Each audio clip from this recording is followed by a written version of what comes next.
The classroom was a cacophony of noise. Lin Wanner sat in the back row, whispering and giggling with Zhao Qing and Sun Miao Miao, her face full of satisfaction. She was waiting for the show to begin. Her brother was a B-rank lightning type. Taking care of a D-rank like me should have been a piece of cake. Right now, I should theoretically be lying in the infirmary, groaning in pain. The front door swung open. Her smug smile froze. Song Xiaoyan entered first, her uniform pristine and her steps steady. I followed close behind, looking totally unaffected, as if I'd never even been beaten up.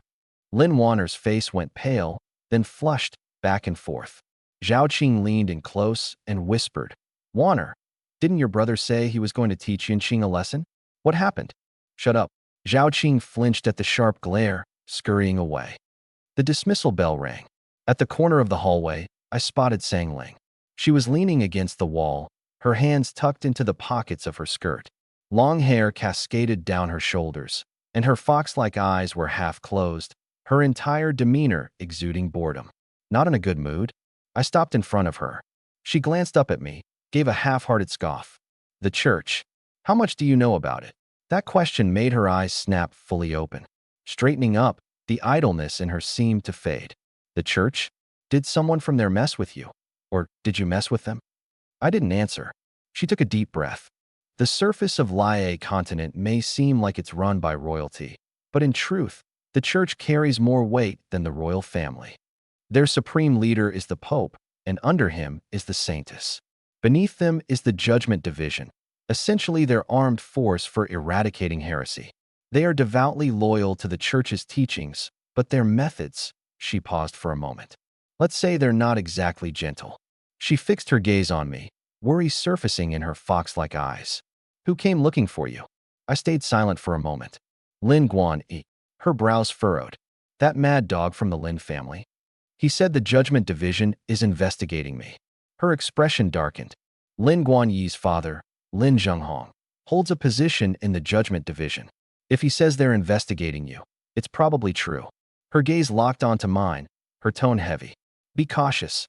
Those people won't come at you out in the open, but in the shadows."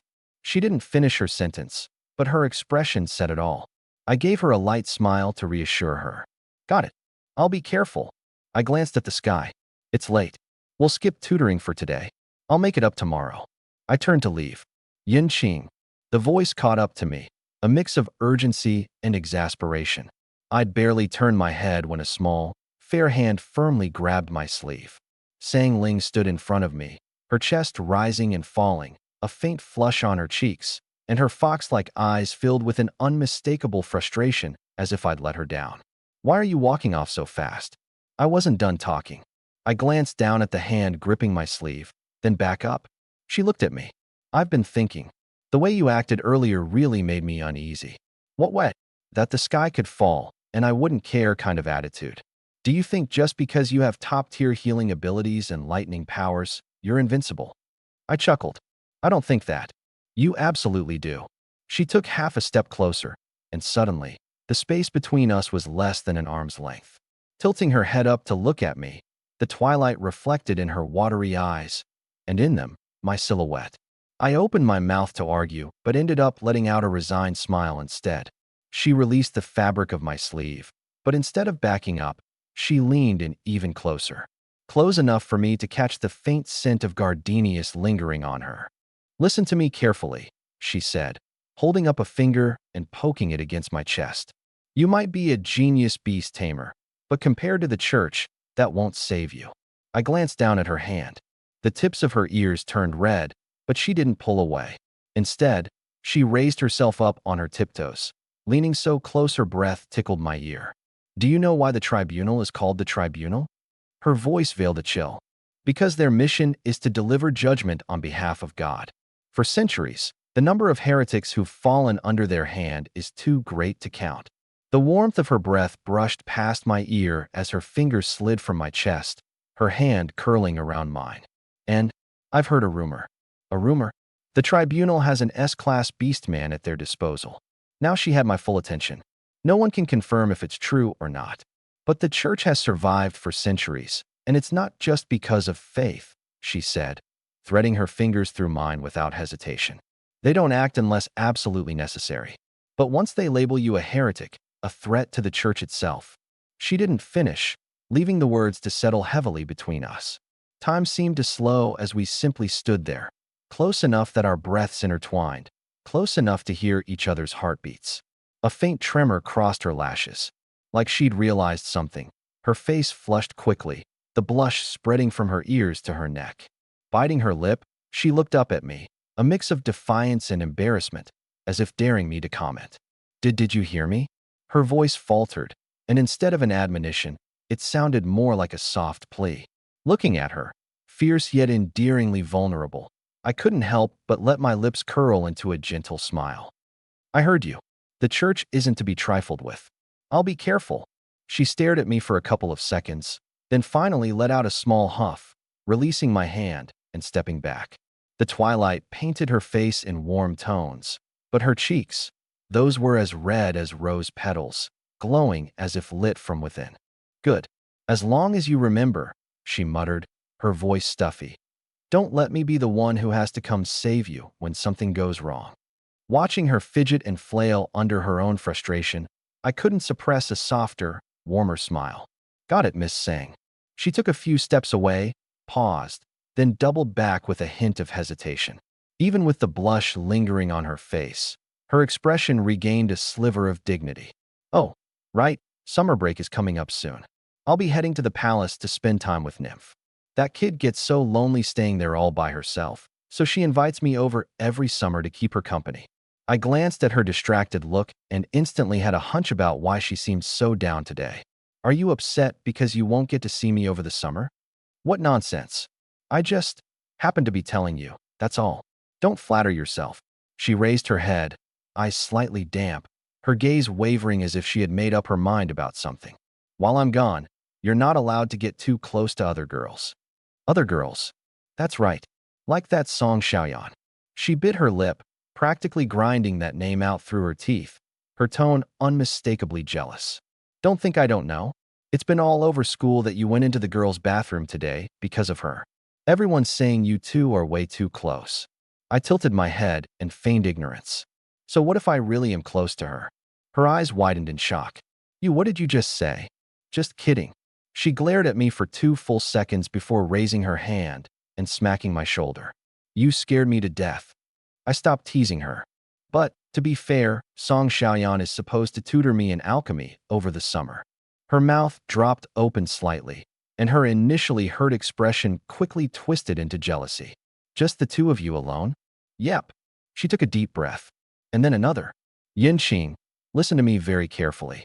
While I'm not here, you're not allowed to flirt with her, not allowed to have any physical contact with her, not allowed to let her sit in your spot, and definitely not allowed. Anything else? And definitely not allowed to smile in front of her. I made a pained expression. You're really asking for a lot. You. She stomped her foot in frustration. Her eyes, though simmering with anger and embarrassment, also carried a helpless sort of sorrow. I don't care. You have to do as I say. Does Lady Sang have any other instructions for me? Of course.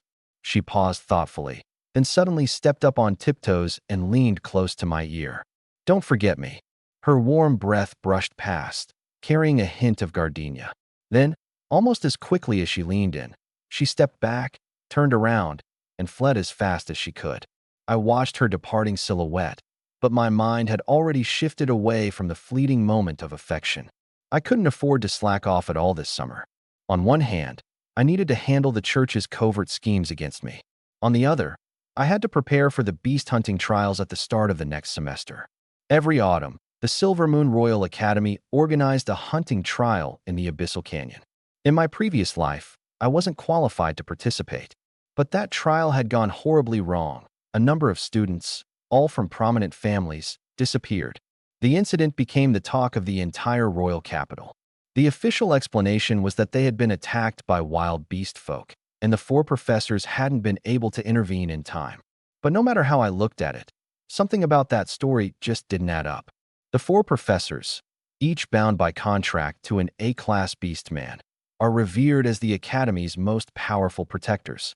With them standing guard, what kind of wild beastman could break through their defense and slaughter multiple students? Unless unless that beastman's rank was even higher than the 4 professors. After the incident, the Academy canceled the second year's trial. The official reason? Safety concerns. But the whispers hinted at something more. The church had intervened. The Judgment Division descended into the Hunter's Abyss to cleanse it. The operation lasted an entire month. No one outside the church knows what truly happened in that month. What followed, however, was undeniable. The number of wild beastmen in the abyss plummeted, and large-scale attacks ceased altogether. The streets were plastered with banners praising the Judgment Division. Judgment in the name of the divine, protection for mankind. That year, the influence of the church reached its zenith. At the time, I barely had enough to eat, let alone spare a thought for such matters. But now, looking back, the truth feels different. A bitter flavor hidden beneath the surface. An accident during the trial. The very next day, an official announcement. By day 3, the Judgment Division had mobilized, a specialized task force deployed to a gorge hundreds of miles away in less than a week. That degree of efficiency? Far from spontaneous. Unless they had been prepared all along. Or, more precisely, they'd been waiting. Waiting for a legitimate excuse to enter the abyss. The so-called cleansing was a smokescreen. The church's true target? Something hidden deep within the gorge. The church isn't foolish. They wouldn't pour resources into hunting mere beastmen.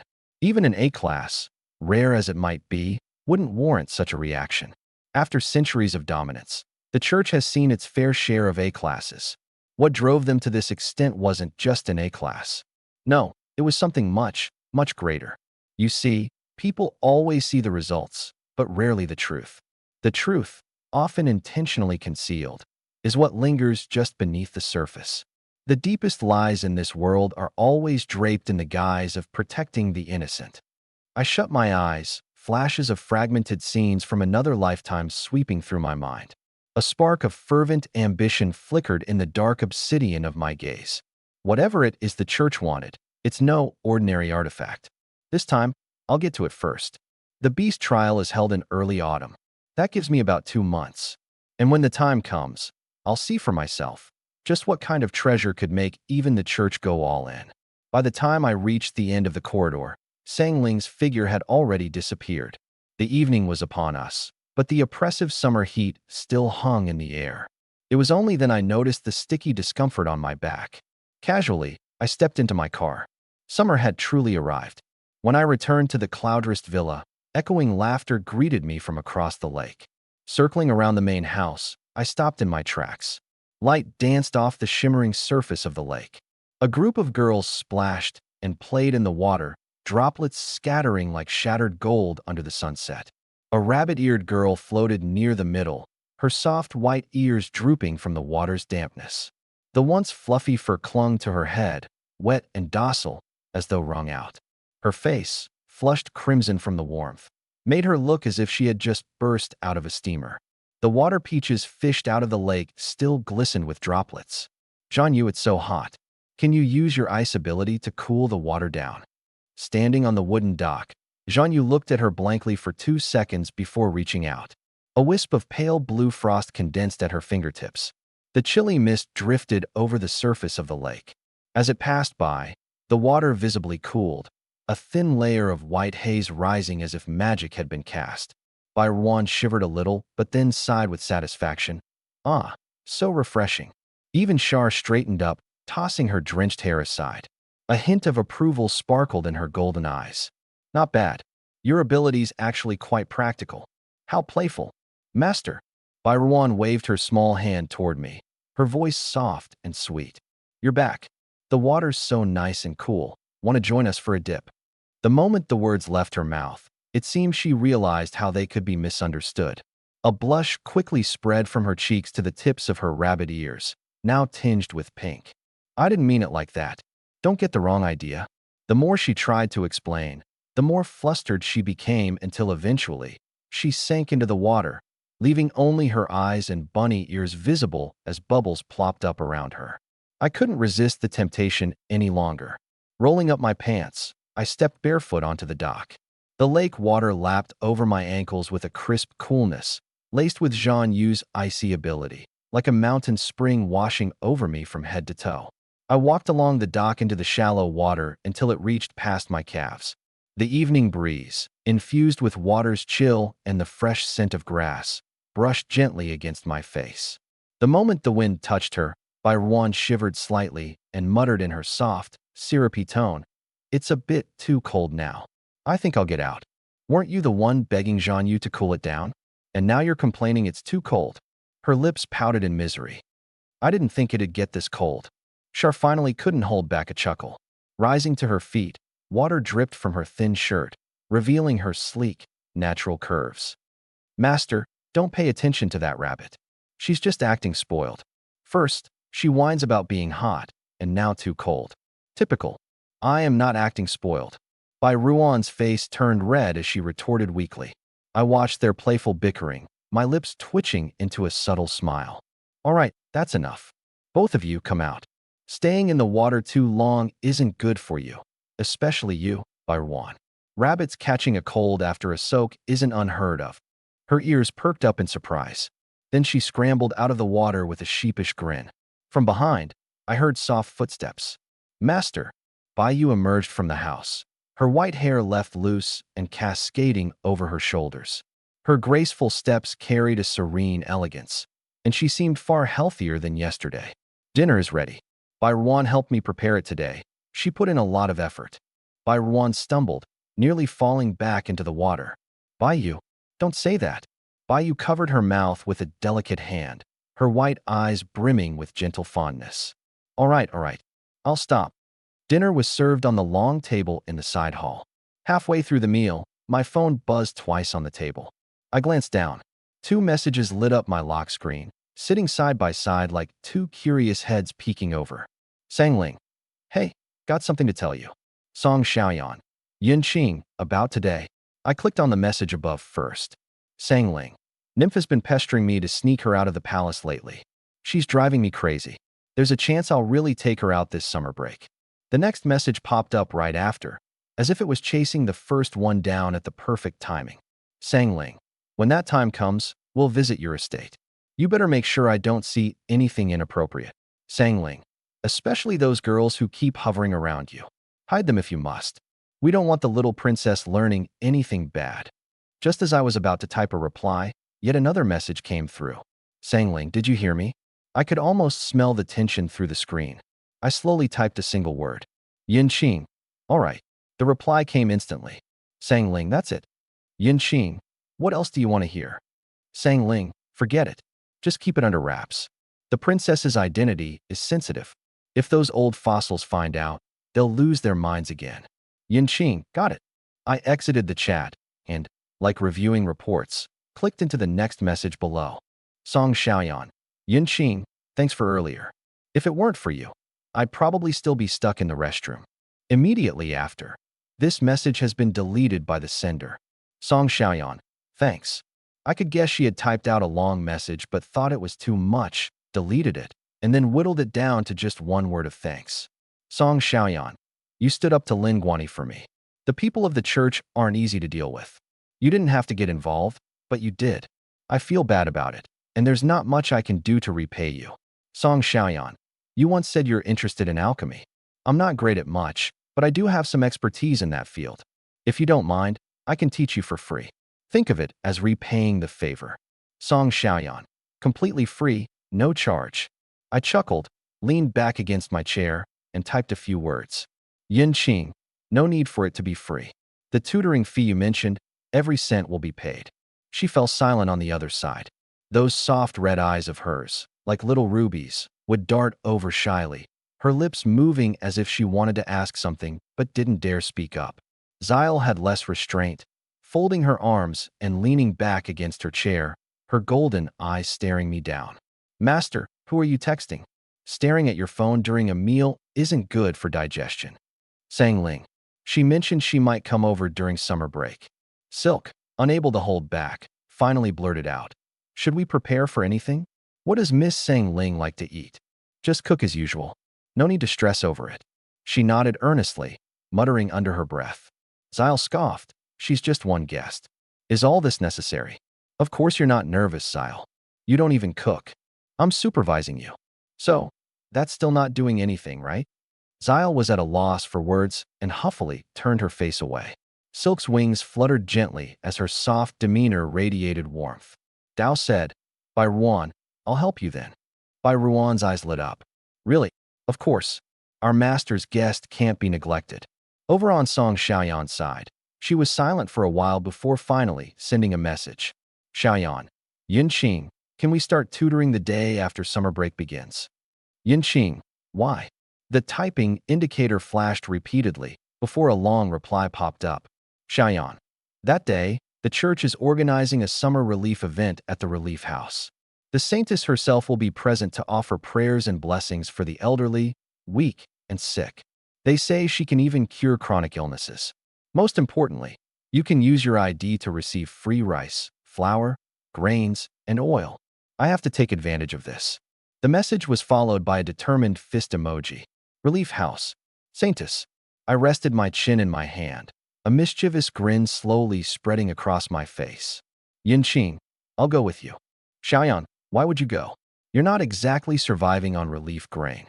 "Yinqing, can't I just check out the saintess in action? Is that not allowed?" "Xiaoyan, fine. But make sure you don't wear your young master getup. Otherwise, it'll look like some sort of undercover royal escapade." "Yinqing, got it." I slipped my phone back in my pocket and mused aloud. I just thought of something. 5 girls turned to look at me simultaneously. "Could you all change back into your original forms and stay with me like that for a while?" Bai Ruan's rabbit ears shot straight up as her eyes grew wide. "Oh, original forms. Yeah, your animal forms.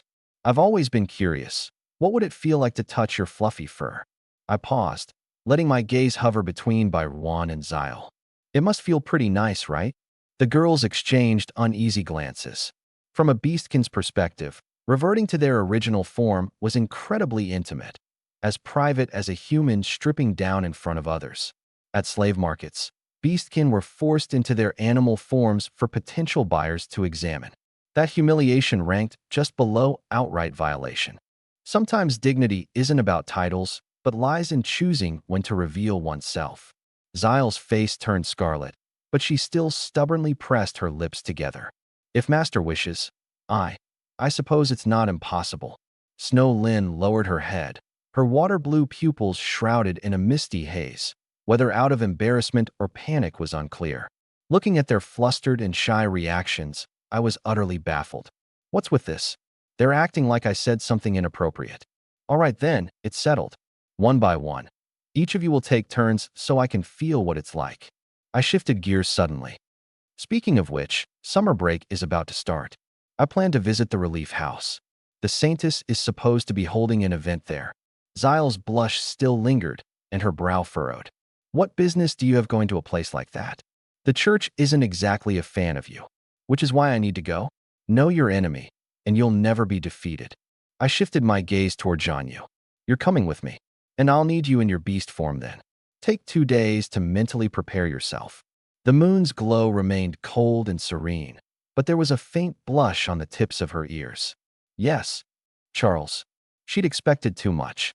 After all, she was the one supposed to be the fluffy one. Wasn't Jianyu the slick, smooth one? The first day of summer vacation, 2 p.m., the sun was blazing. I changed into a simple, muted outfit. Jianyu trailed behind me, neither too close nor too far, until I spoke in a calm tone. "Shift to your original form." Her breath hitched. "Now." "Yes. Hide in my sleeve and follow me to the relief center." Jianyu's cheeks reddened, transforming fully into a serpent with no clothing to cover her before her master. This was unbearably embarrassing.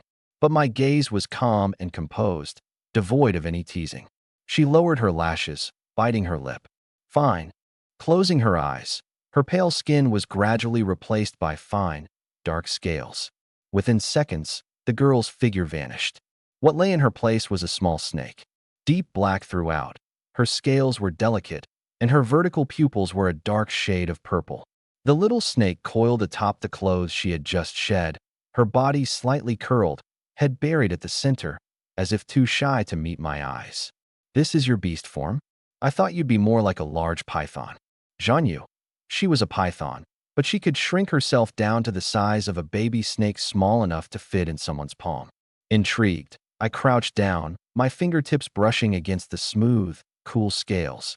The little snake flinched, but I didn't stop, running my fingers lightly from her head down along her back.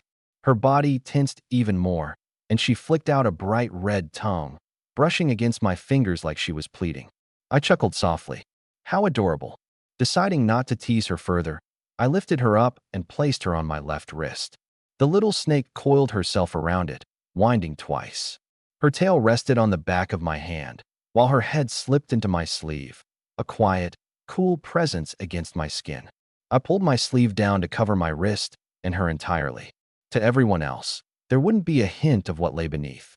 Only I knew that a snake was wrapped around my wrist, skin to skin. I moved my fingers slightly, and the snake peeked her head from my sleeve, her intelligent vertical pupils glancing at me before retreating back inside. I smiled faintly. Let's go. The Southern Relief Center. Hidden on a quiet street in the southern part of the capital, the building's gray-white walls were weathered and peeling, exuding desolation. But today, the entrance was packed, leaving no room to breathe. A long line stretched from the gate to the end of the street. Most of the people in the queue wore tattered clothing and looked malnourished. They were the lowest rung of society, the forgotten souls beneath the capital's grandeur. A white canopy had been set up in the front square, with long tables stacked with rice, flour, and oil. Several white-robed attendants moved quickly, distributing goods with efficiency and kindness. The prosperity of the city had always been built upon the backs of those left behind. From afar, I spotted Song Xiaoyan near the end of the line. She wore an old shirt. She wore a simple blouse, her hair tied in a low ponytail, and big black-framed glasses that partially hid her delicate features. I walked over and stopped behind her. The blazing sun above her head was suddenly blocked by a shadow. She turned around, startled. You actually came? Of course. She gave me a quick up and down glance before hesitating. Didn't I ask you not to stand out? The way you're dressed, you're still hard to miss. I smiled, squinting slightly. It's not about the clothes. Maybe it's just my natural charm shining through. Fair enough. She was speechless. Honestly, there wasn't much she could say to counter that. After waiting in line for about 15 minutes, we finally reached the front. Song Xiaoyan handed over her identification. The overseer verified it, made a note in the ledger, and handed her a bag of rice, a jug of oil, a packet of salt, and some medicine. She clutched the items, her face lighting up with joy as she stepped aside, practically bubbling with excitement. The overseer's gaze turned to me, scanning me up and down. I definitely didn't look like someone here to receive relief goods. Sir, you are? Just here with a friend, I said, nodding toward Song Xiaoyan. Not here to collect anything. His expression relaxed, and he gave me a nod. In that case, please wait. The saintess will be arriving shortly. I walked back to Song Xiaoyan's side. She was focused on the bag of rice in her arms, grinning so wide she could barely contain it. This will last me a whole month. Come on, let's go see the saintess. Under the shade of a large canopy, a crowd had already gathered, old, frail, sickly, and disabled individuals, along with those leaning on crutches, being helped by others, or slumped weakly on the ground. Their expressions varied between numbness and a glimmer of hope. The church's overseers were maintaining order gently and respectfully, a stark contrast to the harsh treatment from the aristocratic masters in their mansions. The saintess is here. At that announcement, the crowd stirred, all eyes turning toward the end of the street. For knights in gleaming white armor rode tall, imposing horses, leading the way. Behind them was a white palanquin with sheer veils that drifted softly in the breeze, offering a glimpse of the person seated inside. The crowd parted instinctively, leaving a clear pathway. The palanquin came to a halt, and the veils were lifted. A pale, slender hand reached out, resting gently on the wrist of an overseer. The saintess stepped out. She wore a specially designed ceremonial robe from the church, pure white, with a high neckline, long sleeves, and a floor-length hem that enveloped her completely, leaving not an inch of skin exposed. Her black hair flowed down to her waist, and her hazel eyes carried a serene and gentle calm, like the still waters of a quiet stream. In the Church of Lair Continent, a saintess is chosen from orphan girls once every 20 years. She has no name, only a title, saintess. For a moment, the crowd fell silent. Then, cheers erupted all around. Saintess, bless us, Saintess. Please heal my leg. Some cried, some knelt, and others reached out in desperation, trying to touch the hem of her robes. The overseers gently but firmly kept the crowd at bay. The Saintess gave the barest of nods, her demeanor composed and dignified as she took her seat. She sat on a wooden chair. Thank you all for joining us today. The Holy Church is with you, and God is with you, she said, her voice like a mountain stream, clear, soothing, and brimming with a quiet strength. The restless crowd gradually calmed, reverence spreading across their faces. Today's relief efforts are divided into 3 parts: distribution of supplies, already completed, blessings through prayer, and treatment of the ill. Please line up in an orderly fashion, one at a time. Deacons swiftly organized the crowd, forming a long queue. Song Xiaoyan sighed with slight disappointment. I thought the Saintess would say something more profound. Like what? Something along the lines of God loves all, or believers will find salvation. She already said that, in essence. Song Xiaoyan mulled this over, realizing they weren't entirely wrong, and let it go. She tiptoed to get a better view of the front. Are you going to line up? No, just wanted to take a look, she replied, her cheeks flushing slightly. And thanks again, Yinqing. If you hadn't helped heal my injury yesterday, I'd probably be in that line right now. You're not staying for the blessing? I don't really follow the faith. Chanting along with a prayer feels awkward. I chuckled. That was so typical of Song Xiaoyan, straightforward and unabashedly honest. Ignoring her protests, I called a car to take her home and stayed behind, quietly observing the Saintess as she continued her ministrations. By late afternoon, the event drew to a close. People trickled out, their steps light and hopeful. The deacons carefully dismantled the white canopies, folding them into neat piles. After a full day of noise and bustle, the relief center was finally still. The Saintess stood up, whispered a few words to a nearby deacon, and walked alone toward the small park in the back garden. There was a rule in the Holy Church. After every relief session, the Saintess was allocated half an hour of solitude. Church guards from the judiciary order stationed themselves around the garden's perimeter, ensuring no one could disrupt her. This was her one moment of true privacy. Perhaps it was also her one chance to set aside the mask of compassion she wore for the masses. For guards in gray robes stood stationed at each entryway, their vigilance unwavering. I decided to go around the back. Avoiding the sentries, I slipped into a secluded spot. The garden was ringed with a fence overgrown by thorny briars. I eyed them, determination rising. The small snake tucked in my sleeve poked its head out, its slitted pupils reflecting a hint of disbelief.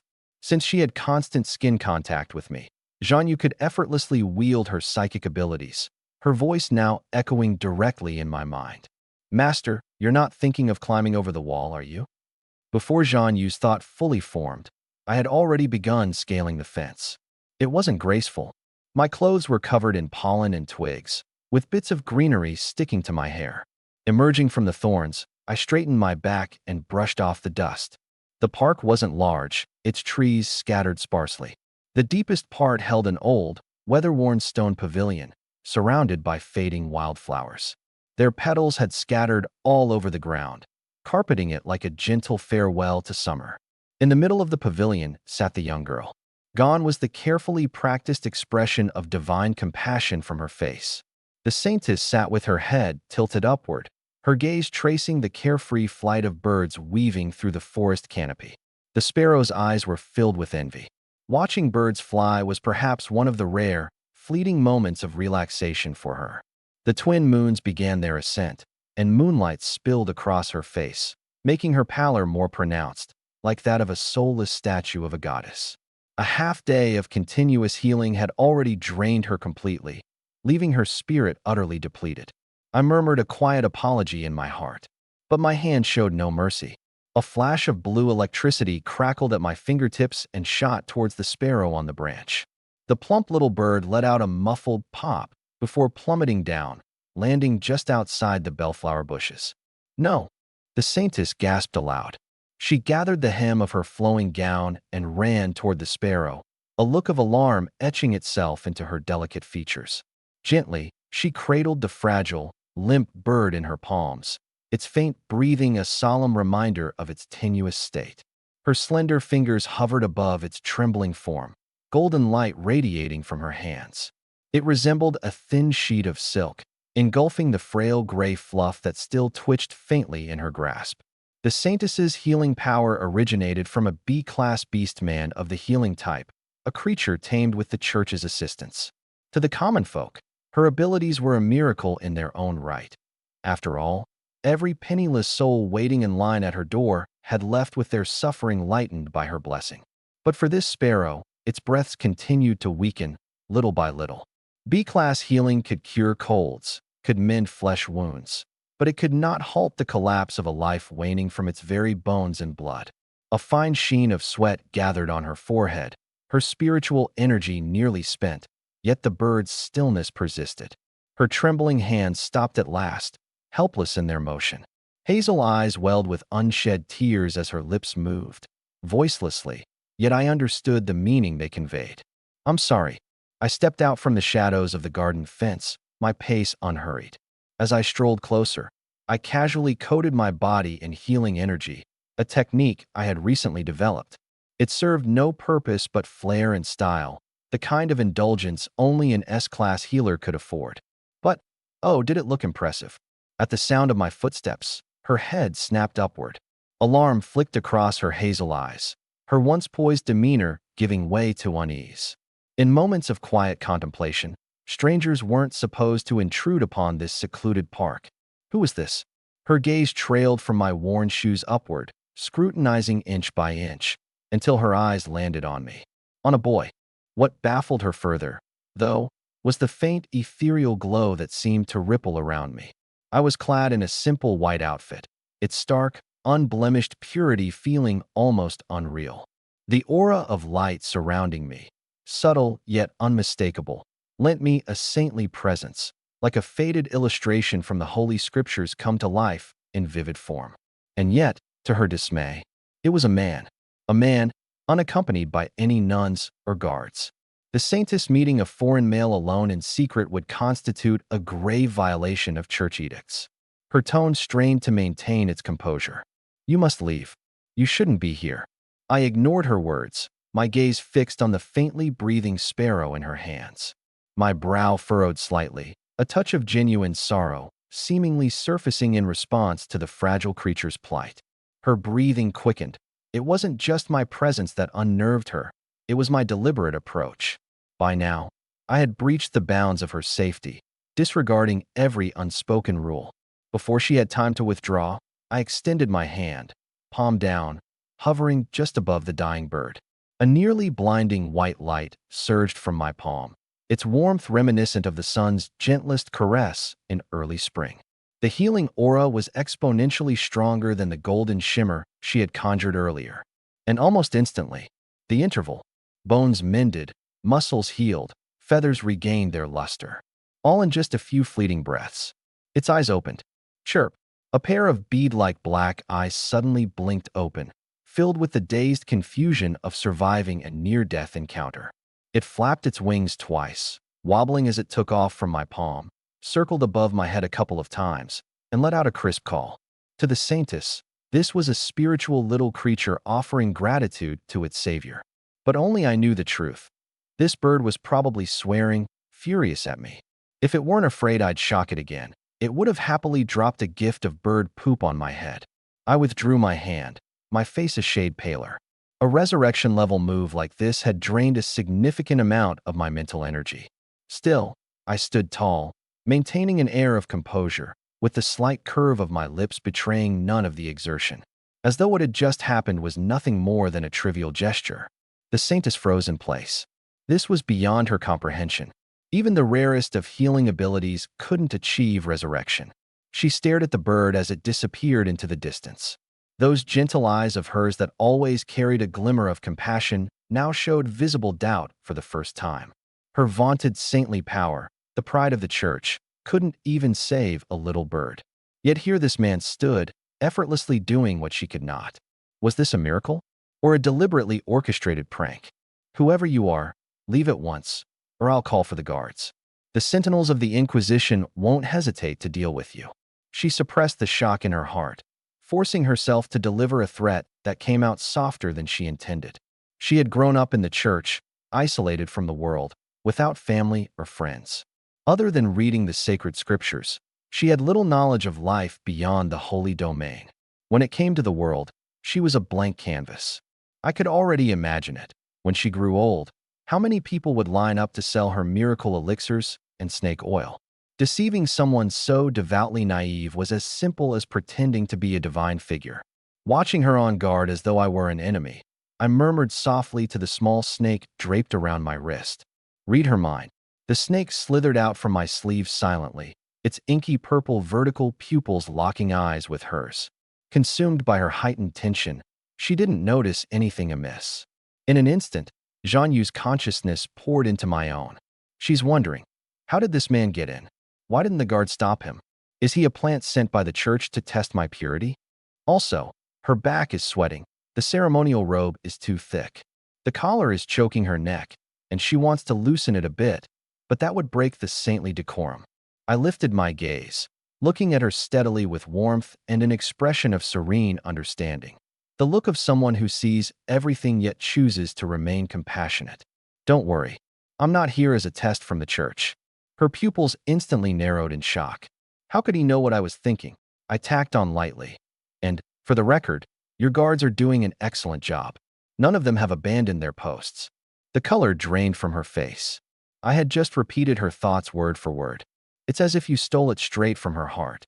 Are you a monster or a demon? The saint's voice tightened as she stepped back, the hem of her pure white ceremonial robe brushing against the dirt. She didn't even care. Hearing her innocent guess, I almost laughed out loud. You're thinking, your back is sweating. The robe is too heavy, and the collar feels too tight. You want to loosen it, but you can't, I said slowly, deliberately. Because you are the saint. This time, she was truly panicked. She was like a clam stripped of its shell, every ounce of her soft vulnerability exposed to the open air with nowhere to hide. Who on earth are you? The facade of her divine dignity shattered into pieces. I tilted my head slightly, a look of pity on my face. You've worshipped me for so long. A simple wish like this? Of course, I can grant it. Poor child. She froze in place, just as she was about to scold me. This blasphemous lunatic, when my hand lightly rested on her shoulder. Grant her wish. Did I mean loosening her collar? Her pale face instantly flushed red, and she moved to shake off my hand. Zhang Yu, use your ice ability. Master, you truly are dramatic. The little snake grumbled but complied obediently. A trace of cold spread from the back of my hand to my fingertips. The saint's shoulders relaxed beneath my touch. The coolness seeped like an invisible stream, flowing from her shoulder and down her spine, tightly wrapped in the ceremonial robe, dissipating the suffocating heat. She half closed her eyes, a faint involuntary sigh escaping her throat. This is impossible, she murmured, her lips slightly parted, mind blank. A boy, radiating divine light, with a face too ethereal to be mortal, had risen from the dead, read her mind, and now effortlessly granted her wish. This level of omniscience and omnipotence, besides that absurd possibility, she couldn't think of any other explanation. Tell me, who are you? She asked, summoning her courage, but her voice still trembling. I sighed softly. What a foolish child. Oddly enough, despite the gentle reproach, she felt a twinge of guilt, as if she had truly disappointed someone. This kid's really stubborn. Looks like we'll have to pull out the big guns. I rummaged through the space within, and ripples formed around my right hand. A holy scripture appeared out of thin air, resting in my palm. No, this is absolutely impossible. She shook her head weakly, her legs growing unsteady beneath her white robe. I let the wind thumb through the pages, the sound crisp, until it stopped at a specific one. Turning it toward her, I let her see. An illustration she'd seen countless times before. On the seventh day of creation, God rested by the Eden River. In the image, he wore white robes, seated beneath a tree in full bloom with pale flowers, looking outward with a calm and gentle gaze. Don't you think he looks a lot like me? I said, holding the depicted deity up for her to compare. I stepped forward until my face was at her eye level, wearing a solemn and composed expression, weaving a web of fabrication with ease. She opened her mouth slightly, clearly wanting to refute me. The Holy Scriptures describe the deity with white hair, yet your hair is jet black. But as her gaze met my serene and divinely radiant face, and my whispered words coiled around her ears like enchantments, her certainty began to waver. The longer she stared, the more her confidence faltered. Wait, why does it feel like you really do resemble him more and more? Perhaps beautiful faces often seem alike. Stripping away mortal appearances, the young man before her gradually melded with the image of the God she had devoted her faith to all these years. She gasped sharply, a flood of awe and fear surging to her chest all at once. Could you truly be?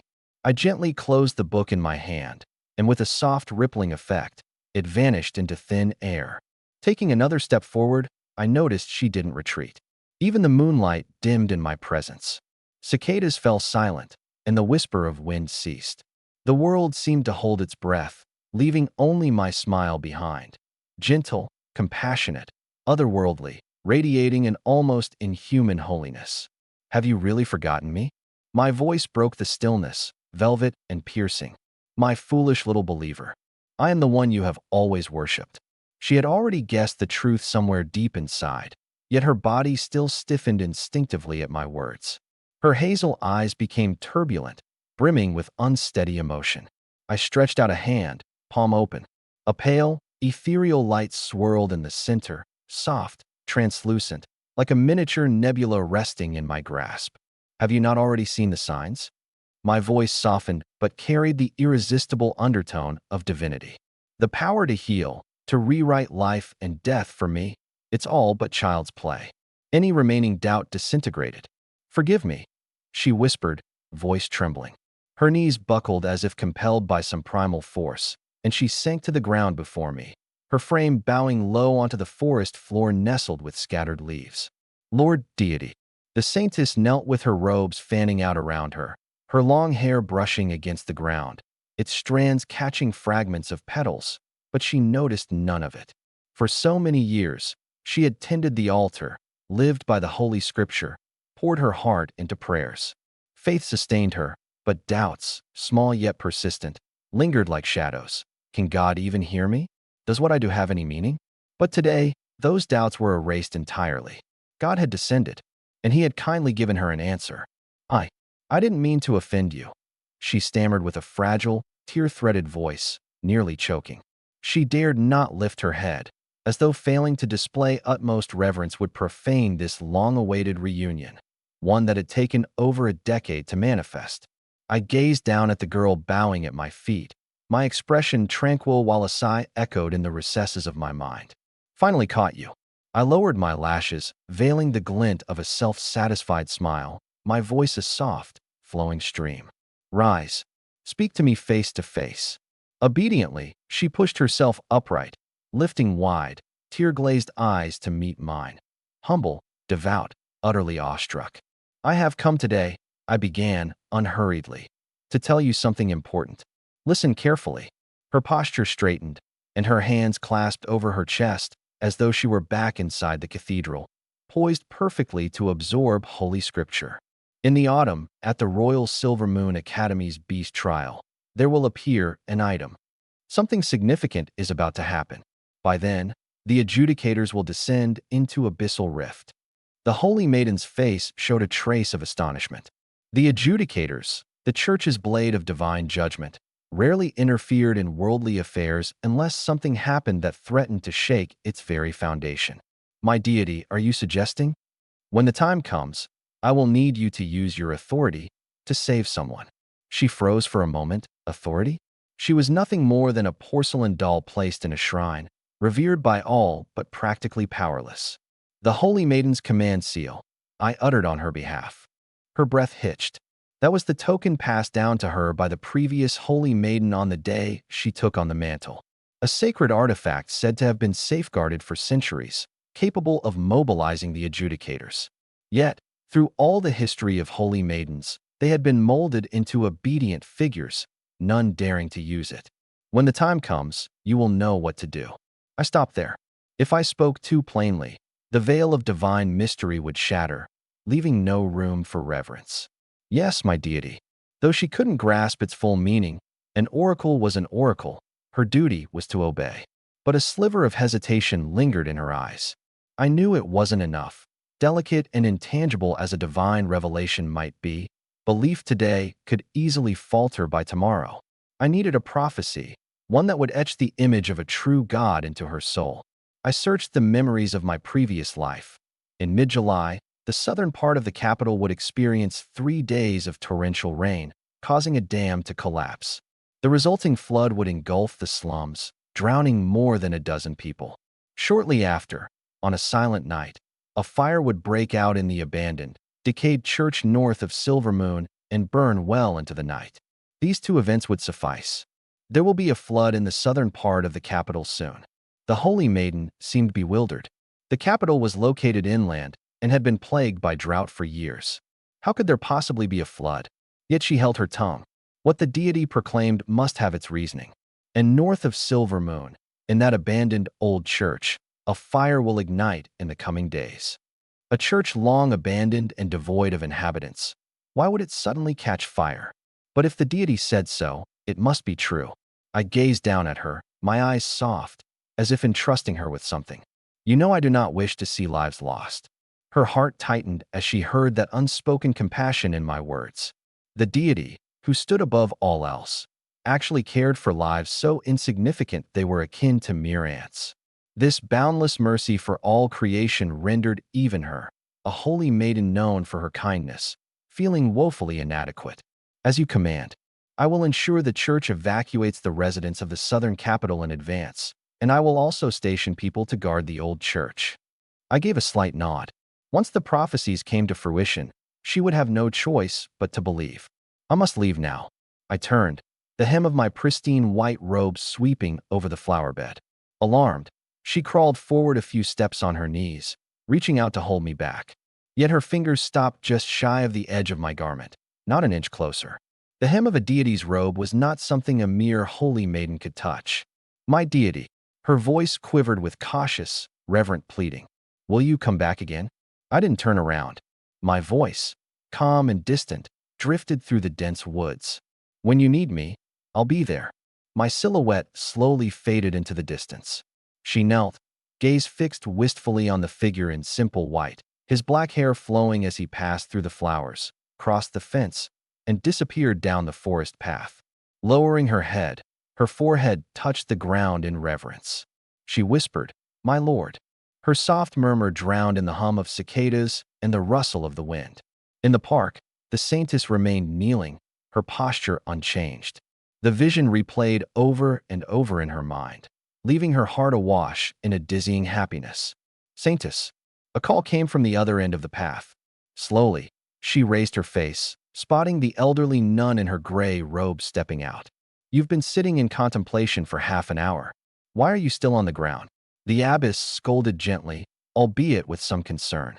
"Mother, the divine just descended here." The nun's brow furrowed slightly. "He came dressed in white, walking from the flowers. His healing power is far beyond mine. He revived a dying bird. He even knew what I was thinking." The saintess spoke with growing urgency, afraid the nun might doubt her. She desperately wished to recount every detail.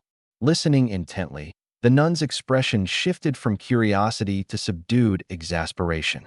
She heaved a quiet sigh to herself. The saintess had spent the entire afternoon at the relief center, praying for over 100 believers and healing dozens of patients in the merciless sun, the ritual robes stifling. Heatstroke could easily explain such a hallucination. Besides, every entrance to the garden was heavily guarded by the inquisitors. If anyone had managed to get in and converse with the saintess for so long, the guards wouldn't have remained oblivious. A divine descent? In her 50-odd years of life, she had never seen such a thing. No, this so-called deity was surely a figment of her imagination. But she chose not to argue. Instead, she gently supported the saintess's arm, her tone warm and reassuring. "You've overworked yourself. Rest back at the quarters." The saintess allowed herself to be helped, though she stumbled slightly, legs numb after kneeling for so long. As she steadied herself, the nun adjusted the saintess's ceremonial robe. Her fingers brushed against the fabric's pristine white surface, pausing when she spotted a small gray feather stuck to the cloth. Picking up the feather, she prepared to discard it casually. Wait, don't throw it away. This is proof of his arrival. The saintess's voice was firm, almost fierce, her expression unyielding. Sighing softly, the nun placed the feather back into the saintess's palm. With a smile brimming with bliss, the saintess carefully tucked the feather into her pocket, her demeanor returning to a composed and graceful state. Let's go, mother. Meanwhile, on the other side, I leapt over the fence, landing smoothly. I brushed the dirt from my palms, unconcerned by the small scratches the thorns had etched onto my skin. Without hesitation, I continued forward. From my wrist, a small black snake slithered out of my sleeve, its head peeking out. Master, what you just said. Those two events, the flood, the fire. How did you know they would definitely happen? Zhanyu paused, her serpent form coiling slightly tighter. What if nothing happens? That'll put the saintess in an awkward spot.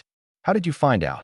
I could feel her probing thoughts. Faced with something she didn't understand, her first instinct was always to extend her mental feelers, trying to delve into my thoughts to find answers.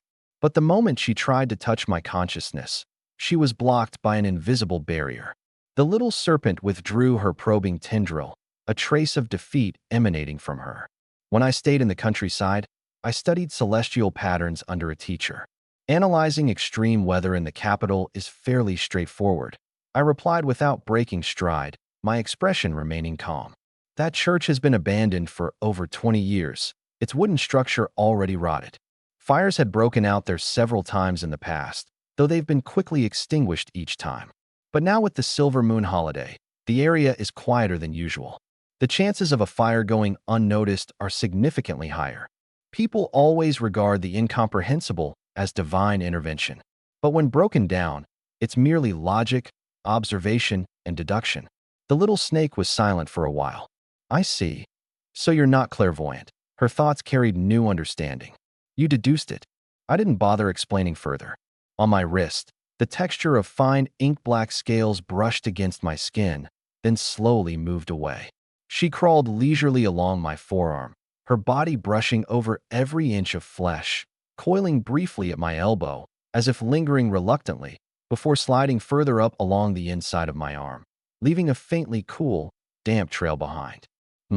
I glanced down, watching the shadowy black slip beneath the pristine white sleeve of my shirt, darting in and out of sight. Zhanyu. There was no response.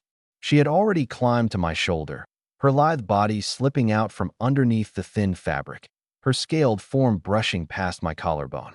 Coolness skated over the sensitive skin, spreading a slight shiver. Her head emerged from the neckline of my shirt, and with a flick of her crimson tongue, she licked my neck. Why are you crawling all over me?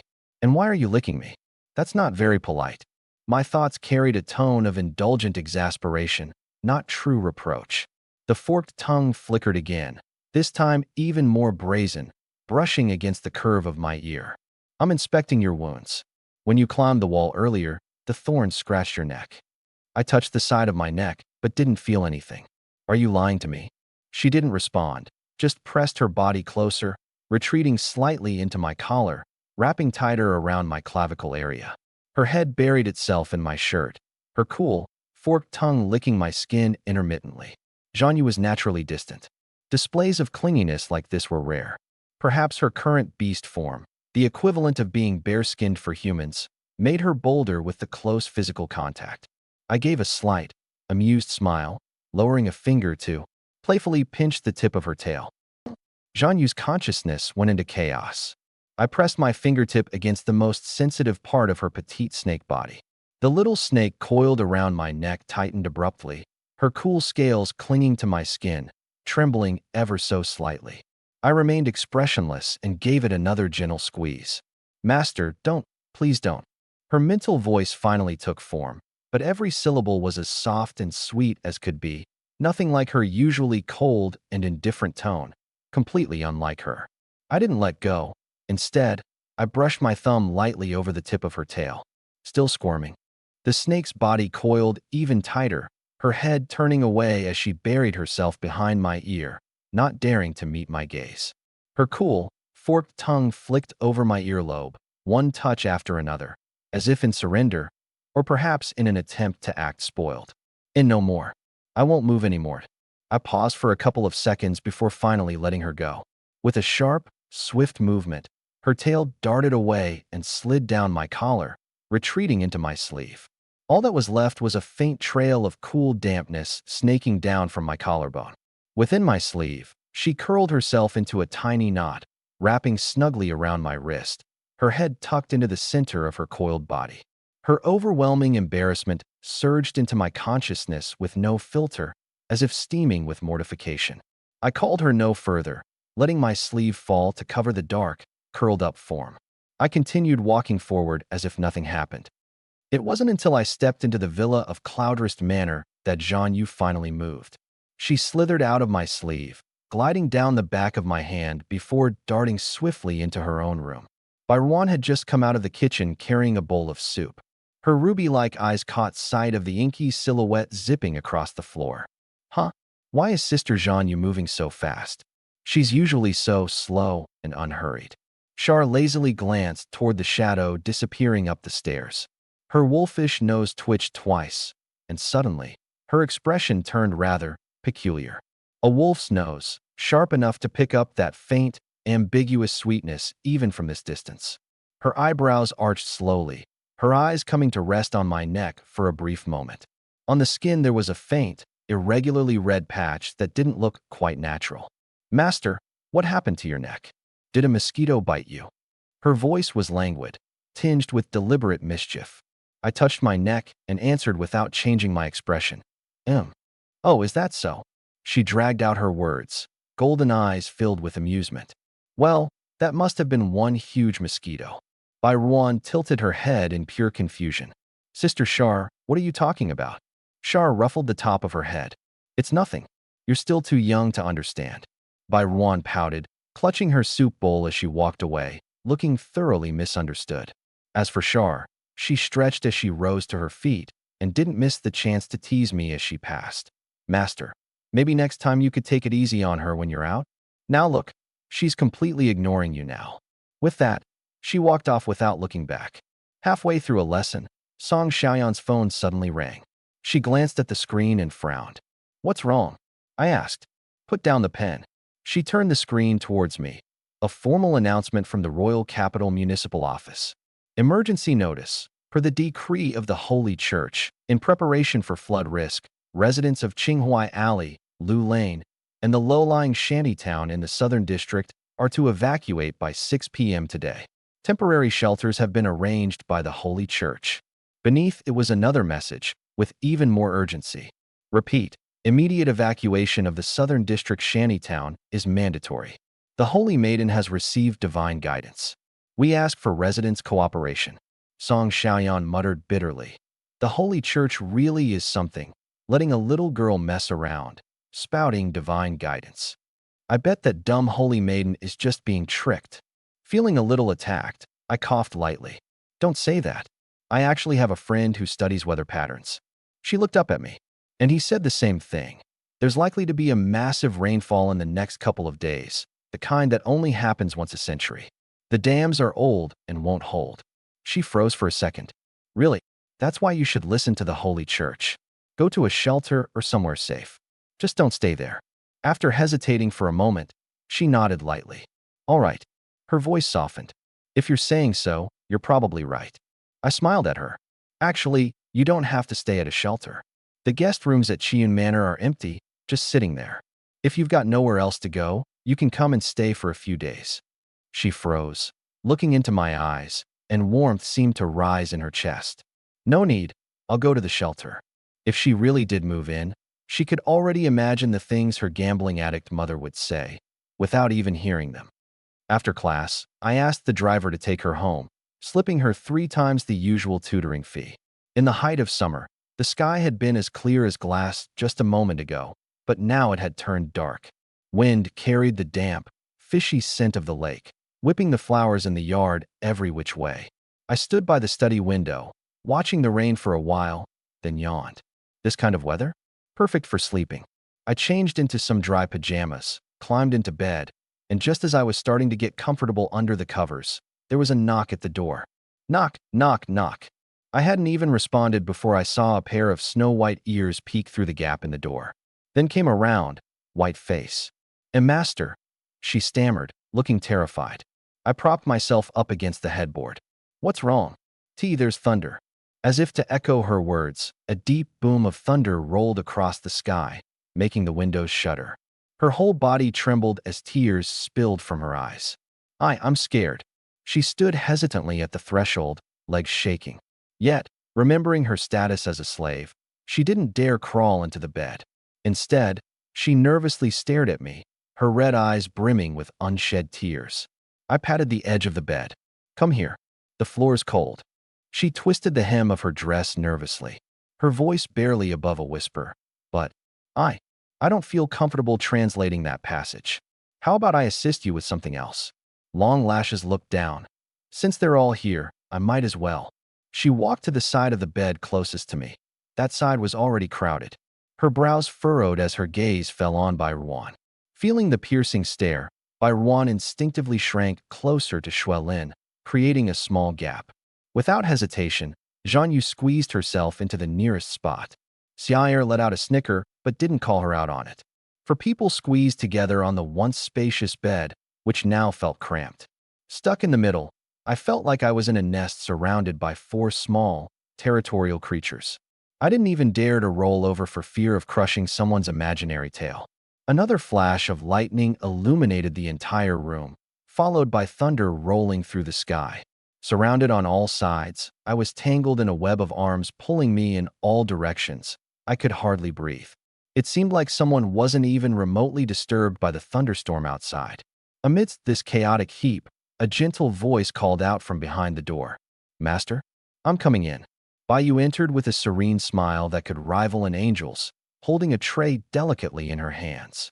Upon seeing the scene in the bedroom, an amused expression flickered across her face. I figured you all might have trouble sleeping, so I prepared some calming tea. She sat down on a chair by the bed, pouring the tea at a measured pace. As the aroma of lavender and chamomile spread through the room, its soft, sweet scent filled the air. She passed the tea to each person in turn. Outside, the storm continued raging, rain drumming endlessly against the windows. Sleep, aided by the tea's tranquility, slowly but surely began to envelop the room. From that moment on, the kingdom's rains never ceased, as if a hole had opened in the heavens themselves. The saintess stood beneath the eaves of the palace, her pale hand extended outward to catch the rain. Droplets fell into her palm, splattering into tiny bursts of water before gradually pooling together, reflecting a pale, grayish fragment of the sky. The divine presence had spoken. There would be flooding in the southern part of the city. The divine presence had commanded. The inhabitants must be relocated. When she conveyed these words of prophecy, many whispered behind her back.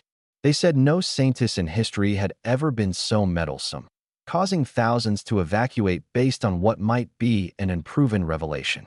But the compassionate Pope nodded in agreement, and the church acted accordingly. And then, just as promised, the prophecy came to pass. The southern levees began cresting their limits last night, and by this afternoon, water had already spilled over. If those people had remained in their homes, the floodwaters would have reached waist-high by now. Luckily, the southern residents had been transferred to refuge centers in the northern part of the city. Their lives were spared. The saintess tilted her palm and let the collected rainwater drip away, a subtle and strange sense of joy welling up in her heart. Divine presence had not deceived her. That boy, the one who walked out of the field of bellflowers, he truly was God. She smiled, a smile different from the refined one taught in the saintess's rites. This one carried a hint of youthful vitality. Footsteps echoed from the other side of the hallway. A group of older nuns carrying heavy sacred tomes marched with haste toward the chapel to pray against the impending disaster. The nun leading the procession hesitated slightly when she noticed the saintess standing under the eaves. The others behind her also slowed their steps. Stepped down.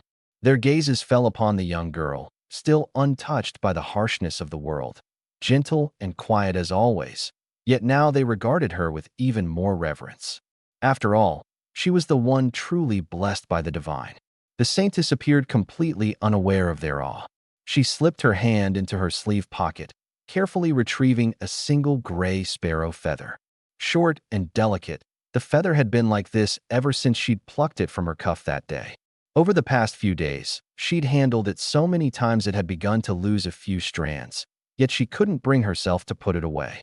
She carried it with her wherever she went. Lowering her head, she turned the feather over and over in her hand, her expression filled with an inexplicable tenderness. Outside, a gray curtain of rain draped the corridor in somber hues. Quietly, within the sanctuary of her mind, she prayed, "Dear God, as you said, the people from the southern part of the city have evacuated.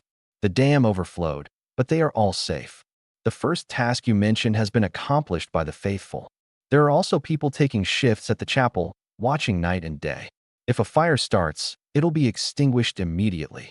She raised the feather to her eyes, peering at it through the pale gray daylight. The pious look on her delicate face was laced with a faint trace of idle longing. "When will you come again?" She only voiced this question in her thoughts, never aloud. She knew that God had divine matters to attend to, matters far beyond the whims of a mere mortal like herself. Yet, stubbornly and unreasonably, she still yearned to see him. Inside the chapel, the Pope stood before the altar. Draped in white ceremonial robes, he was without his crown. His long, gray-white hair fell loosely to his waist. From behind, his straight back and bowed head made him appear like a statue, lost in quiet prayer. The sound of the door creaking open reached him. A cardinal clad in red entered, bowing deeply with evident apprehension even before coming close. "Your Holiness, the saintess visited the city's northern relief site today. She personally distributed supplies to the victims. The sisters said she lingered at the doorway for quite some time. It was as if she were waiting for someone." The Pope didn't turn around. His voice was calm, almost indifferent. "She's waiting for God." The cardinal's heart tightened with unease. He knew he shouldn't ask, yet the southern evacuation had made waves, a migration of thousands disrupting daily life. The church's inner council had been debating it for days on end. But isn't God dead? The Pope's posture shifted ever so slightly, a subtle hitch in his movement before he slowly turned his head. His pale gray eyes landed on the cardinal. For a moment, the cardinal felt as though he was being dissected, every hidden, unspoken thought dragged out and laid bare under the light.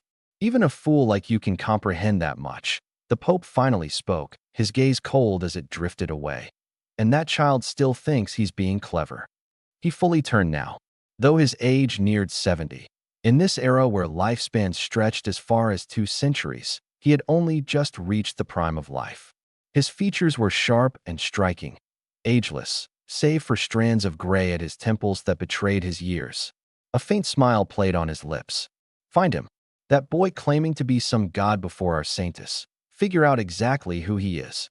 "Yes, Your Holiness," the cardinal replied, bowing. The saintess described him. He was dressed plainly. "Black hair and striking features," he described. "I've already sent someone to investigate." The Pope nodded. That young man, a boy so certain the south side of the city would flood and the old cathedral would catch fire. So confident, he wagered a saint's unwavering faith on these claims. Either he could reverse the flow of time, or he was hiding an orc with prophetic abilities by his side. Such an extraordinary power was unheard of in the ancient texts. Yet, if there truly existed an orc capable of predicting the future, it would be more valuable than anything the Church had ever collected in its glorious history. The Pope found himself quite intrigued. As the door shut once more, leaving the Pope alone in the chapel, the departing bishop rubbed the back of his neck. His fingertips encountered a chill of sweat. Judging from the Pope's reaction, that fraud masquerading as a deity was bound to meet a most unfortunate end. In the distance, the deep chime of evening prayers resonated, drifting over kneeling worshippers and vanishing into misty rain. The rain had poured for days without a hint of stopping. The misty cloud manor was draped in dense, gray mist. The outlines of distant mountains had disappeared completely. Byron sprawled lazily on the windowsill, staring out vacantly. "With rain like this, I doubt Miss Sang Ling will make it today," he murmured. But before the words fully settled, a sleek silver car emerged from the curtain of rain and came to a gradual stop outside the estate. I wasn't surprised. I stood, grabbed a black, long-handled umbrella, and made my way out into the rain. From inside the car, Sang Ling spotted me from afar. I knew exactly how she felt in that moment, giddy and overjoyed, though she'd never admit it. Click! The car door swung open, her doing, rather carelessly at that. Rain surged in instantly, soaking her bangs and leaving droplets clinging to her lashes. She blinked. Those droplets fell, and her vision cleared once again. By then I was already standing before her, tilting the umbrella forward to shield her head. The rain's roar dulled, now reduced to the soft patter against the umbrella's canopy. Didn't think to bring your own umbrella? She grumbled under her breath and wiped her face, her foxy eyes shimmering with emotion as they crinkled into crescents. I was just in a hurry to see you. As soon as the words escaped her lips, she froze, visibly startled by her own confession. A rosy blush crept across her pale cheeks. She opened her mouth to recover, but upon meeting my amused gaze, she could only muster an indignant humph. What are you smiling at? I'm not. You're totally smirking. And just like that, we stood there in the rain, arguing with reckless abandon. Meanwhile, Nymph, left ignored in the car, heaved a long sigh.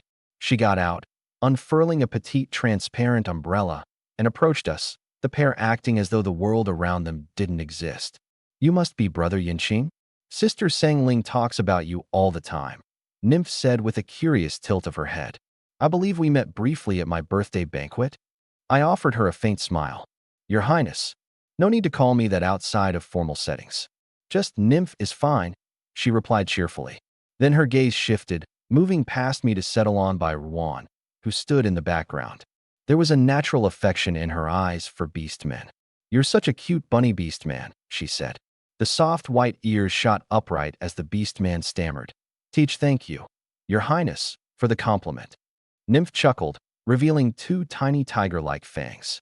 Charles peeked out, flashing a sweet smile at Sanglong. Miss Sanglong, you've arrived.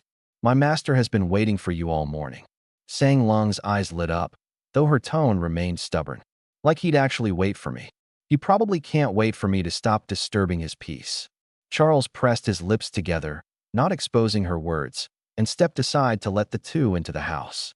Bringing the princess out to play in weather like this, you've got some nerve, Sanglong narrowed her gaze at me. I said I'd come, so here I am. Unlike certain people, I stick to my word. I raised a brow. When have I not kept my word? You said we'd study together until 6 last time, but you bailed at 5:30. Don't think I forgot. Wasn't that because you fell asleep? If I fell asleep, you could have woken me up. I tried. You wouldn't wake. She opened her mouth to retort, but suddenly remembered how she slept like a log, so she turned away with an awkward harumph. Whatever, it's still your fault. Standing nearby, Nymph tilted her head, seemingly pondering something before suddenly blurting out, Sanglong, do you like him? A faint blush bloomed along Sanglong's cheeks until the corners of her eyes turned red. What nonsense are you spouting, you little brat? Don't say such things. Nymph nodded earnestly. Oh, so you do. Sanglong. With those words, the atmosphere in the living room grew a little awkward. Sanglong used the excuse of changing out of her wet clothes to flee to the guest room. Taking advantage of the moment, my mind touched on past memories. At this point in time, Nymph should have already made contracts with several beastmen. I had always felt the princess was hiding secrets worth investigating. I reached out, naturally clasping the hand of Zhanyu, who stood beside me. She trembled, her deep purple eyes flashing with confusion. Master, what are you doing? Let's see what Nymph is truly thinking. Through our joined hands, I infused my intent. Zhanyu lowered her lashes, stopped resisting, and allowed me to hold her hand, though her posture remained awkward. I heard the princess is very skilled when it comes to beastman contracts. My tone was casual. Nymph was just about to reply when she noticed something off. A beastman girl stood beside me, her hand clasped in mine, her face awash with embarrassment, her pleading eyes locking onto the princess as if seeking rescue. Nymph's delicate brows furrowed. She was a royal princess, accustomed to the hypocrisy of aristocrats, those who barked commands at beastmen's servants by day and treated them as mere playthings by night. She had assumed Sanglong would be drawn to some gentlemanly, elegant figure. But here I was, holding hands with a beastman girl, acting so inappropriately in front of a guest. It's all just rumors from the outside world. Her tone became more polite. I was merely following the teacher's instructions on forceful taming when I contracted two beast folk. That's nothing special. She paused for a moment. Unlike you, brother Yunqing, who has such exceptional skills. In just one night, you managed to contract an S-tier healing-type beast folk by using enlightenment instead. That's an ability I could never learn. I could hear the sarcasm lacing her words. I glanced down at our clasped hands before looking up at her pouty, slightly puffed-up face. This little princess, she misunderstood. But I didn't explain, nor did I let go of her hand. Moonlit Blade's fingers slightly shifted in my palm, and I could see a faint awkwardness welling up in her eyes. Master, she's misunderstood our relationship. Her mind's wandering into some inappropriate thoughts. I noticed. You're in a pretty miserable situation in her head. Then aren't you going to let go of my hand? Not so fast. Let's observe a bit more. Moonlit Blade wasn't particularly pleased, and in her frustration, lightly scratched my palm with her fingertip. I sharpened my focus and, using her psychic abilities, sidestepped those strange fantasies, channeling my perception straight into the depths of Nymph's consciousness. Darkness, then light. Nymph's memories unfolded slowly, like an aged and faded painting. A massive palace. A young nymph, dressed in a princess-like gown, sat on the steps. Before her stood a woman in a simple white dress, her long hair tied into a loose bun. Her facial features were indistinct, but there was an unmistakable gentleness about her. Strangely, this woman gave me a fleeting sense of familiarity. She crouched down to Nymph's level, gently stroking her hair. Nymph looked up at her, round eyes brimming with trust and reliance. A childlike voice called out three words. Teacher Yi. That Teacher Yi seemed to have entrusted something important to Nymph. Ever since then, she possessed a formidable psychic power, allowing her to contract so many beast folk. But Nymph was too young at the time. Her memories were blurry, and there wasn't much reason to linger or delve further. I released Moonlit Blade's hand. At the moment our fingers slipped apart, she reflexively moved as if wanting to grab hold again, but ultimately didn't, lowering her hand back to her side in silence. I didn't notice her subtle actions. My mind was still preoccupied with the vision I had just witnessed. That woman's last name was Yi, and there was an oddly familiar kinship-like quality about her, so similar to my own. Perhaps I was overthinking. The surname Yi is common across the Lair continent. It would be reckless to assume she was my estranged mother based on one hazy face. Since I could remember, my mother had never been part of my life. Yun Buyin never mentioned her, and Hulan couldn't wait to burn away any trace of her existence. In my 20-odd years of my previous life, I didn't even have a portrait of her. It was as if she had never existed. Some voids, no matter how much you avoid them, haunt you like a shadow, always looming just beyond reach. I forcibly pulled my thoughts back to the present. Come here. Don't think just yet. I turned my head to glance at Jianyue. She stood there, head slightly lowered, her cool profile exuding a distant beauty. Yet, the faint blush lingering on the tips of her ears gave her emotions away. Sensing my gaze, she glanced at me briefly. Her face remained expressionless. Click. The guest room door opened, and Sangling walked out in a fresh change of clothes. Her hair was still damp, draping over her shoulders. The water droplets at the ends of her hair had darkened a small patch of her neckline. What were you two talking about? She casually sat down beside me. Discussing Her Highness' insights on her beast contracts, I replied. Sangling raised an eyebrow, then glanced down at Ningfu. Insights? Weren't those two beasts directly trained by trainers and sent to the palace? Ningfu's face reddened. Sister Sangling, what's wrong with saying that? It's not like you tamed them yourself. What are you so embarrassed about? Ningfu bit her lip, her cheeks puffed out with indignation.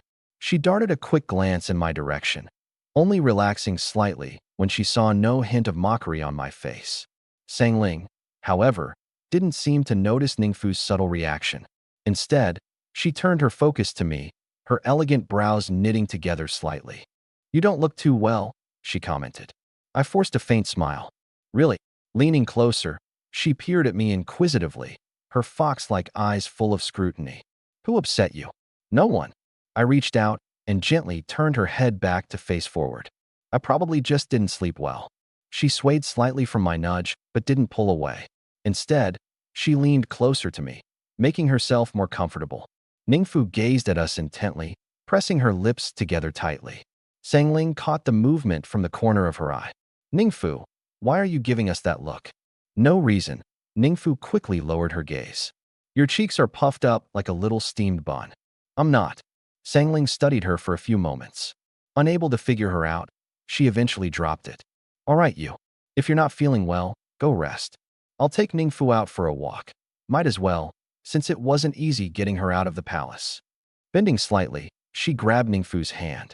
Come on, let's go. As the two of them walked out, Zhang Yue remained where she was, motionless.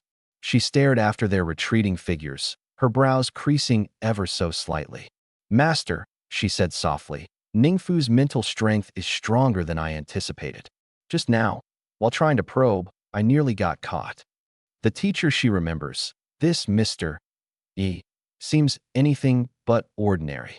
For a teenage girl to possess such mental strength, there were only two possibilities. Either she was a natural-born prodigy, or someone had forcibly elevated her abilities through some method. If it was the latter, Mr. Ye's skills surely exceeded the simple descriptor of not ordinary. I turned and began ascending the stairs, pulling out my phone as I went. Scrolling through the contacts, I dialed the number for the steward of the Yun family's old estate. After a few rings, the call connected. Young Master Yinqing? The voice on the other end sounded mildly surprised, likely because this was my first time reaching out directly. Uncle Zhou, I'd like to ask you something, I said. Of course, go ahead. I paused briefly, then asked, have you ever met my mother? There was a 2-second silence on the other end before Uncle Zhou's voice returned, now tinged with hesitation. Why did you suddenly ask that? Just curious out of the blue, wondering what she looked like, I replied nonchalantly. From childhood until now, I've never even seen a single photo of her. Uncle Zhou fell silent for a moment, as if carefully weighing his words. Your mother wasn't from the capital, she was from somewhere else. Where exactly? The master never mentioned, and we servants didn't dare to ask. After she married into the Yun family, if you add up all the time she stayed in the estate, it probably wouldn't even amount to a year. And then, over time, their feelings for each other faded. Madame came back less and less often, and when she did, she barely spoke. It was like two strangers simply living under the same roof. Later, news came that she had suddenly passed away. The master didn't hold a funeral and had all her belongings burned. I closed my eyes briefly. What about her ashes? Your mother's brother, your uncle, came to the capital and took the ashes away. My heart skipped a beat. What happened to her family, the Yi family? That, I don't know. Uncle Zhou replied, his voice filled with resignation. After that, the master forbade anyone from mentioning your mother again. As time passed, the older servants were replaced with new ones who hadn't even heard of her name. A dead end. I see. Thank you, Uncle Zhou. Uncle Zhou hesitated for a moment. But it seems Madame wasn't entirely without acquaintances in the capital. I vaguely remember her mentioning someone once, someone who worked at the royal library. My finger, poised on the button to end the call, froze. The royal library? Yes, someone in a high-ranking position, possibly even the librarian or curator. The royal library, largest literary archive in the capital, situated on the north side of the palace. It holds some of the oldest manuscripts on the continent and is closed to the public. Only those with royal or ecclesiastical clearance can gain access.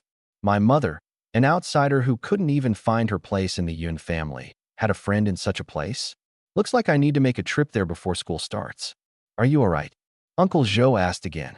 Did something happen with young Master Yunlang again? No, I interrupted.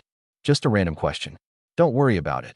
The rain outside continued to fall, the chill seeping in through the half-open window. Just then, I got a message from Song Xiaoyan. Song Xiaoyan, Yinqing, thank you for your advice the other day. If I hadn't followed what you said and gone to the shelter led by the church, I probably wouldn't have made it out alive. Song Xiaoyan. Today, the saintess came to the shelter to comfort the disaster victims. My brows slightly furrowed. Song Xiaoyan. She stayed for hours distributing supplies and even treated people who had caught colds. I always thought the saintess was just a figurehead the church used for appearances, but now, I was watching her. She actually seems pretty genuine. The image of her kneeling in the flower bed, trying to save that injured sparrow, flashed in my mind. Cloud Qing. So, you've changed your opinion about her. Song Xiaoyan. A little, yeah? My phone's about to die, and I have to wait in line to charge it. Sleep early. Good night. The rain only started letting up by evening. Are you really leaving? I looked at the two girls, one with affectionate eyes, the other with a glare that could pierce through me. Honestly, I had no defense against either of them. If I don't leave, what? Spend the night at your place. Sang Ling tilted her face up, her pale, rain-cooled skin radiating a subtle chill, but her eyes glimmered with warmth. Before I could react, she tiptoed and pressed a quick kiss to my cheek. Don't forget to think of me. Her warm breath brushed against my ear, but before I could say anything, she had already grabbed the unusually silent nymph, her expression hard to read, and dashed off. I watched as the red glow of their car's taillights blurred in the rainy mist, disappearing at the far end of the road. My thoughts returned to the Royal Library. That place held answers about my mother. It was hard not to fixate on it. I don't know many people in the royal circles. Truth be told, I could probably count them on one hand. The only one I really have any connection with is Nymph. But the look she gave me today, she's clearly labeled me as flippant and sleazy. Asking her to get me a pass? Just opening my mouth would be enough to make her suspicious. As for the church, I know even fewer people there. But there is one person, someone important and naive.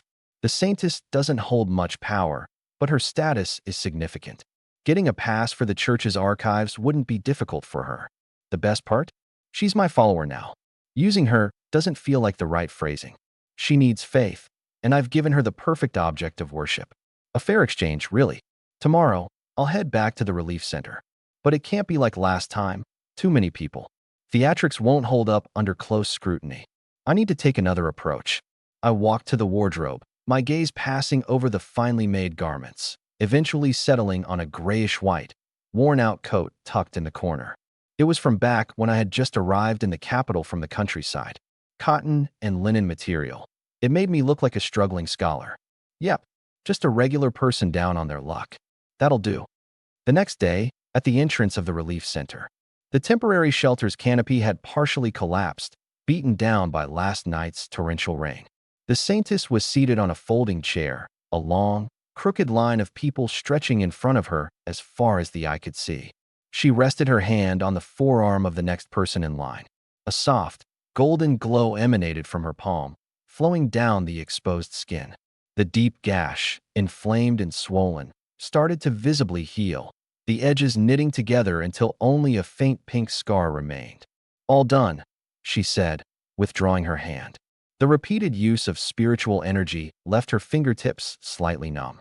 Thank you, Saintess. You're truly a living angel. She smiled but didn't correct them. Next, beads of sweat formed on her forehead, and the collar of her ceremonial robe pressed uncomfortably on her neckline.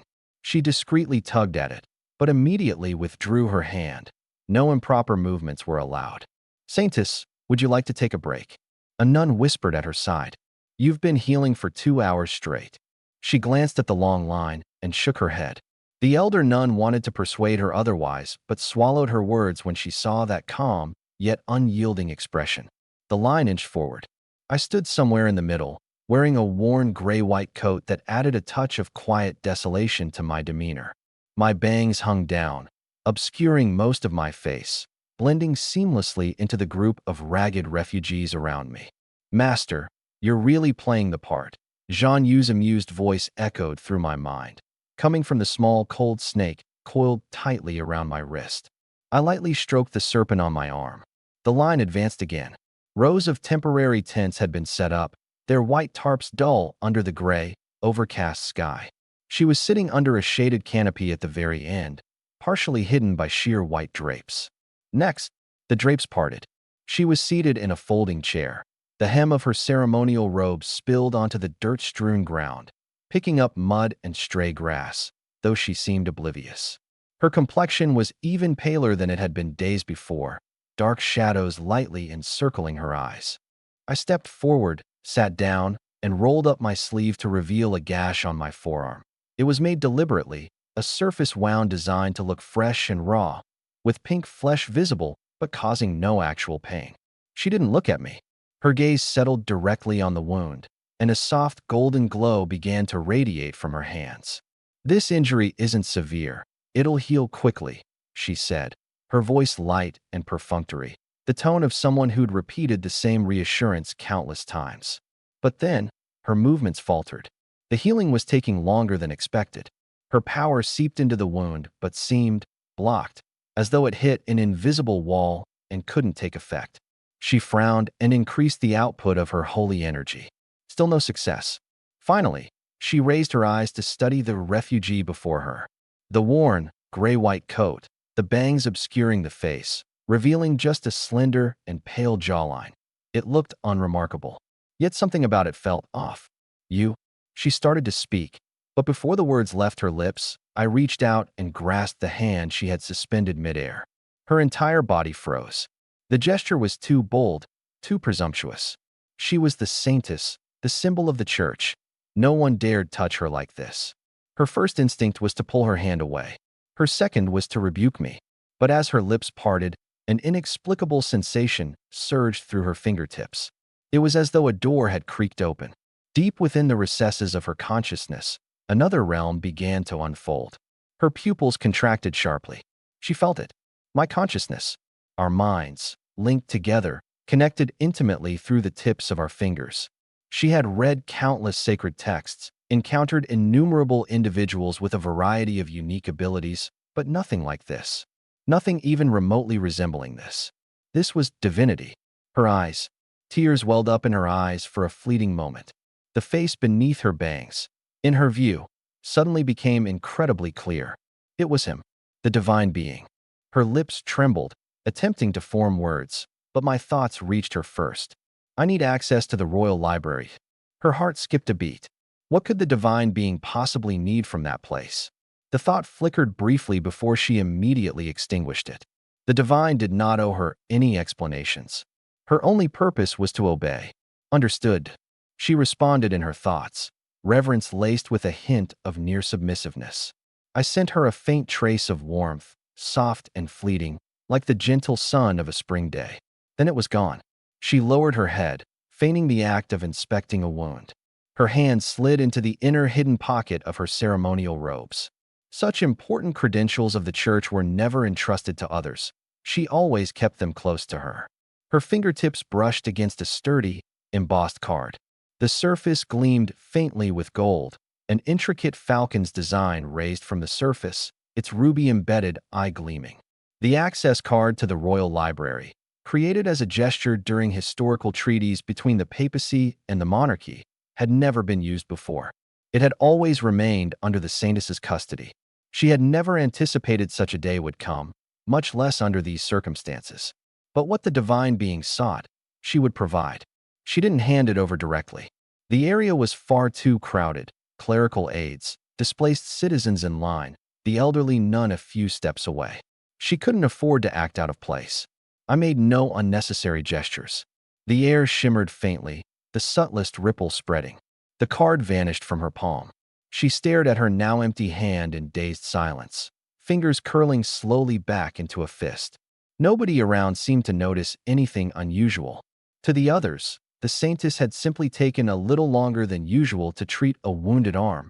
Nothing more. I rose to my feet, casting her one final glance. I nodded ever so slightly, then turned to blend into the crowd. She sat frozen in her chair, gazing, entranced, at the sight of my gray and white figure weaving through the sea of tents and people. With every step, I grew smaller in the distance until I was finally swallowed by the throngs. She lowered her head, gradually curling her fingers inward to hold onto the lingering warmth that remained in her palm. What could bring greater joy than being acknowledged by the divine? From start to finish, I hadn't uttered a single word. There wasn't even the faintest misstep to be scrutinized. To everyone else, it was just another ordinary act of healing amidst the aid station. I stepped outside, turned into a secluded alleyway, and shrugged off my weathered coat, tossing it into the storage space. A plain set of clothes replaced it. The tiny serpent coiled around my wrist stirred slightly. Master seems to be quite satisfied with that saintess. She's devout. Easy to manipulate, I replied. So master prefers someone obedient. Don't get jealous. For now, it's you beside me, not her. Jean Yu didn't respond, though the faint bitterness in her tone lightened considerably. Out on the main road, a black sedan idled quietly. I pulled open the door and slipped inside.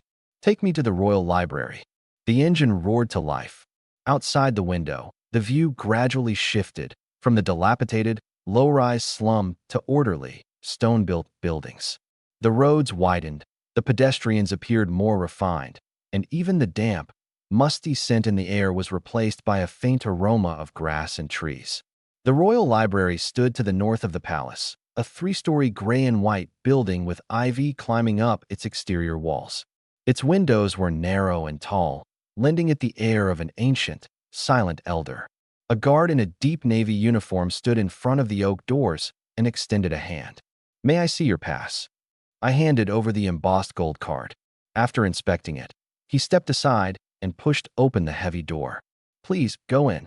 The grand entrance hall was far more spacious than the building's exterior suggested. Its high dome ceiling was adorned with faded murals depicting the story of Genesis. God gazing down at the earth from the clouds, angels circling overhead, and the serpent coiled around the tree, tempting Eve to pluck the forbidden fruit. My gaze lingered on the mural briefly. Something about it felt off. The depiction of God didn't match the illustrations from holy texts. In those, God looked kindly, with snowy white hair and a gentle expression. But in this mural, he appeared stern, his eyes sharp as blades, surveying humanity with a detached, lofty judgment, less a bestower of blessings and more a deliverer of judgment. That's a piece created 300 years ago, painted by the Pope himself at the time. A calm female voice came from above. On the spiral staircase stood a plain-looking middle-aged woman in a deep blue gown. Her hair was tied back into a loose, low bun, and she carried a stack of books in her arms. "Are you well-versed in church history?" I asked. After a few decades of working here, it's hard not to be. "I need to see the director. Could you tell me where their office is?" She gave me a measured glance, her gaze carrying the composed sharpness of someone who had long lived among books. "I'm the director," she said. Without inquiring why I sought her out, she turned and started walking deeper into the hall, books still cradled in her arms. "Follow me." At the end of the second-floor corridor, there was a half-open door with a brass nameplate engraved with director's office. The room was small, with bookshelves lining all four walls, packed to the brim with books and scrolls. The director set her books down, then turned to face me. "What are you looking for?" she asked. "I need information on someone." "Who?" "Yiran," I replied. Her hand froze mid-turn of a page. She looked up, and her expression became complicated. "And what is your relation to Yiran?" "I'm her son." She folded her hands in front of her, taking a moment to study my face in detail. "You resemble her," she said, her voice quieter, especially around the eyes. My heart skipped a beat, though I kept my expression neutral. "You knew my mother?" She hesitated briefly before responding. "I did. She was an old acquaintance of mine. She left some belongings with me, with instructions to give them to you, should you eventually find me." Taking out a small key, she walked to the bookcase furthest back, crouched down, and unlocked the lowest compartment of a cabinet. Inside were a few craft paper envelopes, their edges yellowed and worn. She slid one out and placed it in front of me. "Take a look at this." The front bore no name, no date, only one line of neat, delicate handwriting. "To my child." I opened the envelope and pulled out a carefully folded piece of stationery paper. It was a single page. "My child, if you're reading this letter, I'm probably no longer here. Don't feel sad, and don't rush looking for me. What I've done, it's not so you would avenge me or bear any kind of burden. I simply needed certain answers, ones I had to find for myself. Your uncle, Yi Chuan, has promised to look after you in my place. He said he wouldn't let you suffer. If you see him, thank him for me. Though I'm gone, I'll always love you. Yi Ran." I folded the letter back neatly and returned it to the envelope. Lifting my head, I felt a sourness rise in my chest, though my face betrayed no expression.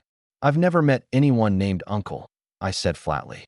Her expression shifted, just slightly, as if she had anticipated this, yet regretted it all the same. "That year, when your mother left, the Yi family fell into crisis," she started. "Your uncle, Yi Chuan, couldn't even guarantee his own safety, let alone take you in. And Yun, he was your father after all. Everyone thought that, at the very least, a father wouldn't harm his own child.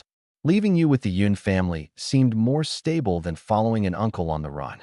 She paused, shaking her head. None of us could have guessed the kind of man Yun would turn out to be. And you? I asked, searching her face. What was your relationship to my mother? Friends, she replied simply. When she was still in the capital, she'd come by every so often to borrow books. Over time, we got to know each other. Borrow books. My gaze narrowed. The royal archives are restricted to the church and the royal family. A common Yun family shouldn't have access, let alone Yi Ran, an outsider with neither influence nor power. How did she manage to get into the archives? At that, a faint smile, tinged with a mix of sentiment and admiration, spread across her usually stoic face. Yi Ran. Her eyes drifted past me, focused somewhere distant, as if she was speaking to someone who wasn't there. Your child really underestimated you, didn't they? In the curator's office, the late afternoon light streamed through the high windows, casting beams of gold where particles of dust danced lazily in the air. The middle-aged woman bent down to unlock the bottom drawer of her desk. She reached inside and retrieved something, pushing it in my direction. A permit. It was unlike the Saintesses, a different material entirely. It felt as smooth and cool as polished stone, with an ivory-white hue that seemed to radiate warmth under the light. This. Years ago, the royal family needed to restore a collection of ancient texts. Those handwritten manuscripts were so fragile they would crumble at the slightest touch. Not a single restorer in the capital dared to take on the task, she explained, her tone calm and steady. Your mother, Yi Ran, volunteered. She locked herself in that restoration room. 3 months. 27 near-destroyed ancient texts, all brought back to life. The royal family asked her what reward she desired. She only requested one thing: access to the royal library. The curator smiled gently. Permanent access, unlimited visits, unrestricted areas. This is the highest-level access pass in the history of the library, the only one ever granted to someone outside the royal family or the high-ranking clergy. She pushed the stone tablet slightly closer to me. And now it's yours. Your mother instructed me to hand it over if her child ever came. I picked up the tablet, feeling its cool, smooth surface against my palm. Your mother. The curator walked to the window, pushing open the tall, narrow pane. Gray-white daylight poured in, outlining her slender frame against the light. Her voice, however, was calm and steady. She was just an ordinary human. But she possessed something most people can't cultivate in a lifetime: exceptionally strong mental ability. I felt my breath hitch slightly. Mental strength is the foundation of humanity's power, the sole bridge for forming pacts with beast folk. Have you heard of Princess Nymph? The curator turned to look at me. That child, barely into her teens, has already formed multiple pacts with beast folk. Everyone in the palace hails her as a prodigy. Her gaze seemed to drift into the void, as if piercing through time to witness scenes from long ago. Your mother was once summoned to the palace as a lecturer for quite some time. Officially, she was tasked with restoring ancient texts. In truth, she was there to unlock the royal heir's potential. Princess Nymph wasn't particularly gifted when she was younger. The royal family grew desperate, scouring for ways to enhance her mental strength. Eventually, they found your mother. The curator paused. She spent more than half a year employing a method I still cannot comprehend to push the princess's mental capacity to a level ordinary people could never hope to reach. And the cost of that? She hesitated, her voice softening. Your mother never spoke of it. But after that, her health visibly declined. The curator fell silent for a few moments, her tone dropping to a somber note. Some things, once given, can never be taken back. I tightened my grip on the stone tablet. So Princess Nymph's ability to form so many pacts with beast folk is because your mother transferred a part of her own mental strength to her. The curator cut in. Of course, publicly, this can't be acknowledged. The royal family attributes it to the princess's natural talent and relentless hard work. The clergy call it divine blessing. No one speaks your mother's name. Her name was erased. I lowered my eyes. The image of Princess Nymph surfaced in my mind, her innate bond with beast folk. That power she so proudly wielded had been forged at the cost of Yaron's life force. I barely nodded, as if listening to some distant tale unconnected to myself. So what exactly is the Yef family's background? The curator paused, startled. For a moment, she stared at my face, and an unplaceable emotion flickered in her eyes. She spent decades in the library, encountering countless people. When others heard of my mother's tragic past, they either broke down in tears or fought to hold them back. But me? I felt nothing, unmoved. This child, she said, is calm to the point of cold-bloodedness. Leaning back in her chair, her eyes settled on the pass in front of her. Have you ever heard of the ancients? I nodded. The ancients were the earliest creators of civilization on the Lair continent, a mysterious group that existed even before the church. It's said they possessed knowledge and power far beyond what we have today, but they mysteriously vanished, leaving only scattered ruins and legends behind. The Yi family, the librarian said in a lowered voice, are the descendants of the ancients. According to the church's doctrine, the ancients were defiant sinners, bearing original sin in their bloodline that needed cleansing. Fortunately, the royal family protected Yi Ran back then, or she would have fallen into the church's hands. I have another question, I said. The Yun family told everyone my mother died of an illness. But in this letter, she doesn't sound like someone on her deathbed. She sounds like someone about to embark on a journey. The librarian nodded. That's right. At the time, Yi Ran knew full well she was walking into the lion's den, yet she still went. She pulled a thick journal from the shelves and placed it in front of me. Child, read this. Everything you want to know is in here. Just as I was about to speak, hurried footsteps echoed in the hallway. A knock on the door followed. The librarian frowned. Come in. A young staff member in uniform burst through, pale-faced. Librarian, there are a few people outside. They're from the church's tribunal.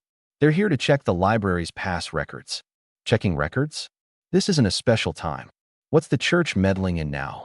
The staff member's voice dropped to a hush, as though sharing something scandalous. I'm not sure, but they said someone's stolen the Saintess's pass. My heart skipped a beat. Stolen the Saintess's pass. That's... ahem. The librarian cleared her throat lightly. Calmly, she pulled out a book, flipped through a few pages, and glanced up at me. In her eyes, there was only silent understanding. Keeping my expression neutral, I stowed the journal into my storage space and stood. The back door, downstairs, the librarian said in a low voice. At the end of the hall, take a left. There's a small door leading to a side alley. I didn't hesitate. I turned and began walking out. Behind me came her steady voice, directed at the staff member. Let them in. At the doorway, I hesitated briefly and turned back. The librarian was already facing the bookshelves, her form steady as a rock, as if nothing had ever happened. Pushing open the door, I stepped into the hallway. My footsteps were muffled by the carpet, vanishing into the corner in mere moments. The librarian stood there, listening intently as my footsteps faded. The corners of my lips curled upward. Yi Ran, oh Yi Ran, your son's nerve truly takes after you. The side alley was narrow, flanked by towering stone walls on both sides, with a bleak, gray sky overhead. I quickened my pace, heading out. Zhang Yu's voice floated into my mind with a mischievous chuckle. Master, it seems your little devotee can't keep up the act for long. Such an overly honest and pure saintess. I let out a sigh. And you're still making fun of this right now. The saintess tried her best to cover for you, and yet the church still sniffed out the trail. Looks like they're not a bunch of complete idiots after all.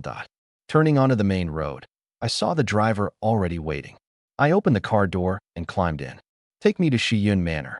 The engine roared to life, and the car pulled out of the capital center, heading toward the northern suburbs. Zhang Yu peeked out from my sleeve, his slit pupils fixed on me. Master, aren't you scared? The adjudicator's office has come knocking.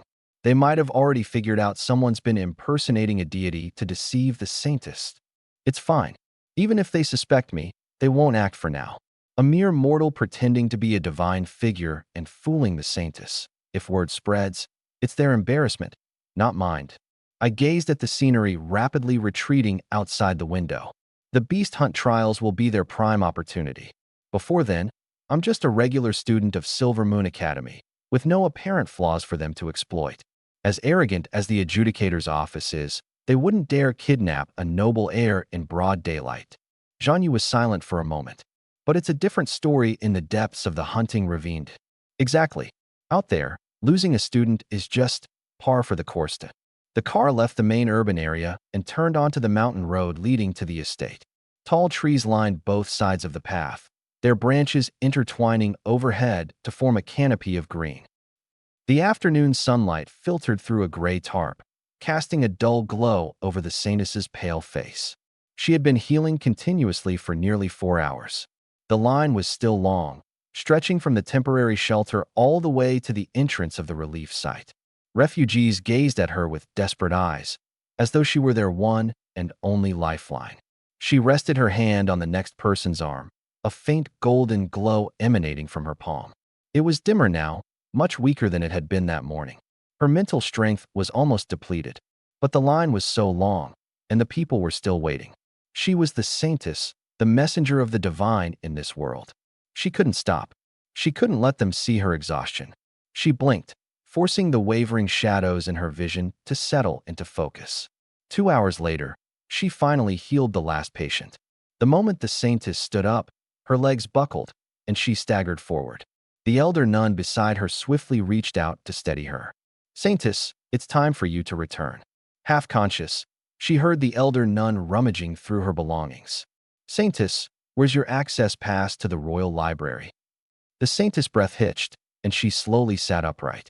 "Why are you asking about that all of a sudden? I arranged your ceremonial robe and found the hidden pocket wide open. The pass is missing." The Mother Superior's gaze fixedly bore into her face, her voice no longer warm.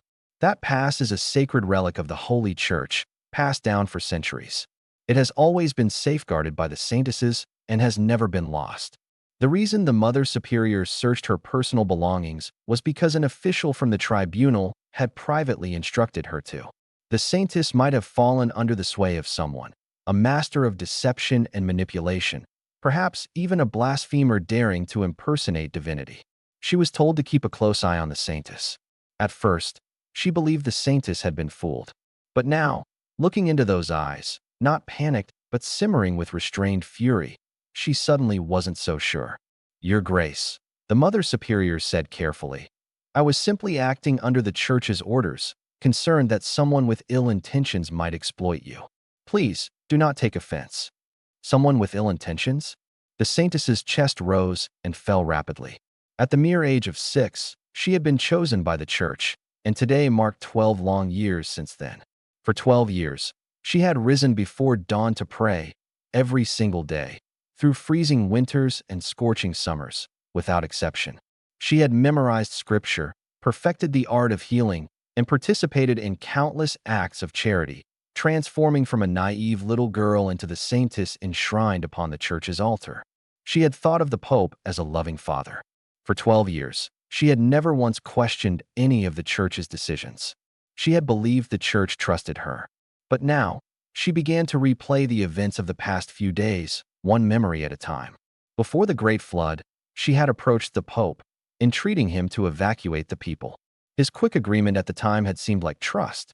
Yet, after the waters finally surged, the Church's attitude toward her shifted.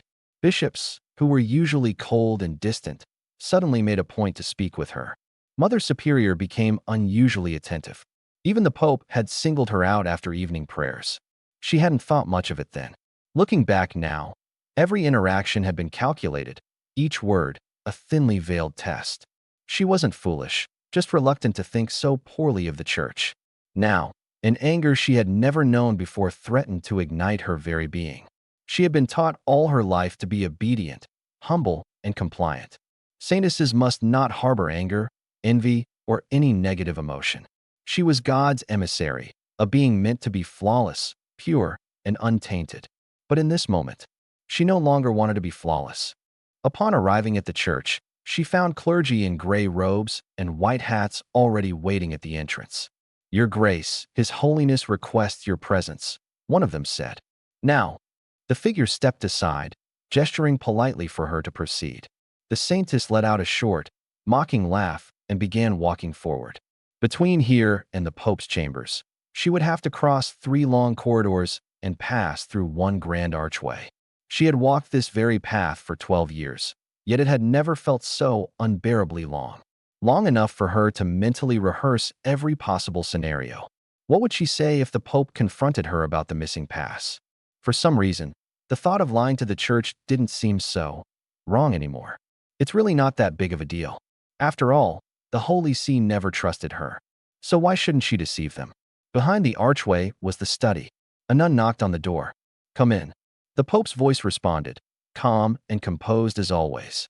The Pope sat behind his desk, his long gray-white hair loosely tied back. He wore a plain white cassock, no crown upon his head, looking much like an ordinary elder. At least, he would have, if she didn't know he had spies keeping watch on her. "Take a seat," the Pope said with a kindly smile. "I heard you were healing people all day and overexerted yourself. Don't push yourself so hard in the future. Your health is important." "Thank you for your concern, Your Holiness." The exchange began as polite and perfunctory as ever. The Pope's gray eyes briefly flickered with complexity as he observed her tense, guarded posture. "I heard your pass cannot be found." The Saintess did not evade his gaze. "That's correct. When did you last see it?" "The pass was kept in a hidden pocket. Since it's rarely used, I seldom check it. I don't know exactly when it went missing." Her tone was steady, revealing no trace of guilt. Their gazes locked under the dim, warm glow of the lamp. "Saintess, do you understand the significance of this pass?" "I do. It's a sacred artifact that was part of the contract between the Holy See and the royal family, passed down through generations and entrusted to the Saintess. It must not be lent to anyone." "Then, are you aware it was used yesterday?" "I was not." "Saintess." The Pope's tone turned heavier, though his manner remained calm. "You've been in the Holy See for 12 years, and I have never raised my voice to you, not once." He paused, leaning forward slightly, fingers interlaced as his pale gray eyes bored into hers. "But today, I must ask you this question. Think carefully before you answer. Who did you give the pass to?" The Saintess sat firm in her chair, her hazel eyes holding his gaze steadily. This time, there was no trace of a wide-eyed girl idolizing a respected elder. 12 years. She had always seen him as a father figure. She had believed he felt the same about her. But now, staring into those eyes devoid of tenderness, she suddenly understood. In the Pope's eyes, she was never family. She was merely a tool to be regulated, monitored, controlled. "I gave it to no one."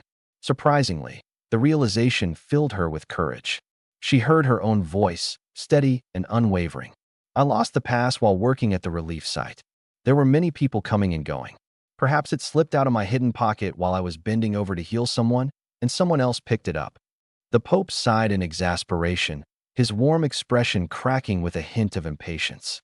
"A sacred artifact, passed down through centuries of Holy See tradition, lost so carelessly by you? It was my negligence. I will accept whatever punishment your Holiness deems appropriate."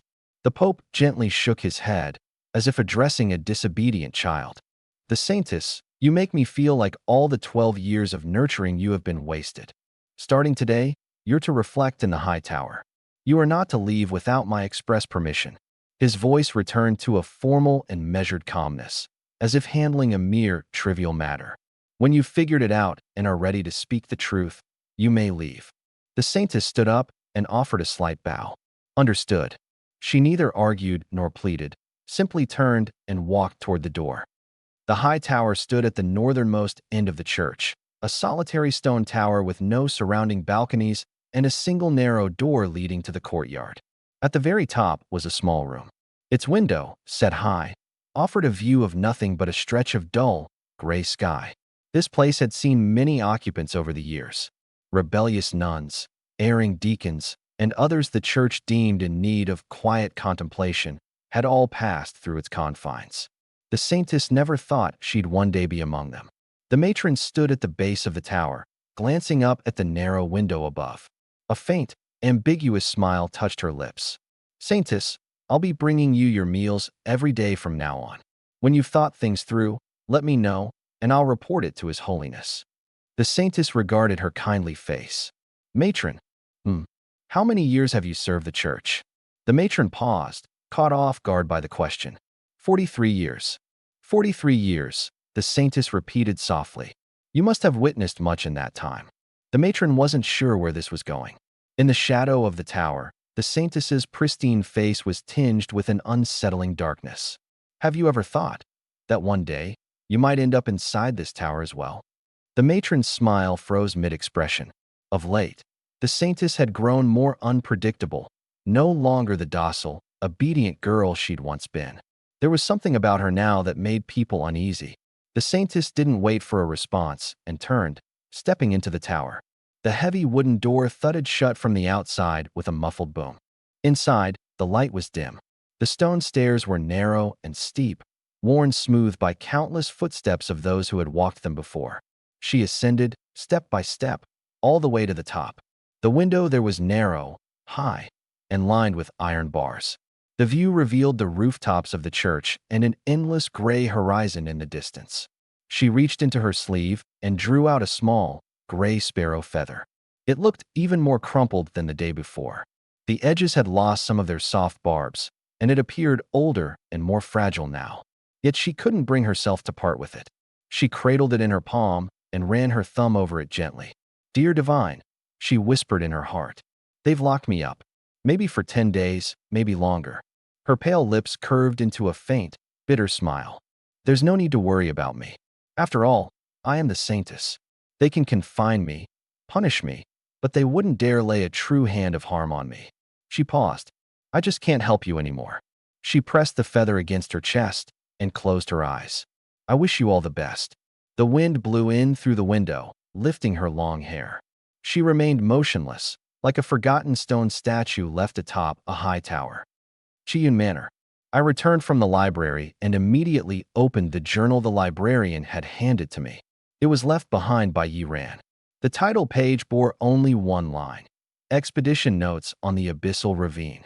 The pages had yellowed with age, and the ink was smudged from water stains, but the handwriting was sharp and composed, every stroke written with utmost care, exactly like the letter she'd sent. I skimmed through for the key details. The Abyssal Ravine lies 300 miles north of the capital, with perilous terrain. Deep within the gorge lie the ruins of the ancestors, rumored to be the location of the gate. The gate is said to be the ancestors' passage out of this world. Legend has it they established a new civilization on the other side and completely cut ties with the Lair continent. The way to open it has long been lost, and only those with ancestor bloodlines can awaken it. The gorge is unervingly quiet. In a place of such vast wilderness, there's no sign of bird, beast, or insect, just the sound of the wind and my own footsteps. Sometimes I feel like it's not that there's no life here, but rather that life dares not come close. Wild beast folk are more sensitive than humans. They must sense something here, something they're afraid of. I kept flipping through. The notes were organized by the number of entries, not dates. 5th entry. I've finally found the gate. The handwriting grew messy here, clearly written in uncontainable excitement. I can't wait anymore. The church's agents have been trailing me in secret. I have no way out. The next page was even harder to decipher, hastily scrawled. The gate is calling me. I must enter. The final page contained only a single sentence. I hope I can uncover this world's truth. The journal ended there, abruptly and without resolution. Abyssal Ravine. The gate. The ancestors' bloodline. I silently repeated these words, my thoughts churning. The place where the trial went awry. The destination the Holy Tribunal wanted to reach with their entire force. The location pointed to by my mother's keepsakes. All of them converged here. Yi Ran, a woman whose life had been deliberately erased by the Yun family. What had she been pursuing when she was alive? And what kind of new world might lie beyond that gate? One that made her willingly dive into the flames. As I moved to put the journal away, I noticed the last page felt too thick. I gently tore it open and found a folded map hidden inside. The paper was thick and waterproof, as pristine as if it were brand new. The map detailed the intricate pathways of the gorge, with a red circle marking a location deep inside. A small note in neat handwriting read, "Location of the gate." I closed the journal and tucked it safely against me. Zhanyu stood behind me the whole time, silently reading along. Having finished reading the entire book, a deep shock flickered in her amethyst-purple eyes. "The church is also looking for that door." Her voice dropped to a low, serious tone. The tribunal is already investigating you. They're likely to make their move during the beast trial. Are you really going to go? Demonic power, Lin Guani, the Saintess, the Yi clan's ancestral bloodline. Debts piled upon debts. I let out a long sigh. I'm afraid it's not my choice to make anymore. Then what are you going to? I'm going to see that door and the so-called new world beyond it with my own eyes. I gazed out the window, a quiet, almost obsessive calmness filling my eyes. The beast trial isn't the tribunal's hunting ground. It's mine. The tail end of summer vacation slipped away quietly. The floodwaters receded in the south of the city, and the church's reconstruction efforts proceeded in an orderly fashion. Meanwhile, the Saintess had been confined to the tower for an entire month without any contact with the outside world. Officially, the church claimed she was in seclusion, praying for those lost in the disaster. But I knew she had shouldered everything for me. September 1st marked the beginning of the new academic year at Silvermoon Royal Academy. Groups of students scattered across the campus, exchanging tales of their summer adventures. Did you hear? The church locked up the Saintess. They say it's for seclusion, but apparently, it's because she lost something important. Who cares about the Saintess? What I heard is that this year's beast trial has new rules. It used to be voluntary, but now it's mandatory. Everyone has to participate. Mandatory? Isn't that just sending us to our deaths? I stepped into the main hall of the teaching building. A crowd had already formed around the bulletin board. The notice, written with airtight official language, carried an unmistakable bureaucratic tone.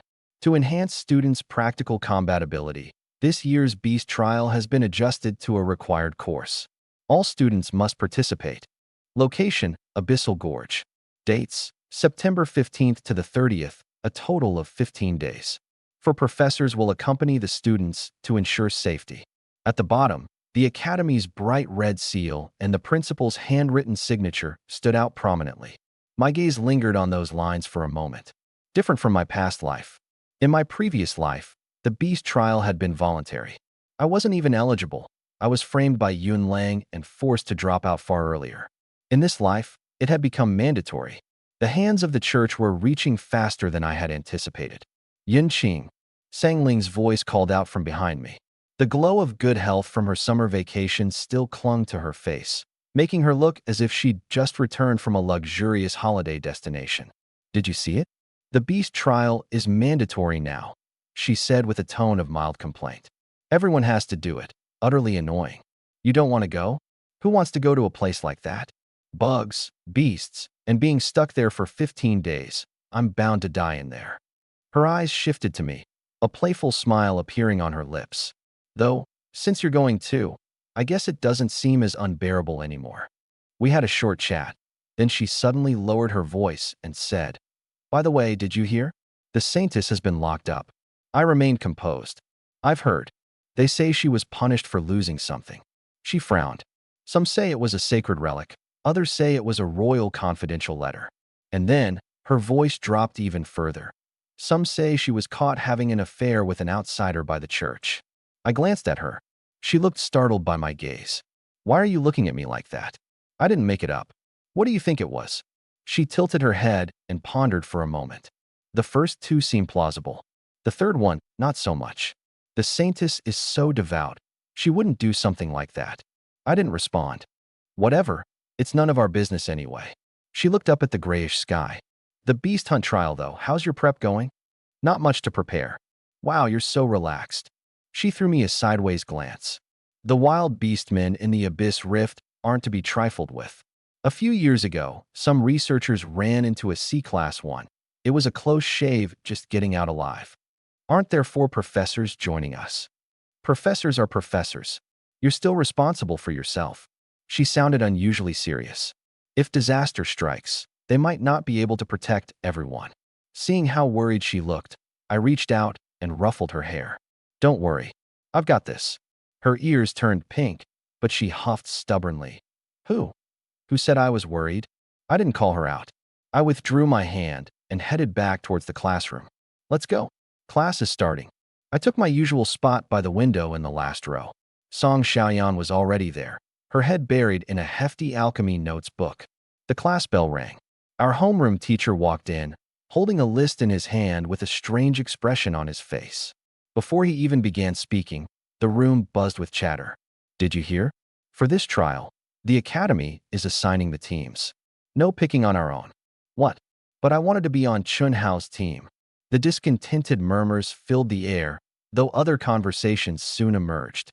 Hey, who do you think Yunqing will be assigned to? At the mention of my name, a few heads turned, ears perked up. Man, I hope I get to team up with him. He contracted a super S-class healing spirit. Having him on the team is like carrying extra lives. Yeah, keep dreaming. Someone like him isn't going to be teamed up with you.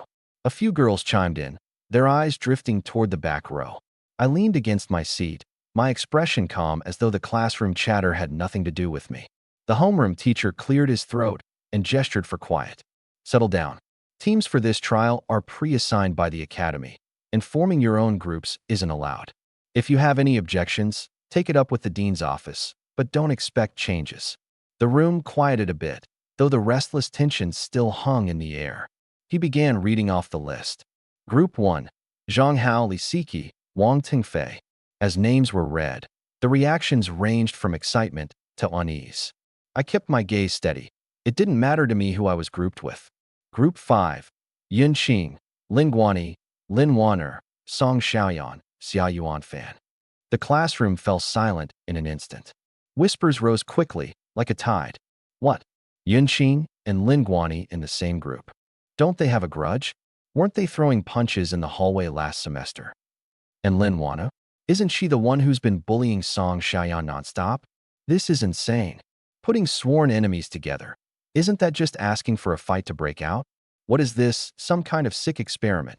Every pair of eyes darted toward me, then shifted toward the Lin siblings on the other side of the classroom. I didn't move, still leaning back against my chair, as though it was all just some arbitrary list. Song Xiaoyan, however, started to tense up. Her fingers slowly tightened around her pen, pressing the tip into her notebook until it left a dark ink blot. She didn't dare look up, didn't dare meet my eyes, and certainly not Lin Waner's. She knew exactly what this grouping meant. The canyon had no cameras, no patrols.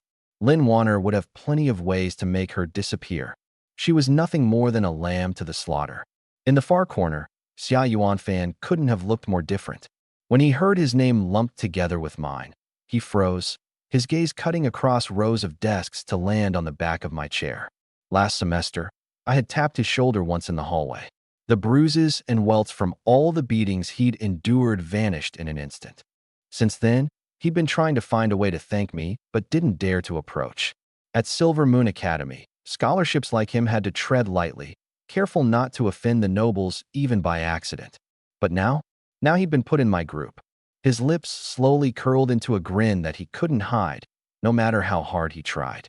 Going into the trial with Yun Qing, maybe it wouldn't be so bad this time.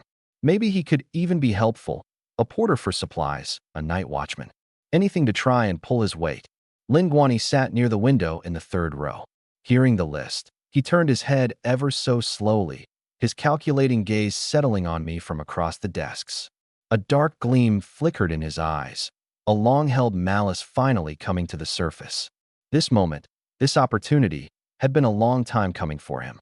The day his father mentioned the beast hunt trials over the phone, he'd known that I would end up in his group, out in the canyon, with its treacherous cliffs and roaming wild beasts. Students went missing all the time. The school might search, but if nothing turned up, all they could do was offer their regrets. His eyes flicked back to his book, but the shadow of a cruel smile lingered on his lips. Lin Waner made no effort to hide her reaction. She tilted her head slightly, glancing toward Song Xiaoyan, who was hunched in her seat like a terrified quail. Her grin was merciless. If it weren't for me meddling, that nobody would have been bullied into dropping out ages ago.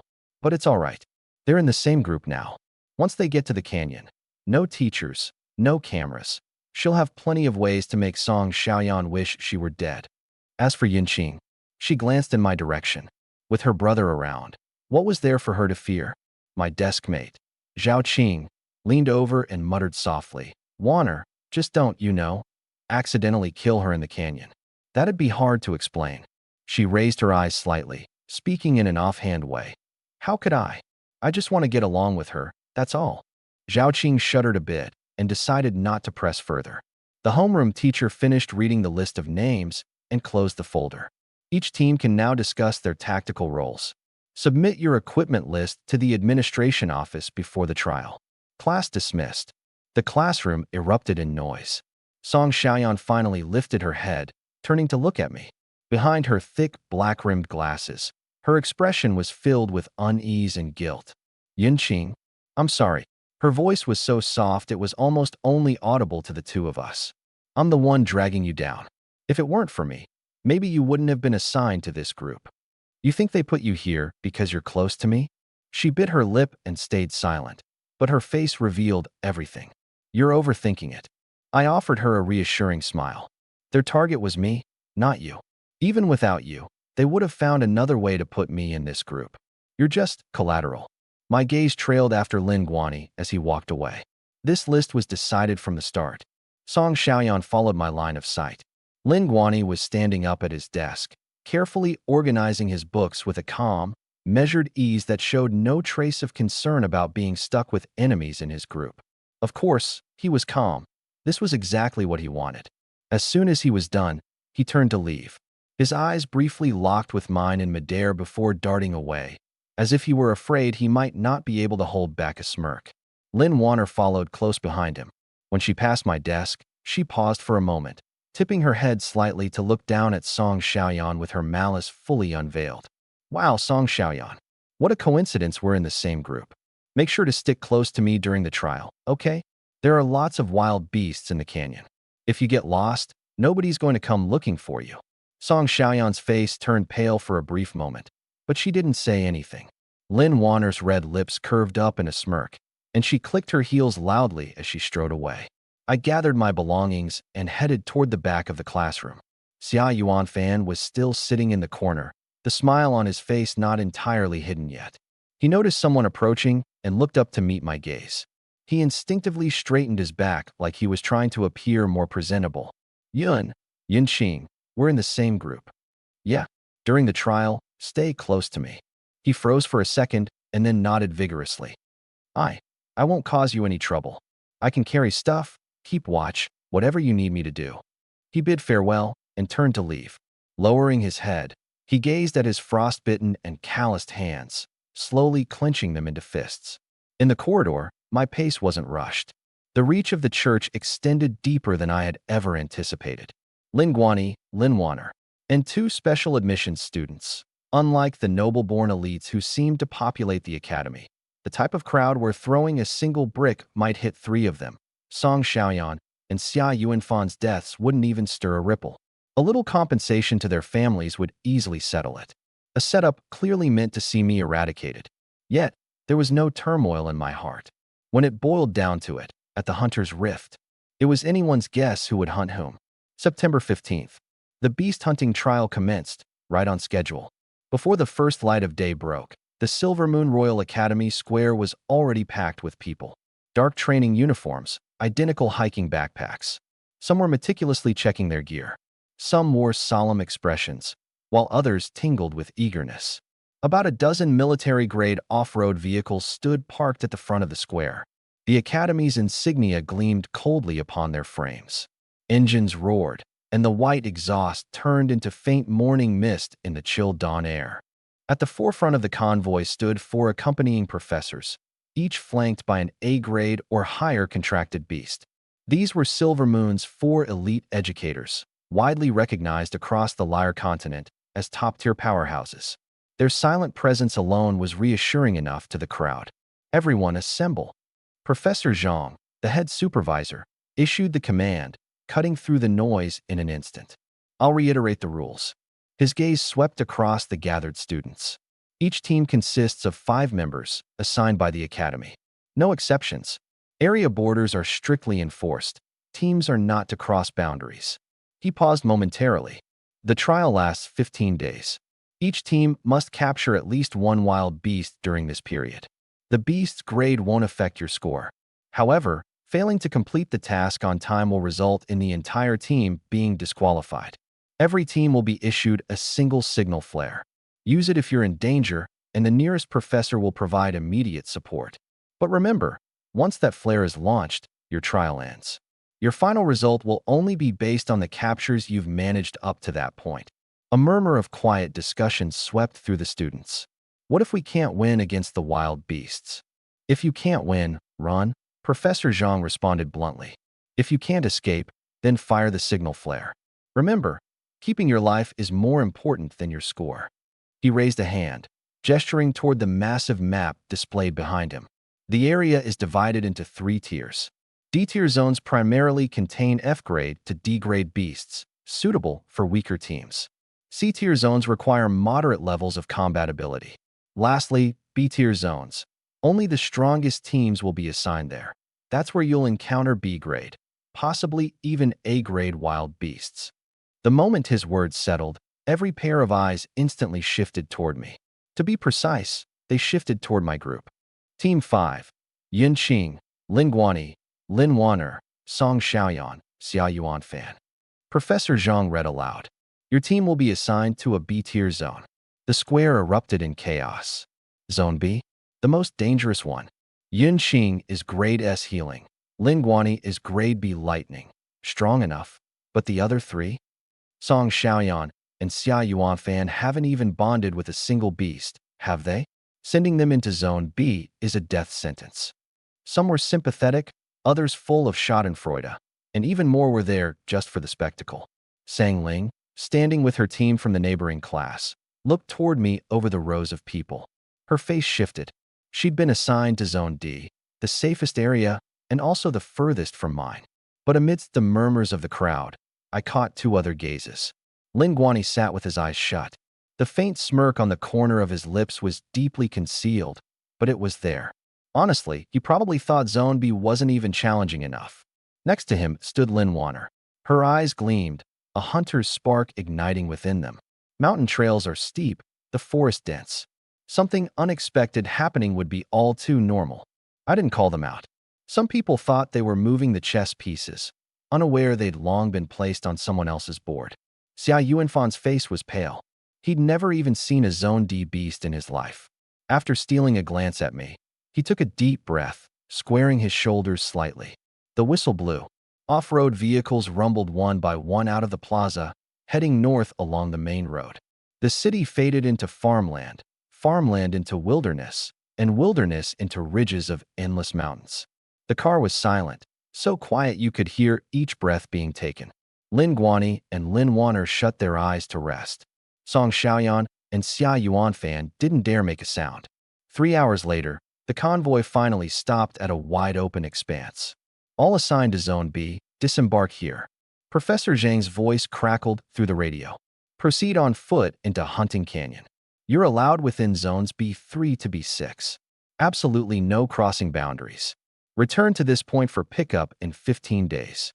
I grabbed my backpack and hopped down from the truck, narrowing my eyes slightly. Hunting Canyon was rougher than I thought. The mountain peaks on either side rose steeply, sheer like blades, with gray stone walls crawling with moss and vines. The canyon floor stretched out like the remnants of an old, dried-up riverbed, littered with smooth, scattered stones. The air carried an unrefined mix of decay, pine resin, and wildflowers, primal and untamed. It was eerily still. No birdsong, no chirping insects. Just the haunting whistle of wind funneled through the canyon's depths. Team 5, follow me. Lin Guani was the first to step forward, striding without a glance back toward the canyon's interior. Lin Wan'er followed close behind, only to pause after 2 steps. She turned her head with an overly sweet smile, her voice sickly. Try to keep up, okay? Wouldn't want you getting lost. Song Xiaoyan kept her head low, staying silent. Xia Yuanfan edged closer to me, muttering under his breath, Yin Qing, I'll take the lead. If anything happens, at least I can block the way for you. I nodded lightly. His spine straightened marginally more, and he briskly moved to the middle of the line. The first day passed uneventfully. In the outskirts, signs of beasts were few and far between. An occasional scratch along a rock, faint claw marks on the ground. Some feces, not a single real orc in sight. Lin Guani led the way, walking at a blistering pace. Song Xiaoyan, weighed down by a heavy hiking pack, trudged along, her steps uneven. Less than 2 hours in, she was already gasping for air. Lin Wanner glanced back with a sneer. What's the matter? Can't keep up already? It takes 5 days to reach the core of the level B zone. At this rate, you'll drag us all down. Song Xiaoyan bit her lip, quickened her pace, and said nothing in return. After another hour of hiking, Lin Guani came to a stop. We'll camp here for the night. He had chosen a spot backed by a massive boulder, shielded on 3 sides with only one side facing the deeper part of the canyon. Defensible and strategic, not a bad choice. Lin Guani dropped his pack and began pitching the tent with practiced efficiency. Lin Wanner also joined in. Though her slow, half-hearted movements contributed little, it seemed more for show than for actual assistance. You too, Lin Guani said without even lifting his head. Go gather firewood. Xia Yuanfan glanced at me, and I gave a nod. Let's go. I'll come with you, he said, tugging lightly on Song Xiaoyan's sleeve.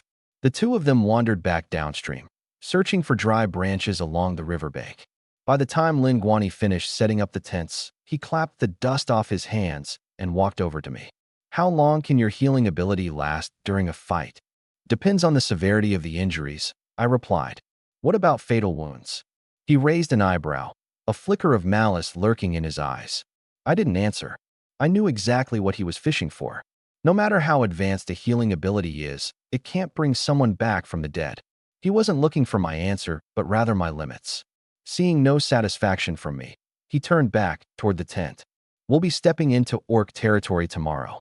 Stay close, and don't fall behind. Of course, I replied nonchalantly. Truthfully, I was curious to see just what he was up to. Night fell fast.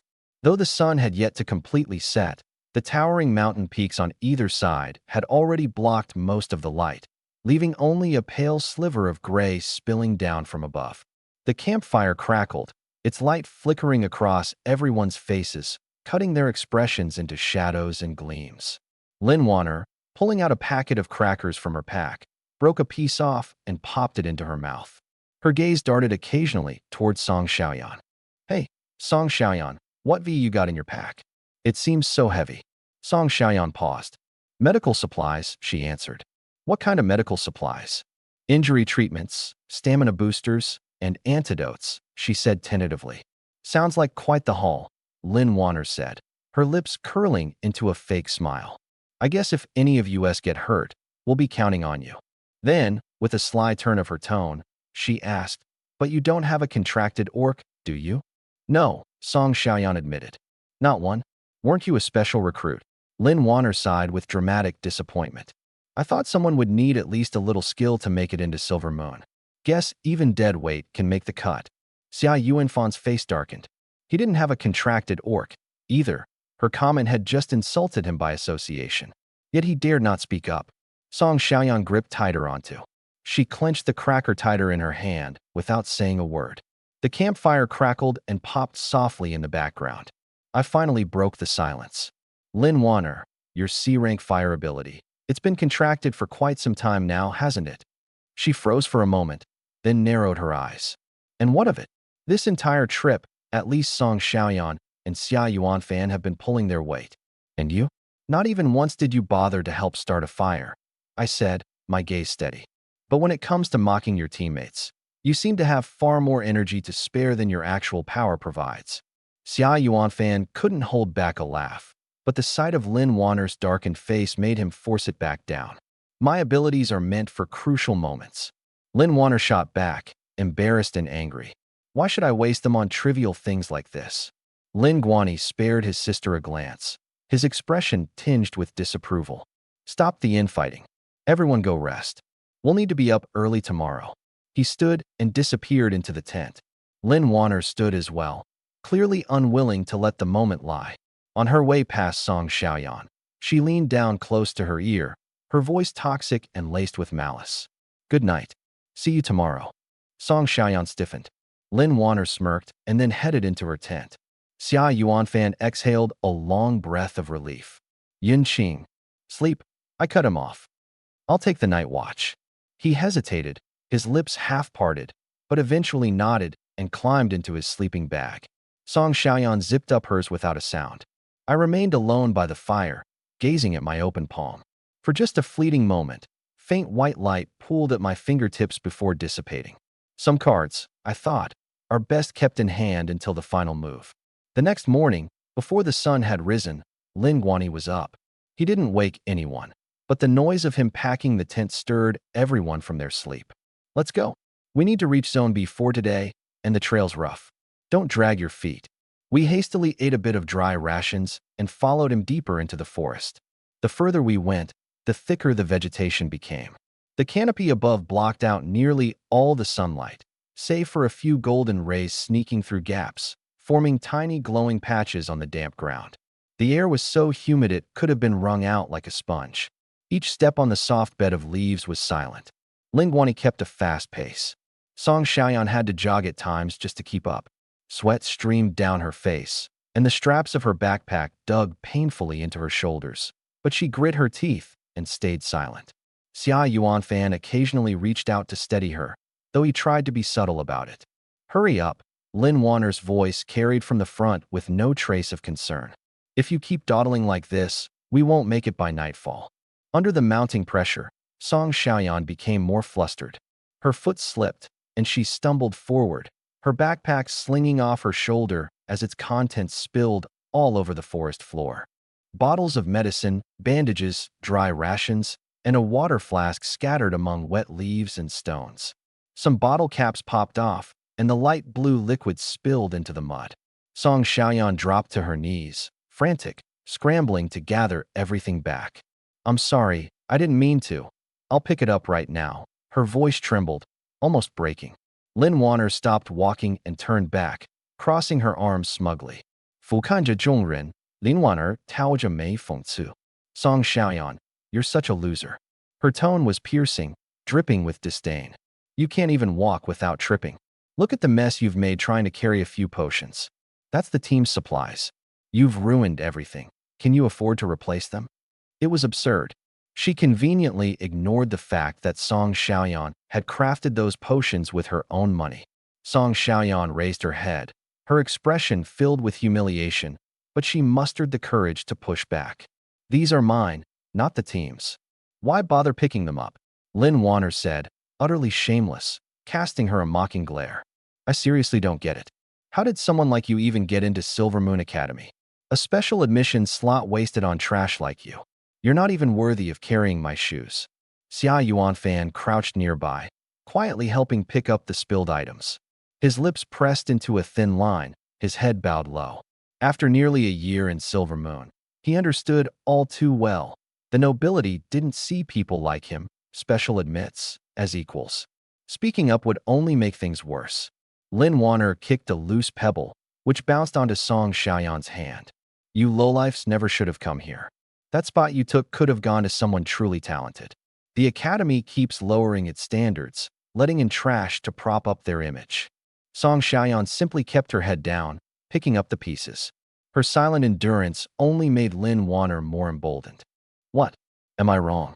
Go on, argue back. Aren't you great at playing the victim around Yinqing? Acting all innocent for the professors, like putting a school uniform on a bug from the slums would turn it into a person.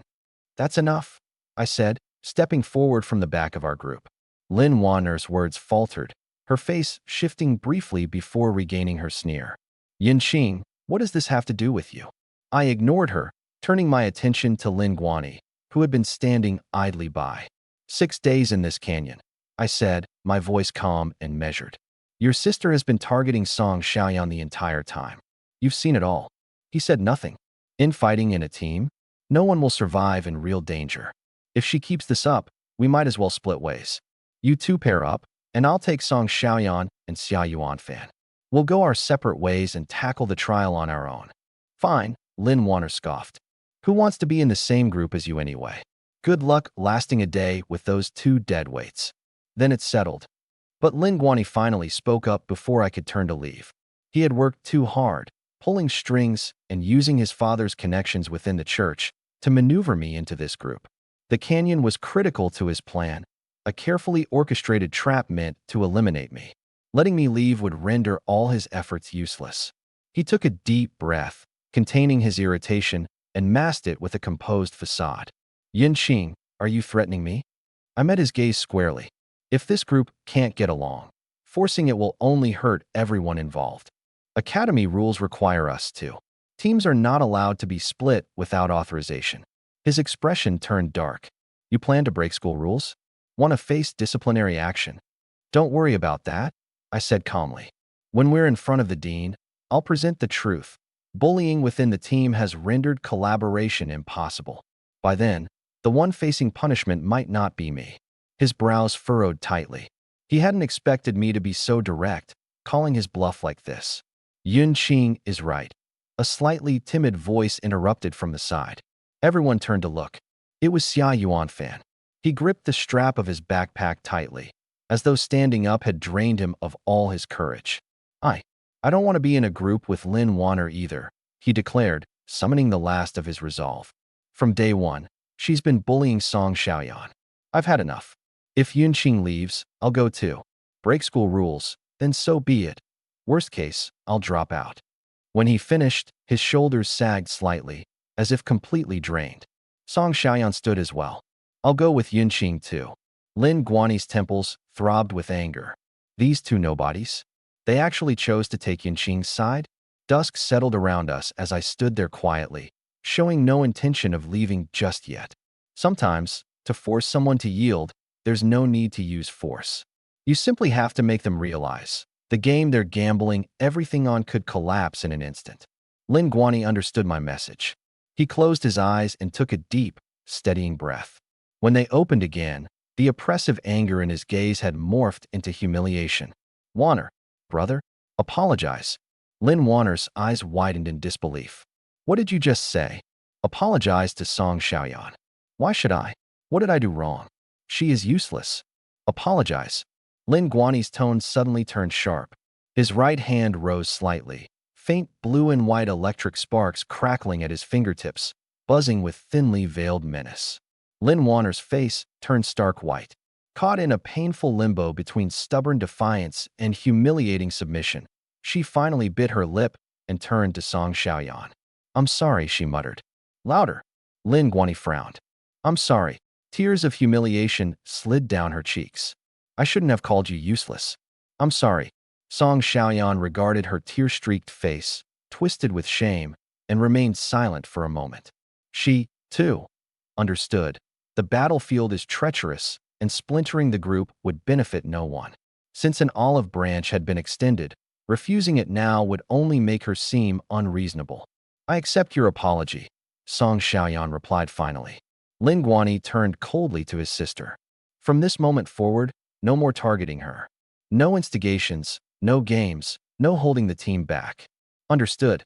Lin Wanner bit her lip and nodded, not daring to protest any further. He shifted his sharp gaze toward me. Will this suffice? I merely smiled faintly, serene as the moon peeking through the mountain mist, as if the unyielding forcefulness of earlier had been someone else entirely. Lin Guanyi's chest rose and fell sharply with restrained frustration. I nearly lost my breath, my knuckles turning white as I clenched my fists. Then let's keep moving. Lin Guanyi turned away, his back to all of us, hiding the unpleasant look on his face. We reached the core of the B-grade zone before nightfall. The group marched on for another 2 hours. I kept to the middle of the group, letting my gaze silently sweep across the terrain on both sides. The forest canopy thickened as we moved forward, blocking out most of the sunlight. The valley floor grew dim, resembling the gloom of twilight. There was a damp, musky scent of decaying foliage in the air, mixed with a faint metallic tang, provoking an inexplicable sense of unease.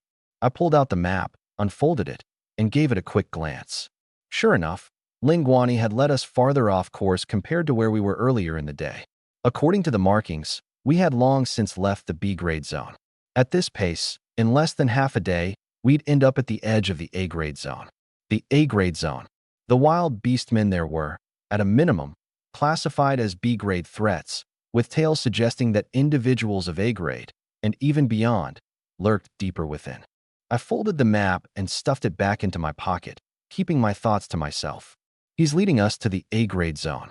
I'd already suspected it long ago. If the church wanted me gone in this canyon, they wouldn't try to strike in the B zone alone. In the A-grade zone, with its high mountains and dense forests, Even a distress signal might fail to make it out. If someone were to go missing here, no trace, let alone a body, would ever be found. It was the perfect plan for elimination. Xia Yuanfan and Song Xiaoyan's faces grew increasingly tense, but no matter what they asked, Lin Guani brushed them off with a vague, minor detour. Lin Wanner followed quietly behind her brother. She was unusually subdued after being reprimanded earlier, not even daring to glance my way. As we crossed into the A-grade zone, the terrain suddenly turned treacherous. Sheer rock walls rose on either side of us, almost vertically. We were moving through a narrow crevice, surrounded by stone. The faint light filtering through layers of trees and rock barely reached the valley floor, making it hard to even discern one another's faces. Lin Guani picked up his pace. Lin Wanner and Song Xiaoyan practically had to jog to keep up, while Xia Yuanfan gasped for breath, occasionally reaching out to steady himself. I kept to the back, my eyes fixed on Lin Guani's retreating figure. He was moving hastily, glancing up at the cliff faces as if searching for something. Then, a flicker of exhilaration broke through his fatigue, barely perceptible but unmistakable. Following his gaze, I spotted it, a dark hole in the cliffside. The opening was small, mostly concealed by thick vines and shrubs. The ground surrounding it bore deep claw marks etched into the rock, as if something had repeatedly raked across it. I raised an eyebrow slightly. A beastman lair. Lin Guani, in his desperation to kill me, was walking a dangerous line, provoking wild beastmen in the A-grade zone. Even 10 of him wouldn't stand a chance against one of them. His hatred for me clearly overrode any sense of self-preservation. Lin Guani stopped abruptly and struggled to suppress the faint smile tugging at the corners of his lips. "The path ahead is tricky," he said. "I'll scout it out real quick. Stay here, don't move." Without waiting for a response, he turned and strode toward the dark cave. Xia Yuanfan and Song Xiaoyan leaned against the rocks, catching their breath. Gasping for breath, sweat dripped off my chin. "Yinqing, how much further do we have to go?" Xia Yuanfan's voice was weak and breathless. "Almost there, just hang in a little longer," I replied, my eyes locked on the cave entrance. About 15 minutes later, Lin Guani returned. I noticed his right hand was dusted with a layer of pale, chalky powder. Looked like weathered rock debris. "No danger up ahead. Let's go," he said with a smile, patting my shoulder as if casually. But in the process, he wiped the powder onto me. He led us down a detour, bypassing the mountain wall near the cave, choosing a slightly longer route. He must have been gloating internally. When the disturbed beastmen emerged from their nest later, I wouldn't stand a chance. Another 20 minutes of walking, and the rocky mountain walls started opening up. The valley floor ahead flattened out, covered with fallen leaves and pebbles that crunched underfoot. Out of nowhere, a piercing roar shattered the air behind us, sending chills down my spine. The second roar, then a third, coming from different directions, drawing closer by the second. Lin Guani's pace suddenly quickened, swiftly widening the gap between us. And just like that, 3 beastmen burst out from the dense foliage. Their dark brown fur nearly blended with the tree trunks, but their blood-red eyes burned vividly in the shadows. B-grade. 3 wild B-grade beastmen. Xia Yuanfan went ghostly pale, his legs trembling as he struggled to even utter a sound. Song Xiaoyan took a shaky step back, only to hit the rock wall, nowhere left to retreat. "Fire the flare," Xia Yuanfan stammered, fumbling for the side pocket of his backpack. Before he could grab it, a blue-white arc of electricity shot forward, striking him directly. "Ah!" Xia Yuanfan screamed as he was thrown backward, crashing to the ground. The flare gun tumbled free, rolling nearby, but he couldn't move. Half his body was numb from the shock. Standing several feet away, Lin Guani's hand was still outstretched in the position of casting electricity, his expression unervingly calm, as if nothing had happened. "We can't fire the flare." He was smiling now. "If it goes off, the trial ends. No captured beastmen means everybody fails and retakes the trial." "Are you insane?" Xia Yuanfan's voice cracked with panic. 3 B-grade beastmen. We're not going to survive this." The 3 beastmen fanned out, their crimson eyes glowing like ghostly flames in the dim valley. Lin Guani stepped back to the rear, pretending to take stance, his hands forming a sparking orb of lightning. His plan was simple: I had already been covered in the frenzy-inducing powder. Once the beastmen tore through me, he'd clean up the leftovers. With his own B-grade lightning abilities and Lin Wanner's C-grade fire abilities to assist, escaping a pack of full-bellied beastmen wouldn't be hard for them at all. Brother? Lin Wanner's voice trembled as she began noticing something was off. When he didn't respond, she had no choice but to hastily mobilize her own abilities to prepare for battle. Xia Yuanfan and Song Xiaoyan kept their distance, entirely too terrified to do anything but stay out of the way. The leader of the beastmen, bounding on all fours, bypassed the others and charged straight at me. The speed. Moving at an incredible speed, the figure left a blur across the ground, scattering debris everywhere. I didn't react as he expected, panicked, running for my life. Instead, I simply sidestepped and reached out. At the precise moment the orc lunged at me, my right hand clamped onto Lin Wanner's nape with chilling precision and yanked her forward. She was pulled effortlessly, completely defenseless, now serving as a barrier between the orc and me. A flash of cold steel swept past her vision. Splurt. The orc's claws slashed across her chest, producing a sickening tearing sound that sent shivers down anyone's spine. Her combat uniform ripped from her chest to her abdomen, and blood gushed out, splattering my hand. Lin Wanner let out a piercing scream, collapsing like a broken marionette. I didn't let go. Gripping her nape tightly, I used her limp, writhing body to block the attack of a second orc, her body convulsing with agony. Wanner. Ling Guanyi's mind went completely blank. He stared at me, horrified, his sister being used as a human shield, her lifeblood staining the gray combat suit a deep crimson. For the first time, the arrogant expression on his face contorted into genuine fear. Are you insane? Let her go, he roared, his lightning element power crackling at his fingertips. Yet, he didn't dare make a move, terrified I'd use his sister to shield myself again. I stood facing the orcs, holding his barely breathing sister like a rag doll. Blood splattered my face, but my expression remained calm and mild. Lowering my gaze, I glanced at Lin Wanner trembling in pain, then lifted my eyes past her, staring straight at the hesitant orc ahead. A low, guttural growl resonated from the orc's throat. It didn't dare strike again. Lin Guanyi, I spoke, tone as gentle as ever. Your sister's about to die. He started to panic. Save her. You can heal, can't you? Do it now. Within mere moments, Lin Wanner's face turned from pale to ashen. The color drained entirely from her lips, her pupils beginning to lose focus. I remained still, relishing the growing despair in his eyes. Why should I save her? The soft tone of my question hit him like a bucket of ice-cold water dumped over his head. You? He choked on his words. And suddenly, he understood. The person standing before him had never been the kind or gentle soul everyone believed. Ever since I had stepped foot in Silvermoon Royal Academy, everyone had been fooled by this facade of warmth and harmlessness. They thought I was the pliable one, the soft target, willing to heal the injured selflessly, defend the bullied altruistically. But now, I was using his sister as a meat shield, watching her life slip away without so much as a flicker of emotion. A devil cloaked in the guise of a saint. Yun Qing, his voice faltered, growing softer. That word, please, was something he had never uttered to anyone in his life. All his pride, dignity, and privilege of being the son of a godly church official were crushed in that moment as he knelt before me. I'm begging you. Save her. Name your price, and I'll agree to anything. I savored his broken expression for a few seconds before tilting my head slightly, turning my gaze to the remaining 3 orcs still circling us. Start by dealing with them. We've dealt with it. I paused, my tone nonchalant. If it happens again, I'll still push her out. You can't expect me to be a human shield. His face was ashen with rage. There was no room for negotiation in this deal. But 3 B-class beastmen? How could he take on all of them alone? You guys run first. I'll hold them off as much as I can. He gritted his teeth, turning to face the beastmen.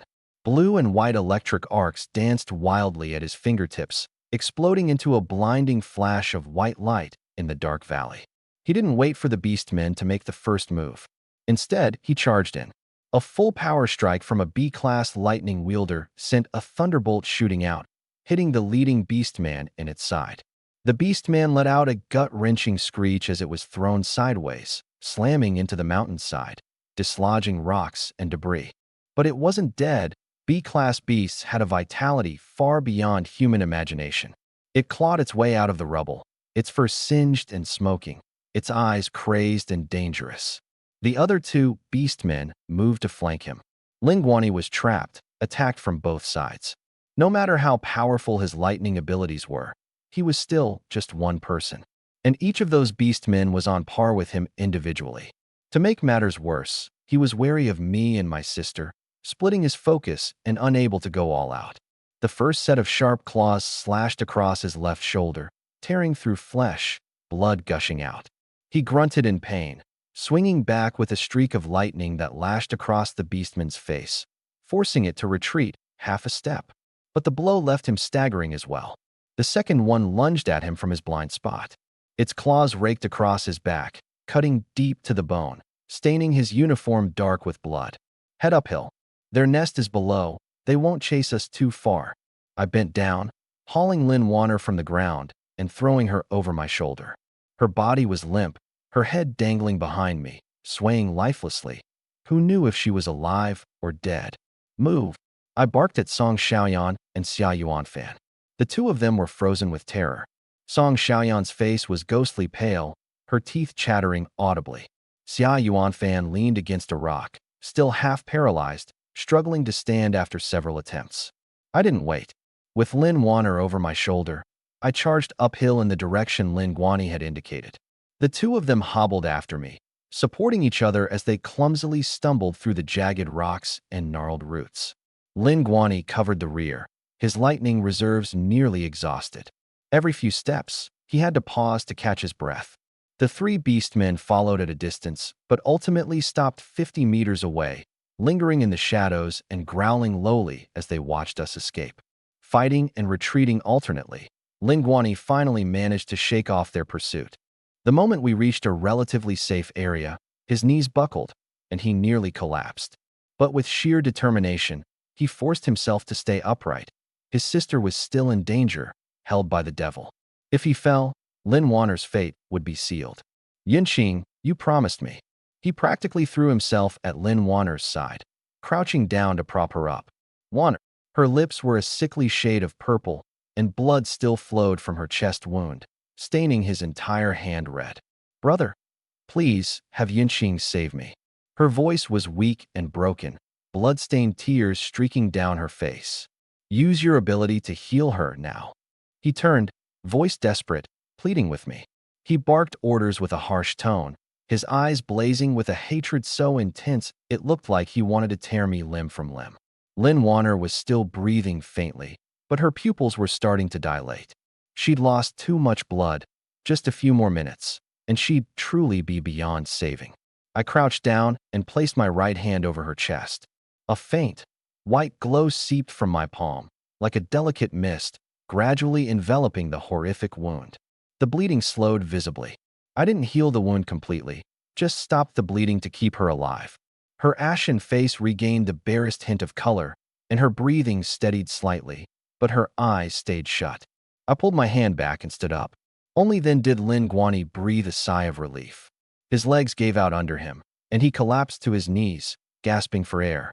Covered in injuries, dirt-streaked and battered, any semblance of the prideful heir to the church hierarchy had long since been stripped away. She's stable now, I said, not looking at him.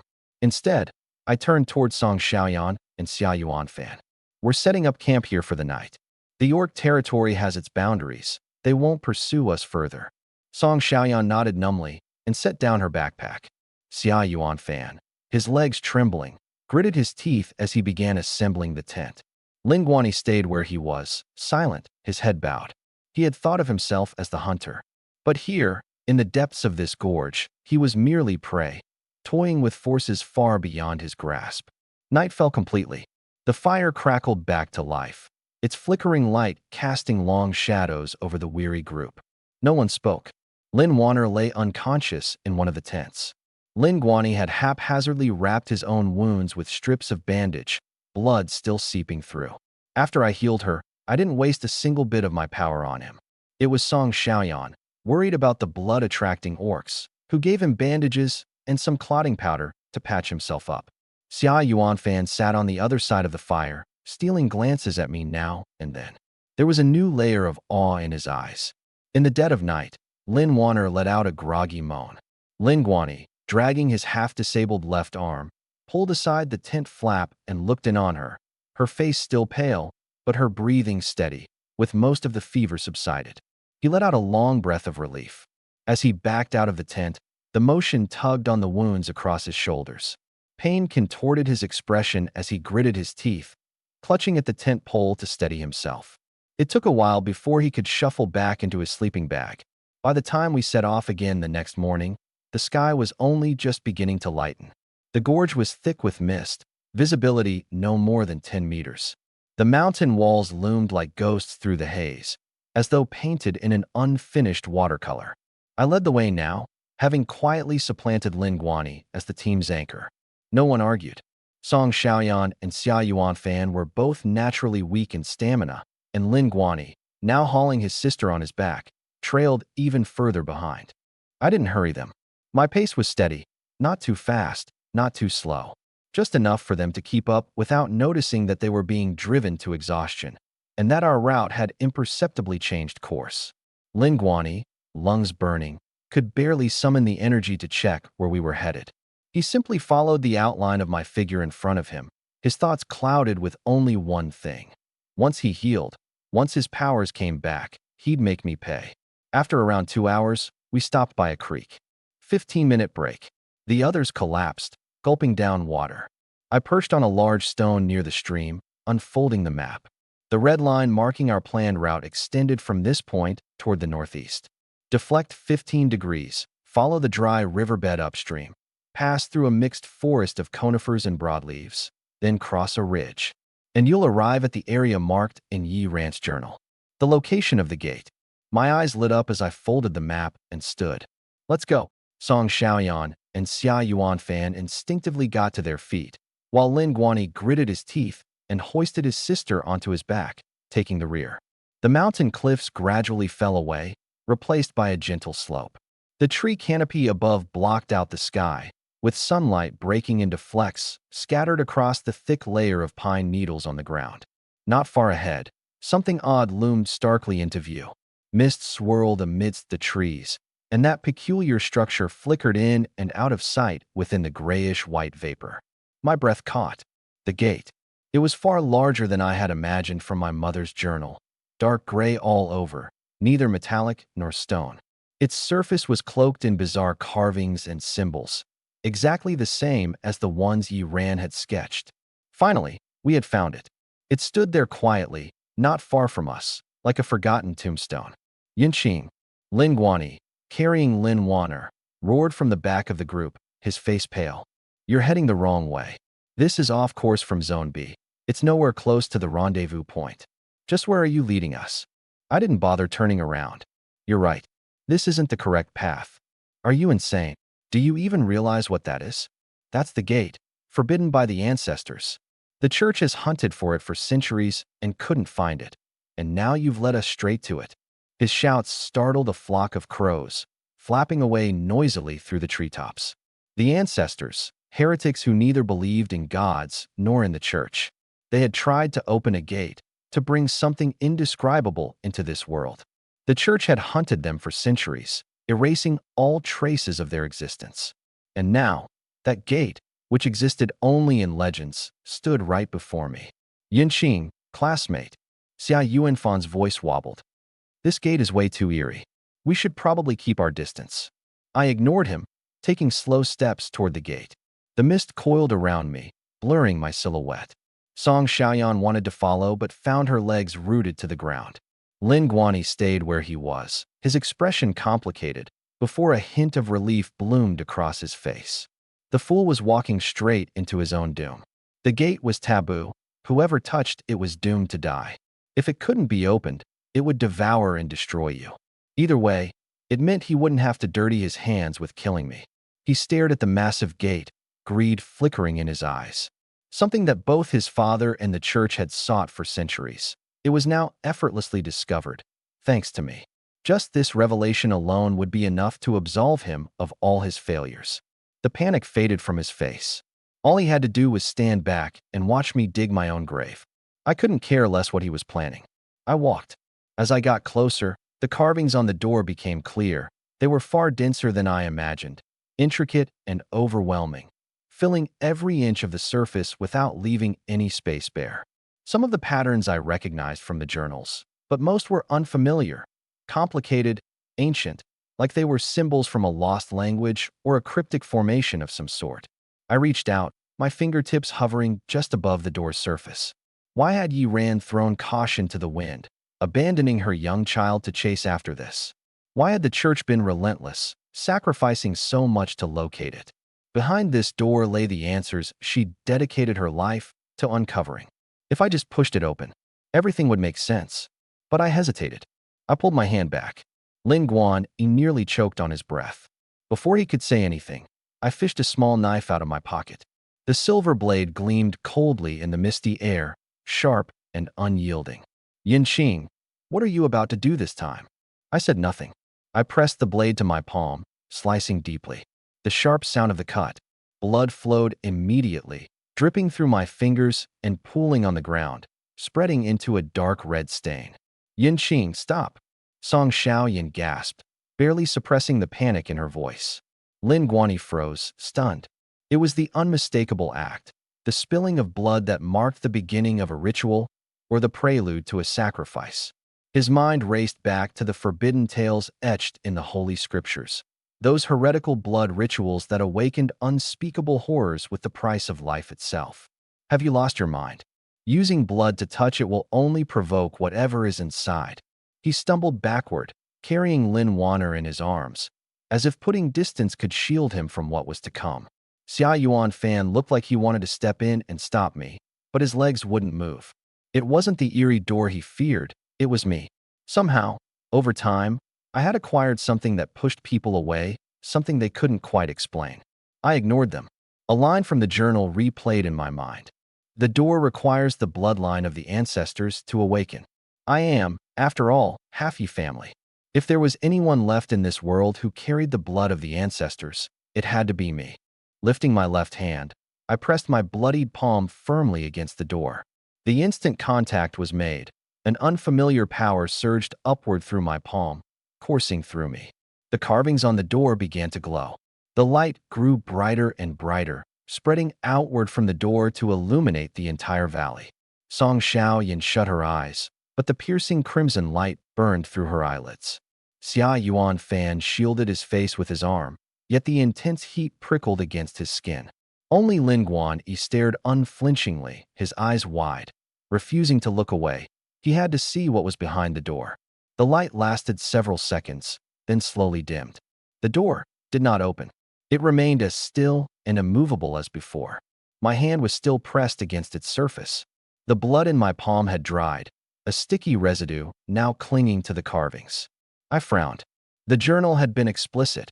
Only the bloodline of the ancestors could awaken the door. I had done everything as instructed.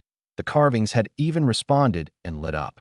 But it felt as though something was missing, the mechanism not fully triggered. Why? Was my bloodline not pure enough? The wound in my palm was already healed, closed quickly by my innate healing ability. Yet the absence of pain brought not even a trace of relief. Thud! A deep, muffled sound echoed from the soil beneath our feet. It was as if something buried deep underground was struggling, desperate to break free. Lin Guani froze, startled. The doorway, an ancient link between two worlds, had awakened.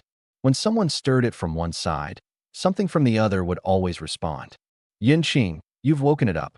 His voice trembled with terror. You touched it without knowing anything about it. He stumbled backward in panic, nearly dropping Lin Wanner from his grasp. Run? Run now? Or we're all going to die here. Xia Yuan Fan and Song Xiaoyan didn't move. They didn't fully grasp what was happening, but an instinctual dread rooted them in place. Something unspeakably horrifying was drawing closer, of that they were certain. Their gazes naturally settled on me.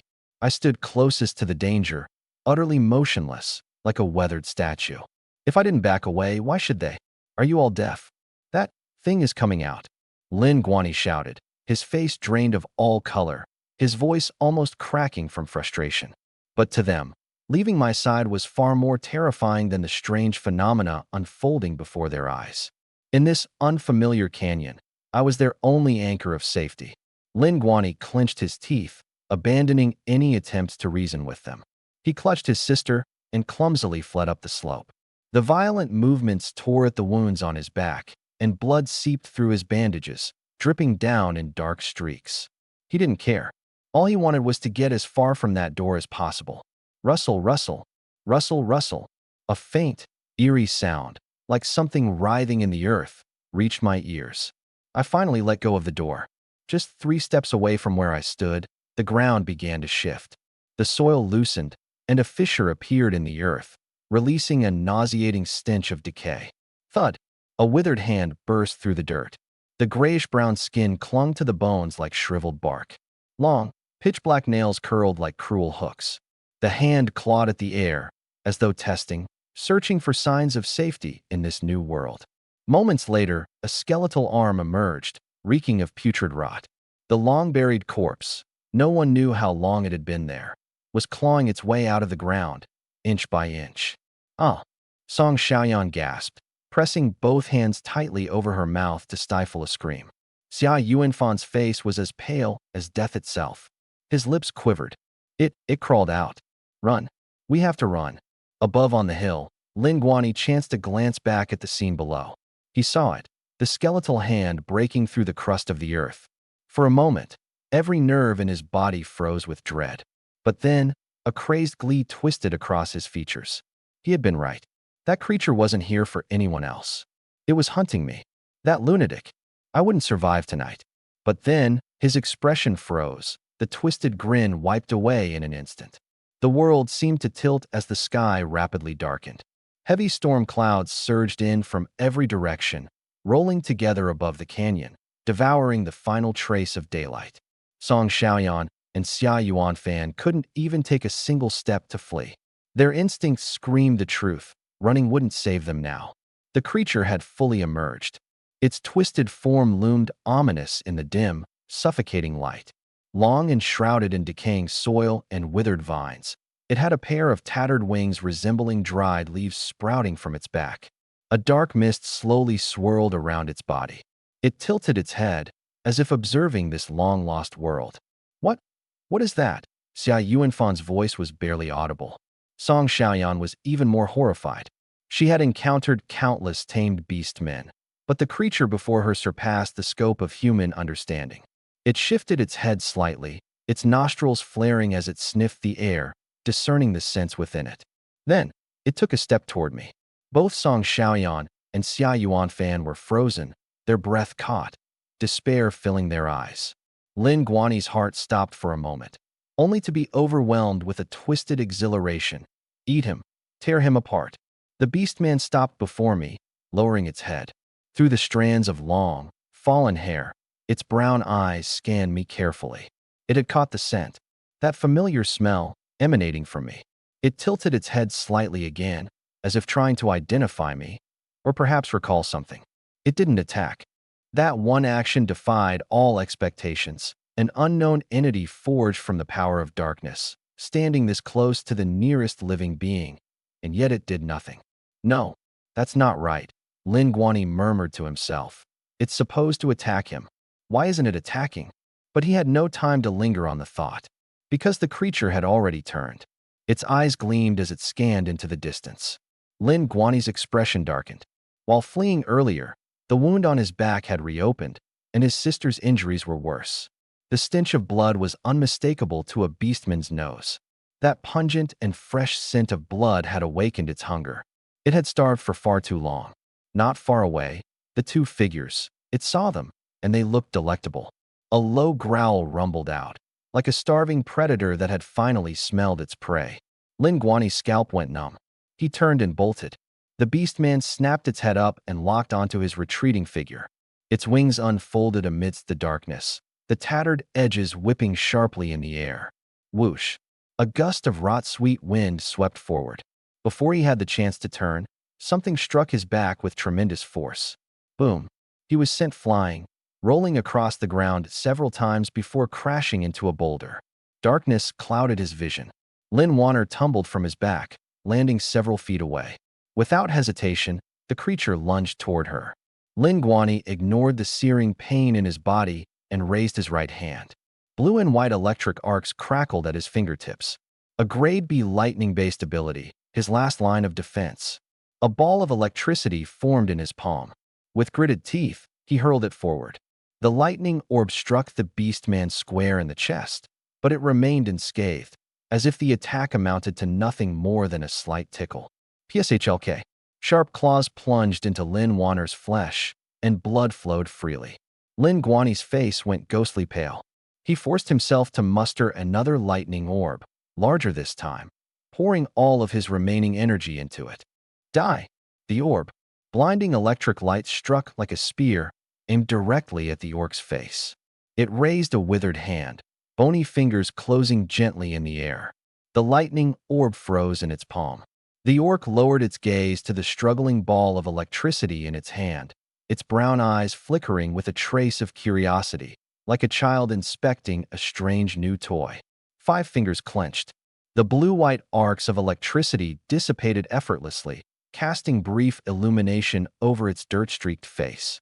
Lin Guani collapsed hopelessly to the ground, a pale yellow stain slowly spreading out from beneath his combat uniform. This was Lin Guani, a B-ranked lightning ability user, among the top 5 combatants of Silver Moon Royal Academy. And yet, in front of this monster, not even its skin bore a single scratch. His face turned ashen as his mind frantically sought a way to survive, a signal flare. But then, with sudden clarity, he remembered. The one flare the team possessed had been knocked out of Xia Yuanfan's hands earlier, discarded somewhere in the orc's lair. The orc seemed to grow irritated by his frantic noises, abandoning Lin Wanyan and slowly ambling toward him. No, don't come any closer, stay back. His cries turned into a hysterical wail. The arrogance he once displayed was nowhere to be found. Unmoved by his pleas, the creature loomed over him. Its brown pupils studied him coldly as its mouth began to stretch, a grotesque, widening grin revealing its jagged, insect-like fangs. Lin Guani froze, forgetting to resist, paralyzed as he watched the gaping maw descend toward him. Snap! A faint sound. The crunch of bone. The wet squelch of flesh torn asunder. Grinding. Chewing. Xia Yuanfan covered his mouth, his stomach churning violently. Song Xiaoyan shut her eyes, unwilling to witness any more. It only took a matter of seconds. The ground where Lin Guani had been was left with nothing but a small splatter of dark red. He was gone, and the creature was still hungry. It turned its attention toward the fallen Lin Wanyan, descending swiftly. Within another few seconds, the majority of her body had simply disappeared. Xia Yuanfan finally couldn't hold it in. He doubled over, retching acid from his empty stomach. Song Xiaoyan stood trembling beside him, her lips quivering, unable to utter a single word. I stood at the threshold of the doorway, watching the orc devour Lin Guani and Lin Wanyan, my eyes devoid of any emotion. Even if I jumped in, it wouldn't save them, just cost me my own life. The strength of this creature was far beyond Lin Guani's. It exceeded even that of the 4 chiefs of Silver Moon Academy. This was power at an entirely different level. His B-ranked lightning abilities were no more effective than a mosquito bite. Only an S-ranked orc could possess such monstrous capabilities. In mere moments, 2 lives were erased from existence. Satisfied, the creature straightened its posture. Its brown eyes shifted slowly, deliberately, locking onto mine. Xia Yuanfan and Song Xiaoyan remained frozen in place, their bodies tense with fear. How far could they even run on those trembling legs? It might be better if they didn't move at all. But strangely, from beginning to end, the creature showed no aggression toward me. If anything, it gave off a faint sense of familiarity, as if it recognized me. It moved forward, its steps light as a whisper. Its brittle, leaf-like wings draped over its back, and it tilted its head, staring. Recognize my face. The soil sifted away, revealing the face beneath. A female orc. After a long pause, a faint, indistinct voice sounded. Yi Ran? Yi Ran. My throat tightened. You knew my mother? Unexpectedly, the corners of her lips curved into a faint smile. That smile softened her entire face, transforming her from a terrifying creature back into a being full of life. As her killing intent dissipated, the colors of the world began to return. The dark clouds overhead parted slightly, allowing a ray of sunlight to pierce through and illuminate the chaos below. Yi ran, she murmured again, almost reverently tender. She told me to wait here. Wait for what? She raised her hand and pointed at me. You. Xia Yuanfan lowered his voice. Yunqing, does she know you? I understood now. This gate required the bloodline of the ancestors to open. This being had been entrusted by Yi Ran, sleeping beside the gate, waiting for the destined one. My name is Su Dai. Su Dai, I repeated. What else did my mother say? Those pitch-black eyes reflected my silhouette. She said, I owe her my life. She told me to guard this gate and wait for the first descendant of the Yi family to come find her. Su Dai took a step forward, her tone persistent, almost commanding. By our agreement, form a contract with me. I will become your orc partner. Seeing my silence, a flicker of doubt crossed her eyes. Afraid of being rejected, she quickly added, I am an S-class dark type. Is that not enough to tempt you? She raised her hand, and a wisp of black mist emerged from her palm, silent yet spine-chilling. I spoke, all right. Su Dai's eyes widened slightly, and then she broke into a cheerful, innocent smile. Both Song Xiaoyan and Xia Yuanfan were stunned. It was their first time seeing an orc actively request a contract, let alone one so delighted about it. As the contract was sealed, an immense power surged from within her, channeling into my body through an invisible link. Darkness. It coursed through my veins, resonating with my spiritual energy. This was true S-class. The power was so overwhelming that, for a fleeting moment, I could barely withstand it. Veins bulged on my forehead, and my temples throbbed violently, as if something was growing recklessly inside. Roughly half a minute later, the power finally stabilized. I straightened up and lifted my right hand. A wisp of black mist curled out of my palm, coiling around my fingertips. Identical to what she had shown. An S-class dark type. At last, I had a card that could rival the church head-on. Su Dai looked at the wisp of black mist, a satisfied glint flashing in her eyes. You're stronger than I expected. Her gaze shifted toward the two frozen, like wooden statues not far away, and a low growl rumbled from her throat. Master. Human. Her voice was casual, as if she'd been saying it for years.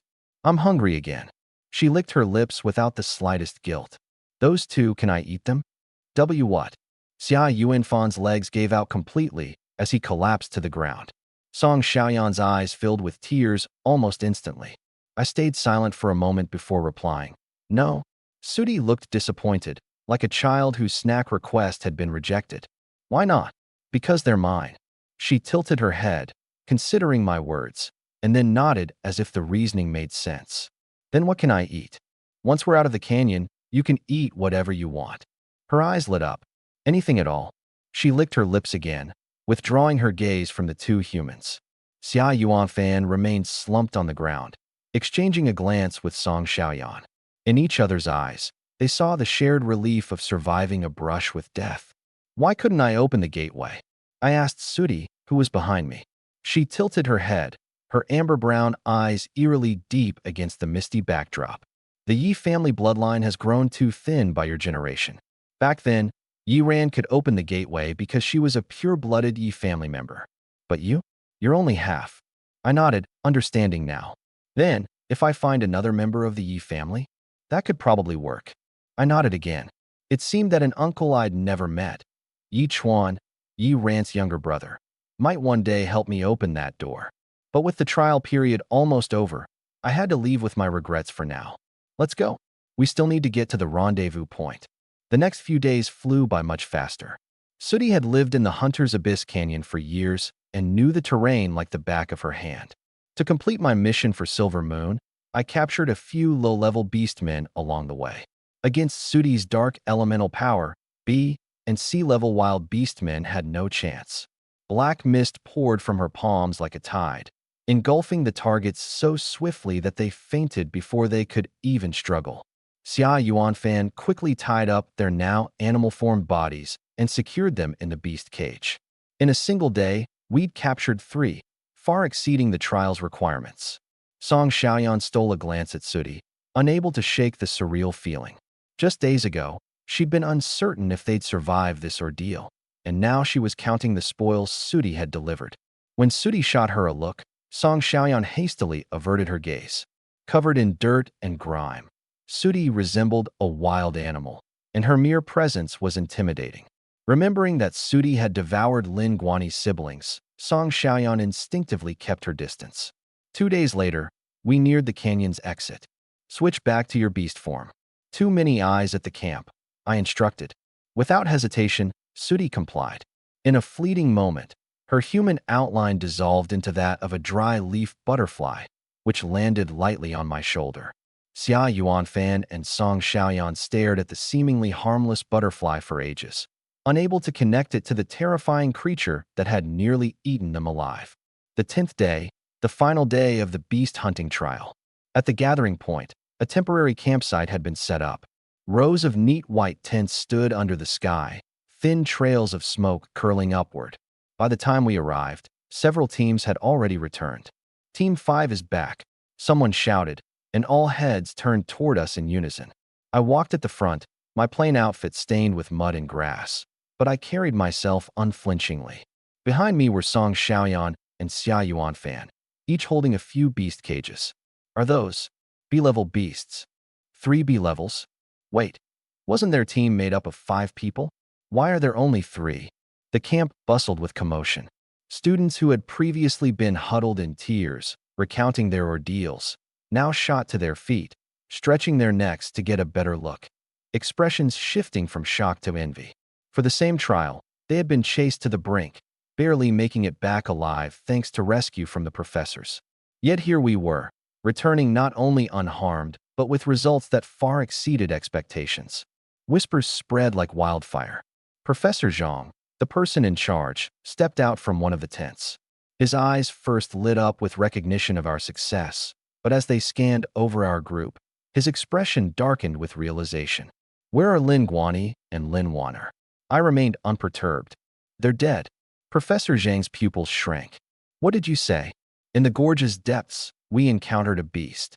Its level was at least A grade or higher. We were completely overpowered, I replied calmly. A grade or higher. His face paled. An A-grade feral beast appearing in Hunting Rift Gorge was beyond alarming. Professor Wang arrived upon hearing the commotion, his expression stormy. Why didn't you fire a signal flare? Facing something of that caliber, your first move should have been alerting us immediately. We would have rushed to help. I turned my head towards Xia Yuanfan. He took a deep breath before speaking. It was Lin Guani. He threw the flare away. Professor Zhang froze in disbelief. He said he could definitely take down the beast on his own, that there was no need to call for help. We tried to stop him, but he wouldn't listen. He even knocked the flare out of my hand and threw it into the ravine. He said, Xia Yuanfan hesitated, his voice laced with bitterness. He said firing the flare would mean admitting defeat, and Lin Guani never admits defeat. The camp fell into a suffocating silence. Several youthful faces within our group betrayed no guilt, their clarity untainted by deceit. They were indeed telling the truth. Professor Zhang closed his eyes for a brief moment. When he opened them again, they were heavy with exhaustion. I'll be reporting this to the academy. For now, go and rest. I watched his figure retreat into the tent before turning to my teammates. Hand over the cages to the instructor in charge of logging them. They nodded, taking the cages off to be processed. The camp's myriad gazes remained fixed on me, whispers stirring restlessly. Did something really happen to Lin Guani and Lin Waner? Something feels off. How are those 3 completely fine? Not a scratch on them. The students began to disperse in scattered groups of 2s and 3s, but an unease lingered in the air, heavy and unshakable, still hanging in the air. At dusk, the campfire crackled to life, its orange-red flames dancing and casting flickering shadows across every face. Professor Zhang stood at the center, holding a list in his hand, 2 names missing from it, Lin Guani, Lin Waner. I sat on the edge of the camp, clad in plain clothes, silent. The gorge was too deep, and the search and rescue team dared not descend. Night had already fallen, and in the dark, the Hunter's Abyss Canyon was a graveyard for the living. Professor Zhang sighed and was about to turn away when a commotion erupted at the camp entrance. Several gray-robed figures emerged from the twilight. 2 men and 1 woman, all with stern features and sharp, blade-like gazes. They were enforcers from the tribunal. Leading them was a middle-aged man with meticulously combed gray-white hair, the faint trace of a polite smile on his lips.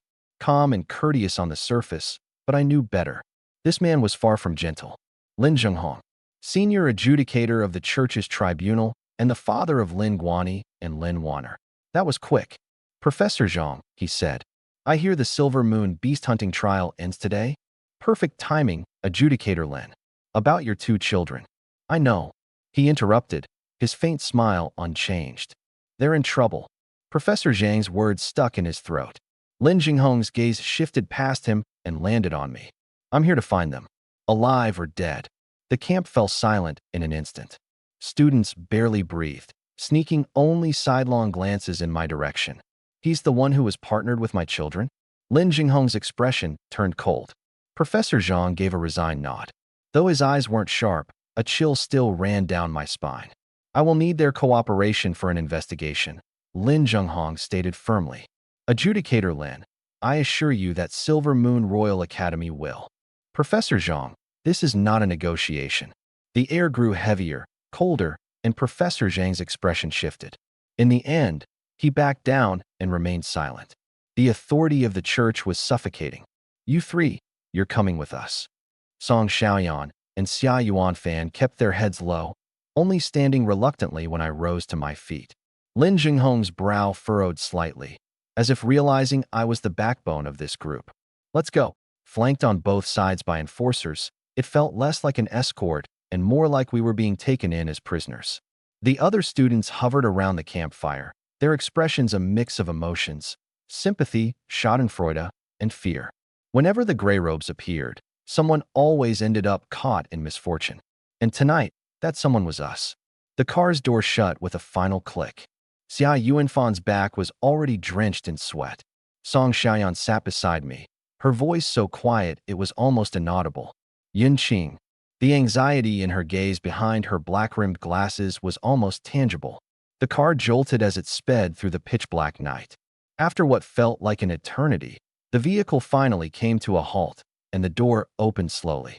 Out. We stepped down in front of a stone building. Its walls were gray-white granite, the windows narrow and tall. At the entrance, a heavy wooden door loomed. 2 gray-cloaked guards stood at attention. The grand hall was vast and barren, with towering stone walls adorned by massive illustrations from the sacred texts, depicting a divine judgment upon heretics. Lin Zhenghong sat at the far end behind a long table, his cold, piercing gaze fixed squarely on me. The other 2 powerless, useless bystanders barely warranted his attention. I was the one he had been yearning to remove, the thorn in his side that refused to be plucked. So you're Yinqing? Yes. He raised a hand, and instantly, 2 attendants hauled Song Xiaoyan and Xia Yuanfan to their feet. Take them away. Wait, what are you doing? Song Xiaoyan screamed. I'll see to it that your companions are properly handled, Lin Zhenghong said, an unsettling calmness in his tone. As for you, he paused. I have questions for you alone. The 2 were dragged out into the corridor. Beyond the hall, 1 door, 2 doors, then silence. Only Lin Zhenghong and I remained. Do you know why I kept you behind? He asked, his eyes drilling into mine. My son and daughter both died in the hunting abyss. You, who were in their group, came back unscathed. Explain that to me. I leaned back in my chair, my posture loose and almost nonchalant. Guess I just got lucky. You expect me to believe that sheer luck brought you out unhurt while they perished? The flare for evacuation, I said, meeting his gaze steadily. It was tossed aside by Lin Guani himself. Surely, you know that. He threw away their last chance at survival with his own 2 hands. Who does he have to blame for that? Lin Zhenghong stiffened. His chest visibly tightened. He knew the truth already. His son alone was to blame for his folly. Guani had been so blinded by his desire to get rid of me that he doomed himself in the process. Guani and Wanner, even if they were flawed, they were far stronger than 2 ordinary people with no combat abilities, he said darkly, his voice low and heavy. How is it that Song Xiaoyan and Xia Yuanfan survived?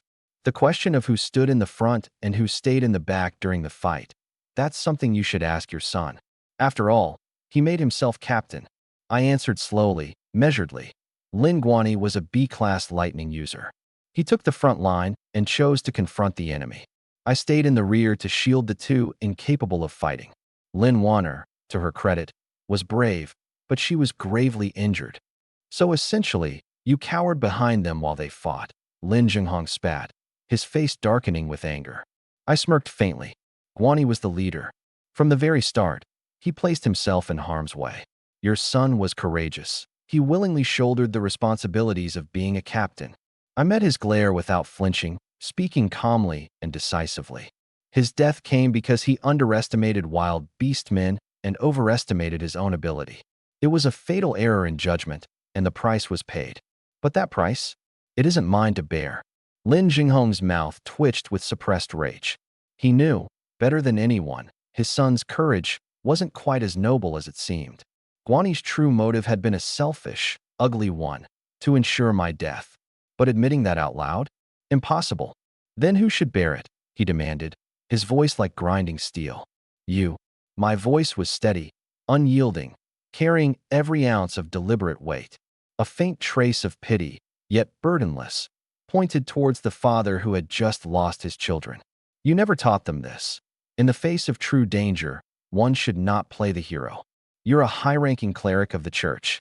You should understand this better than anyone. Everyone must pay the price for their own choices. Lin Guani chose to discard the flare, and he repaid with his life. Personally, I think that's fair. Lin Jinghong slammed his fist onto the stone table. Twisted reasoning. You truly are a heretic. His voice was feverish, almost deranged. My son carried out the church's judgment under the silver moon, a sacred duty. You, heretic, bared a grudge against him and killed him. I didn't kill him. I remained calm. He died because of his arrogance and ignorance. And you, as a father, as a member of the judgment order, you had countless opportunities to teach him to respect power. But you didn't. It was you who caused their deaths. Lin Jinghong's breathing grew heavier as I struck a nerve, the words of someone barely an adult tearing through his defenses. Impudent. He suddenly raised his gaze, his eyes almost ablaze. You, a mere teenager who only read a few books, dare to question the church. I wasn't playing along. I have a question. You summoned me here for this interrogation. Under what capacity? As the deacon of the judgment order? Or as a grieving father? He stayed silent. If it's the former, you have no evidence. If it's the latter, you lack the right. I looked into the fire in his eyes and smirked. So, what are you going to do to me now? Lin Jinghong, beyond frustration, grabbed a document and slammed it down in front of me. The church's heresy trial order. Charges: attempting to convert a contracted beast man in violation of the core tenets of the taming scriptures, possession of undeclared spatial type abilities, unreported to the judgment order, suspected involvement in the deaths of Lin Guani and Lin Wanner during the trials. Each accusation bore the official red seal of the judgment order. The trial will take place in 7 days. Until then, you'll stay in the church's dungeon. Seeing a subtle shift in my expression, Lin Jinghong finally felt a rush of vindication. To him, I was still just a kid. There was no way I could maintain composure in the face of imminent death. Let's see if you can stay this defiant by the time of your execution. The dungeon was cold and damp. Leaning against the stone wall, I scrutinized every inch of the room. Gray-black stones, their surfaces carved with intricate runes, binding arrays designed to suppress supernatural abilities. I'd read about these in the church's texts before. In this room, no abilities could be used. I tried summoning lightning energy. Barely a spark formed at my fingertips. Spatial abilities were sealed shut. Healing energy was as still as a stagnant pond. Lin Jinghong had done his homework. I lowered my gaze, my mind racing. I'd been locked away for almost a day now, and aside from the guard that brings the meals hasn't come, and no one else has either. He's probably planning to leave me here, waiting for the day of judgment to drag me out and execute me publicly, a convenient offering to appease the church. Master, a soft, lazy voice, as if just waking up, sounded near my shoulder. I turned my head, and the dead leaf butterfly resting on my collar took flight. A flash of light appeared. Suo Dai transformed back into her human form. Her black hair cascaded like a waterfall while her bare feet stepped onto the cold stone floor. Tilting her head to glance around, she clicked her tongue twice. So this is a human prison? It's worse than the muddy ground I slept on in the canyon. I was mildly surprised. You can use your abilities? Of course I can. She spoke as if it was the most natural thing in the world. These flimsy runes only work on humans. My dark attribute powers aren't affected. I don't rely on this world's energy to survive. With a wave of her hand, a wisp of black mist curled out from her fingertips, swirling gently in the air. Though, I admit, these runes are annoying. They can't suppress me, but I can't quite get you out of here either. Forcing a way out would collapse the entire dungeon. She crouched before me, resting her chin on her hands, and stared at me curiously with her deep brown eyes. Master, what exactly did you do? Your judgment order was covered in so much text, it made my head spin. Keeping a blank expression, I replied, Isn't it because of you? Because of me? She said, tilting her head, feigning innocence. What did I do? The two people you devoured. They were his children. Suo Dai blinked cluelessly, her expression even more innocent. They just smelled so good. I've been asleep underground for who knows how many years. Suddenly waking up to fresh, warm flesh, you wouldn't be able to resist either. I took a deep breath and decided not to argue with her peculiar logic. Besides, they wouldn't have spared you even if I hadn't eaten them, Suo Dai continued. That old man wanted you dead from the start. Even if his children had returned alive, he'd just invent another excuse. I only saved him the trouble. She sounded so justified that I found myself at a loss for words. So what's your plan now? She tilted her head and asked. Are you just going to sit here and wait to be judged? What other option do I have? Can you get me out? Suo Dai thought for a moment. No, but I can promise you this. Before they kill you, I'll kill every last one of them first. Her brown eyes gleamed with a flicker of bloodlust, and she licked her lips. There are quite a few people in this church who smell delicious. I gave her a look. Are you a beast or a glutton? Both, she said seriously. We of the butterfly tribe are omnivores by nature. I've been starving for centuries, and now that I'm free, you can't blame me for wanting something good to eat, can you? I shut my eyes, unwilling to engage further. Suo Dai wasn't offended. Master, don't worry. If they try to execute you on Judgment Day, I'll just eat the entire church. Once they're all digested, you'll be free. I closed my eyes and attempted to sleep. Leave. With her around, at least I won't need to worry about my life. Our contract ensures she'll protect me with everything she has. The church's chapel. The Pope stood in front of the altar, holding the writ of judgment in his hands. A contract of redemption, secretly harboring spatial abilities, suspected of murdering a fellow team member. As he read aloud, a faint smile tugged at the corner of his lips. This boy, truly audacious. Lin Zhenghong stood respectfully, his head lowered. Your Holiness, the trial is set for 7 days from now. It will be held publicly to uphold justice and transparency. The Pope set down the document and turned. You're certain he's the false divinity? Certain. Lin Zhenghong raised his head, a flicker of hatred passing through his eyes. During the trial period, I uncovered all of his activities in the capital. It was indeed him, posing as a deity at the orphanage in the southern district and misleading the saintess. The Pope's brows twitched slightly. Quite the young scoundrel, isn't he? Yes. Yun Qing is incorrigible. Even the Yun family hasn't pleaded on his behalf. His father, Yun Buiyuan, stated that his disposition is unpredictable and left him entirely at the church's mercy. There was a brief silence before the Pope chuckled. This boy is more intriguing than I anticipated. He turned his gaze back to the large painting mounted above the altar, God standing amidst the clouds, gazing down upon humanity with compassion, yet an air of unattainable distance. However, the Pope's voice turned cold. Interesting or not, his actions have crossed the church's boundaries. Posing as a deity, deceiving the saintess, harboring forbidden abilities, murdering the child of a clergy member. He paused. Every one of these offenses warrants death 1,000 times over. Lin Zhenghong's breathing quickened. Then the trial. Proceed according to protocol, the Pope said, his tone emotionless. A public trial, a verdict before the masses, and then execution. The two words rolled off his tongue lightly. as if deciding the fate of livestock. Lin Zhenghong lowered his head, finally satisfied. Understood. Inside the Sang family estate in the capital. Father, you have to save Yinqing. He's been framed. He had nothing to do with Lin Guani and the others' deaths. Sang Hongwen walked over, sat down, and lightly patted his daughter's shoulder. Lingling, I've already looked into it. The church says Yunqing's accusations are not confined to a single charge, redeeming beast folk, harboring spatial abilities, misleading the saintess. Each one is a grave offense. These are baseless charges. What grounds does the church have to execute him? Lingling, Father, can't you plead with the Pope on his behalf? The Sang family donates so much money to the church every year. Surely that counts for something. Sang Hongwen gazed at her, silent for a long time. Finally, he shook his head. It's not that I don't want to help. The Pope himself declared Yunqing to be a heretic brainwashed by a demon. His execution is, in their words, an act of salvation. Sang Ling's face drained of color. The Pope said so himself. He did. This is not something you should involve yourself with any further. Ling lowered her head, and tears dripped one after another onto the back of her hand. Sang Hongwen sighed, got up, and left. The living room was silent now, with only her remaining, sitting until the night outside turned pitch black.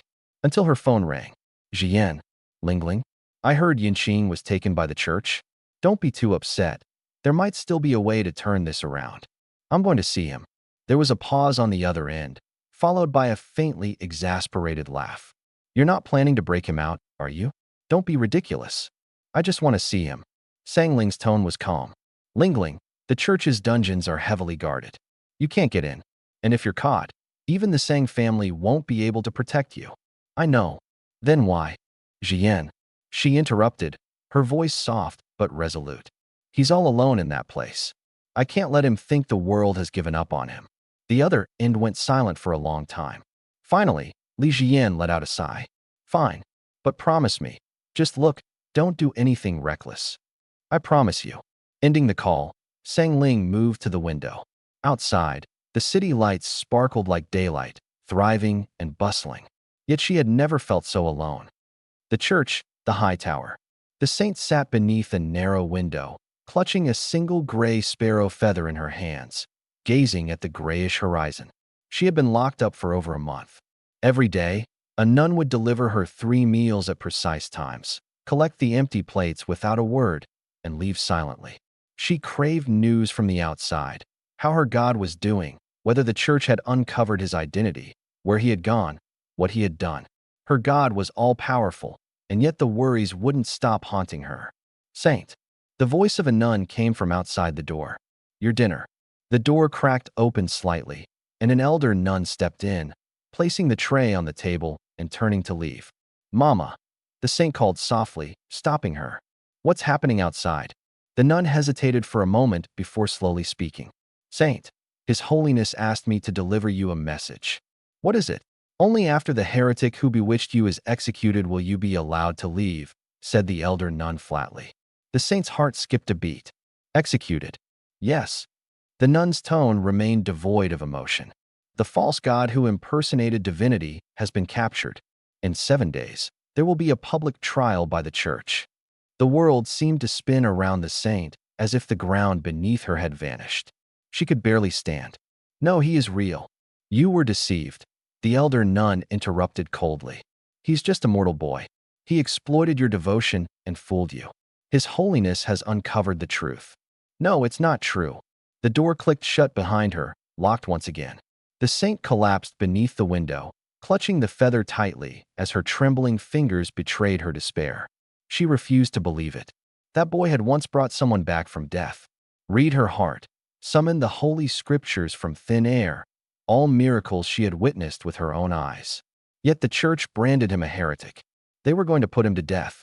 Tears slipped silently down her pale cheeks. She thought of him standing amidst the wildflowers, the soft light of the moon resting on his ivory robe and raven-black hair, and his gentle, kind eyes. I'll be there whenever you need me, he had once told her.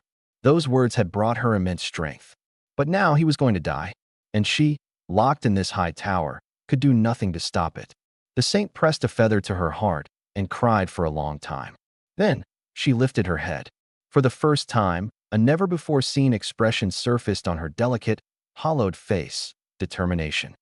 At Chiyun Manor, in the kitchen, Bai Ruan gripped a knife, furiously chopping at the radish on the cutting board.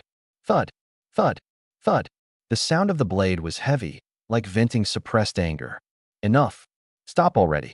Xiaer leaned against the doorframe, her golden eyes clouded with gloom as she spoke. You've chopped it into pulp. Bai Ruan froze, her hands trembling. Sister Xiaer, do you think Master will be okay? Xiaer didn't answer. Not long ago, the church had raided their manor. She'd almost lashed out, but Zhang Yu stopped her. Those gray-robed men overturned the entire place, taking away everything that belonged to Yunqing. As they left, their leader threw a glance her way. Your master has committed a great crime. He'll be executed soon. As for the rest of you, you'll be auctioned off again. His words were infuriating, but not a lie. If their master died, Bai Yu and Xiaer would perish with him due to the binding contract. Zhang Yu, Bai Ruan, and Shui Lin would all end up back in the slave market. Xiaer's shoulders slumped, a rare wave of defeat washing over her. Just then, Zhang Yu appeared from the corridor, his expression cold and unreadable. Where's Bai Yu? Treating Shui Lin. She can't leave her. Before the conversation could go on, a faint groan came from the far end of the room. All three froze, exchanging glances before rushing over. In Bai Yu's room, Shui Lin's water-blue eyes were glassy with tears, her lips trembling as a hoarse, faint voice escaped. Master. The two syllables were so weak and raw. Bai Ruan was the first to burst into tears. Shui Lin, you can talk again. If Master knew, he'd surely. Xiaer clapped a hand over Bai Ruan's mouth, her golden eyes flaring with uncommon sternness. Realizing what she'd almost said, Bai Ruan's face twisted, her eyes growing redder. Shui Lin's pallor deepened further. She'd finally managed to speak again, but her master couldn't hear her. Tears streamed down her ashen cheeks. She opened her mouth, but her throat felt sealed shut. Only a faint gasp managed to escape. Within her, a force stirred, dormant for too long, now roused by Bai Yu's healing magic. Her sound-based ability was awakening, flowing with a power so immense it frightened her. But she couldn't control it, not yet. It was like a person waking after a long coma, aware of how to walk, yet unable to command their legs. Obedient. Shuling lifted her eyes towards the doorway, where Zhang Yu stood. Her gaze conveyed just one meaning. What do we do? The room fell silent for several beats. At this point, there is only one way, Zhang Yu said calmly. We storm the execution ground. Xiaoder's golden pupils gleamed sharply. How? I've looked into it, Zhang Yu explained. From the dungeon to the trial grounds, the church will need to transport the master through 3 streets. She paused. On the day of the trial, all of their focus will be on the courthouse. There won't be many guards assigned to the escort. They'd never expect anyone to dare make a move on church territory. That's our chance. Those small fries, I can handle them on my own, Xiaoder said. My psychic abilities are my ace card. But once I use them, her expression darkened. An unbound S-class beastkin exposed to the entire royal capital is no different than a child clutching gold while navigating a crowded market, she said bitterly. From that moment, I'll become the church's #1 prey. My status as a crown princess will no longer stay hidden. The beastkin continent will learn that I'm alive, and they'll send assassins after me. Life will be much harder for me than it's ever been before. But right now, none of that matters. She lifted her head with determination. The master must be saved. Xiaoder stared straight at her, admiration gleaming in her eyes. Count me in, she replied resolutely, as if she had long since made peace with life and death. From the edge of the bed, Bai Yu rose. His snowy hair framed his shoulders, and his holy white irises softened with a warm smile. Wherever the princess goes, Bai Yu will follow. If we act, Zhang Yu warned as she looked around at everyone, we'll all become fugitives. We'll never be able to return home. Prepare yourselves for a life on the run. Nobody flinched. They had all endured suffering, abuse, humiliation, until Yunqing had offered them salvation. As long as they could stay by the master's side, no hardship felt unbearable. Bai Yu gently patted Shuling's shoulder. Your injuries haven't fully healed. Sit this one out. Help with logistics alongside Bai Ruan. Shuling hesitated, unwilling to accept. After a moment, a hoarse no crept out of her throat. You're in no shape to help out there right now. You'll only get hurt, Bai said, firmly grasping her hand. His tone softened. In another 7 days, it'll be Judgment Day. Your powers might have returned by then. That's when you'll really make a difference on the battlefield. Until then, focus on recovering. Don't be impatient, and don't give up. The better you heal now, the more you'll be able to do later. Shuling nodded heavily. Bai ruffled her hair with a warm smile. Good girl. The church dungeon. I slouched against the cold stone wall, hands resting lazily behind my head. My pose wasn't that of a prisoner awaiting an execution. It was more like someone on vacation. So hungry, so hungry, so hungry. A whiny complaint interrupted my thoughts. I turned my head and glanced at the dead leaf perched on my shoulder. Butterfly, can you stop nagging in my ear? The butterfly's wings trembled slightly, as if showing annoyance. Hungry again? I twitched at the corner of my mouth. Didn't you just eat 2 people? I have a big appetite. The butterfly flitted into the air and, with a few beats of her wings, transformed into a beast-like humanoid standing inside the prison cell. Her gaze landed on the filthy food tray in the corner, a lump of blackened steamed bun, a bowl of unidentifiable pickled vegetables, and a bowl of murky gruel. I hadn't touched any of it. She crouched down, removed the lid, grabbed the steamed bun, tore it in half, then stuffed it in her mouth. She chewed thoughtfully for a few seconds. Disgusting, she said with a deadpan expression, yet proceeded to finish every last bite, licking her lips afterward. Still not full. I ignored her. Left to her own devices, she wandered aimlessly around the cell until her gaze caught something. Her eyes sparkled with sudden excitement. There was a crack in the wall, and a few mice were scurrying back and forth, squeaking. A sense of foreboding crept over me. Don't. Too late. She moved. Her figure blurred into a streak of black, barely visible as it whipped past. A startled squeak echoed sharply in the cell. I shut my eyes. I didn't want to see. Seconds later, the stench hit me like a tidal wave, metallic and raw. When I opened my eyes again, she stood there grinning at me, her teeth stained crimson. I instinctively leaned back, dreading the answer but still asking, "What did you just eat?" She tilted her head, feigning innocence. The entire mouse family. I fell silent, seriously re-evaluating the decision my mother made when she left her on our doorstep years ago. Was it because she trusted this creature, or purely out of desperation, having no better candidate? The thought barely formed before I forced it away. No matter. She was an S-rank, dark type.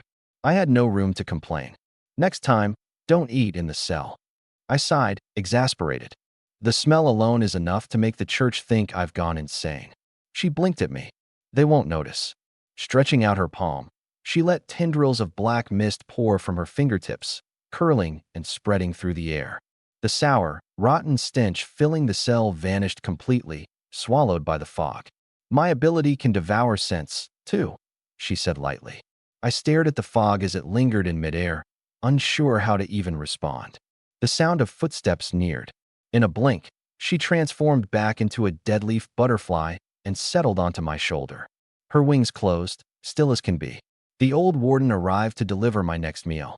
"Chow time," he barked, shoving a fresh food tray through the bars. His eyes flicked to yesterday's tray. It was spotless.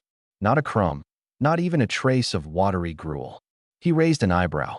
In 40-plus years of working this dungeon, he'd seen plenty of fallen nobles. They all followed the same pattern. Day 1, they held on to their dignity. Day 2, they snapped. Day 3, they begged and cried, leaving untouched meals to rot. But this young master? He'd licked the plate clean. Now that was resilience.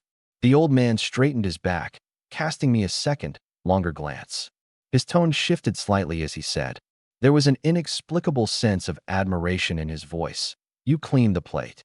I cleared my throat lightly. Can't waste food. He gave me a thumbs up, then walked off with the empty lunchbox. From the end of the corridor came his muttered remark. "This young master eats leftovers." I watched his figure disappear around the corner, tilted my head, and glared at the butterfly perched on my shoulder.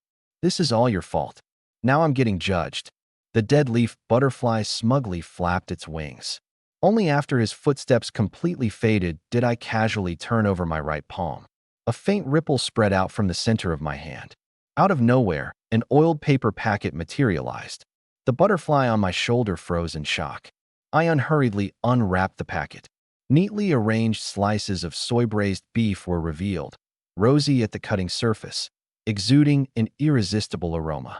The work of Ruan's skilled hands. I had prepared this before heading out for the beast hunting trial. My storage space had been packed to the brim, though I ended up not needing it back in the canyon. Now, it seemed to come in handy here. I popped a slice into my mouth, the sound of chewing particularly crisp in the quiet of the prison cell. You. What's wrong? The butterfly seemed to puff itself up in agitation. A moment later, Sooty stood in the cell once more, trembling lips barely forming words. Where did you get something this delicious? I calmly bit into another piece, nodding as I chewed. Why didn't you bring it out earlier? You never asked. Her voice turned dangerous. You're toying with me. Feigning innocence, I extended the oiled paper packet toward her. Want some? She stared intently at the packet. The rich aroma of braised beef filled the air. For a wild beastkin, who had only known the roughness of raw meat, such refined human delicacies were alien to her. At last, unable to help herself, she swallowed hard. Yes. Sang Ling entered the dungeon. The gray-robed warden led the way, speaking curtly. Visitation is limited to 15 minutes. No exchange of items or messages is allowed, and I will keep you within my sight at all times. Overtime is grounds for immediate termination. She gave a soft acknowledgement, her mind already elsewhere. The corridor twisted and turned, its iron-barred cells on either side shrouded in shadows and reeking of decay. She quickened her pace, until suddenly, her eyes caught sight of a familiar figure in one of the cells. Song Xiaoyan was slumped in a corner, hugging her knees listlessly. Song Xiaoyan. The girl slowly lifted her head, taking a moment before recognition dawned on her. Sang Ling. Her voice was hoarse, as though parched for days. Hurry up, your time here is limited. The warden barked impatiently. Sang Ling bit her lip, turned, and followed after him. The hallway curved into the deepest section, where the high-security prisoners were kept. I leaned against the stone wall, hair slightly messy but otherwise looking in good health. I watched as Sang Ling's face lit up with initial relief, only for it to freeze a second later. She stared at me, her gaze gradually filling with horror.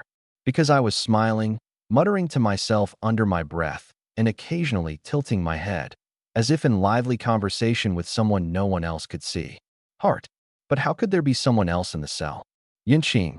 Her voice echoed through the dungeon, laced with tears. I looked up, and the moment I saw her, a warmth inexplicably filled my chest. Sang Ling, what are you doing here? I stood and walked to the bars. She hurried over, reaching through the gaps, clutching my hand tightly. 1,000 words rushed to her lips, but all she managed was, Are you okay? Seeing the nervous look on her face, I couldn't help but smile faintly. I'm fine. The food's lousy, but I'm not starving. She stared at me for a long time, studying my face. No bruises, no wounds. My complexion even appeared better than the last time she'd seen me. A slow sigh of relief escaped her lips. Then her gaze shifted to my shoulder. Empty, nothing there. But just a moment ago, I had been speaking in that direction. Her heart tightened again, her voice trembling. Who were you just talking to? I tilted my head, glancing at my left shoulder. The dried leaf butterfly was concealed so perfectly that it would take a trained eye to spot it. No one, I replied, expression unchanging. Just talking to myself. She stared a little longer, her eyes narrowing before she raised them to meet mine. What she saw wasn't the distant emptiness she'd feared, but a calmness that inexplicably reassured her. You're lying, she mumbled, her voice thick with frustration. Why were you smiling to yourself? Are you? Did they lock you up so long that you finally lost it? Tears welled up in her eyes, ready to spill over. I thought they were hurting you. I thought they'd tortured you into someone unrecognizable. I couldn't sleep all night worrying about you. My dad spent days pulling strings just to get me in here. And on my way in, seeing the state of those other prisoners, I thought you'd. She couldn't finish. Reaching out, I used my thumb to gently wipe the tear hanging on the edge of her lashes. I'm not losing it. Then why were you smiling just now? I thought of you. Can't I smile because of that? Her tears spilled over all at once. Yet she stubbornly wiped them away with the back of her hand, glaring at me. Cut it out. I know you're hiding something from me. I dropped my smile and grew a bit more serious. Sangling, listen to me. She held her breath. I'm going to be okay. That's it. She waited ages, only to get this one sentence. Anger rose so quickly, she nearly slammed her hand against the iron bars. How can you be so sure? Tomorrow's the trial. Those church bastards would love nothing more than to tear you limb from limb. And you're telling me you'll be okay? Seeing her worked up like that, I couldn't help smiling again. Yinxing. All right. All right. No teasing, I said, clearing my throat and lowering my voice. I do have a plan, but I can't say much right now. Walls have ears. I cast a quick, discreet glance toward the end of the corridor at the guard standing there. Sang Ling followed my gaze, spotting the figure in the gray cloak with their back turned to us. Standing at the corner, like she was keeping watch. Who knows if her ears were perked up or not? She bit her lip. You tell me, what can I do? I looked at her. The raw urgency in her eyes, that reckless determination, softened something deep in me. Some people walk a stretch of life with you for their own reasons. Others, simply because they're afraid something might happen to you. You just being here to see me is the greatest help. Her nose twitched, and she forced the tears brimming in her eyes to retreat. You're really something else. She took a deep breath. Fine. You say it'll be okay. I'll believe you. But you have to promise me, walk out of there alive tomorrow. If you dare die up there on that stand, I swear I'll tear down Chi Yun Manor brick by brick. I chuckled. That's my family estate. If you're gone, what use is the manor? Fine, tear it down then. My nonchalance made her so angry her teeth itched. She looked like she wanted to kick me through the bars. Leaning closer to the metal grid, she lowered her voice. By the way, your Beastman's servants, should I pass on a message for you? They're probably losing their minds waiting outside. My casual expression faltered ever so slightly before I shook my head. No need. Her brows furrowed instantly. What's the matter? Afraid I'll blow your cover? No. I looked past the bars at Sang Ling. I just don't want you to go to Chi Yun Manor and get swarmed by their questions. You wouldn't be able to leave. The thought of Bai Ruan's clingy, sticky tendencies made her shiver. So what? You think they'll foolishly storm in here to bust you out? Those girls don't strike me as exactly strategic thinkers. Achu. From deep in the dungeon, a soft, odd sound echoed out from an unknown corner. Sang Ling's nerves prickled as she glanced around warily, finding nothing. I cleared my throat without a hint of reaction. Just tell them, no one's to act rashly. I have my own way out. If anyone steps out of line, they can expect to be scrubbing floors when I'm back. She blinked, then burst into laughter. Scrubbing toilets? Seriously, dead serious. I replied without a trace of humor. Especially Zhanyu. Tell her specifically, if she dares use that power, she'll deal with me first when I get out. Sang Ling tilted her head in amusement but nodded earnestly. All right, I'll pass the message along. She squinted at me. But you really have a plan? Not just feeding me some comforting nonsense. Through the iron bars, I gently flicked her forehead with my finger. When have I ever lied to you? She rubbed her forehead, wincing, but her lips curved despite herself. Every single day, probably. But do you trust me? She held my gaze quietly for 2 seconds. I do. Miss Sang, visitation time is over. An icy, formal voice cut through the air from not far away. The sound echoed softly. Sang Ling still refused to let go, and in the end, it was me who pulled my hand back. Make sure Bai Ruan makes some tasty food, I said lazily. I'll need it to recover when I'm out. Got it, you glutton. The sound of footsteps gradually faded until silence returned to the dungeon. The dry leaf butterfly perched on my shoulder gently fluttered its wings. Cleaning toilets? Suo Dai's voice arose in my consciousness, tinged with confusion. What kind of punishment is that? Leaning against the stone wall, a smirk played at my lips. A punishment that's absolutely terrifying. Scarier than eating rats. 1,000 times scarier. Suo Dai fell silent for a long moment before solemnly declaring, Then I'll definitely behave and not act recklessly. A soft laugh escaped me. The day of the trial arrived. The sky hadn't fully brightened, and yet the central plaza of the capital was already packed with people. The church's white banners fluttered in all directions, adorned with the golden hawk crest, which flapped loudly in the early morning breeze.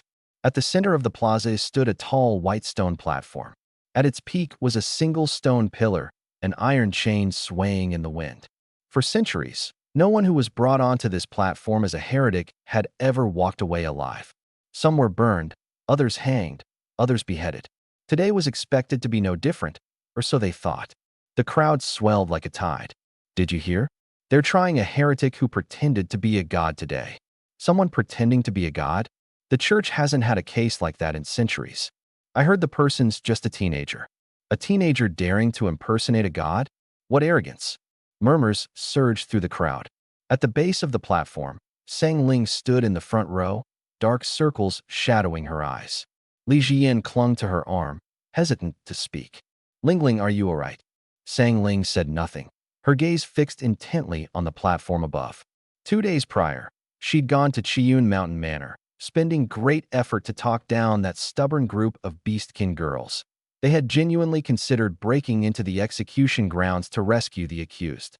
Ultimately, Sang Ling allowed Zhan Yu and a few others to sneak in, disguised among the crowd. Deep down, even she wasn't entirely confident about today.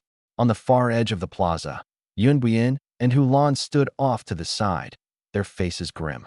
Someone in the crowd spotted them and cast looks of disdain or morbid curiosity.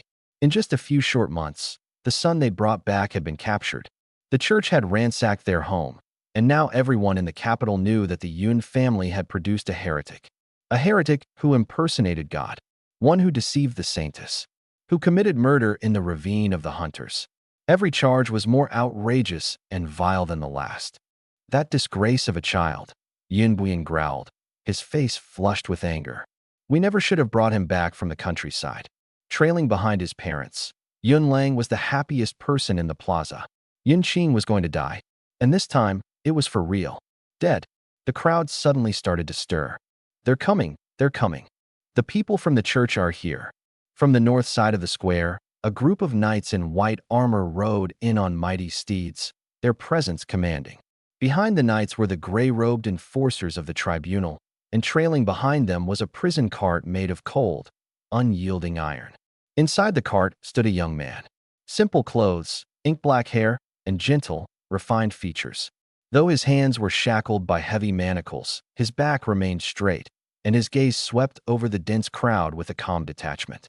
His obsidian eyes held no fear, only an air of tranquil compassion. That young man was me. That's him. He looks so young. He's quite good-looking. Why would he do such a thing? Voices of curiosity and disdain rose like an overwhelming tide. My eyes scanned through the sea of faces, some filled with intrigue, others brimming with schadenfreude, until they landed on the very front row. There stood Sang Ling, her eyes red, lips pressed tight into a defiant yet sorrowful line. When our gazes met, she blinked rapidly to stave off the tears threatening to spill and gave me the smallest, most determined nod. The prison cart came to a halt. 2 enforcers pulled open the metal door and dragged me out. The chains clinked and ground against the earth, releasing a sharp, grating metallic sound. I was forced up onto the judgment platform. The iron restraints bit into my skin, leaving angry red marks. Still, not a flicker of pain was visible on my face.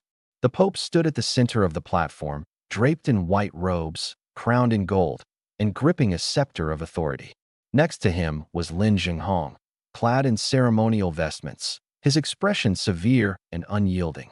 Faithful believers, Lin Jinghong's voice boomed across the square, resonating in every corner. Today, the church convenes here to publicly judge a heretic. His gaze bore down on me. This individual, Yun Qing, is guilty of heinous crimes against divine law.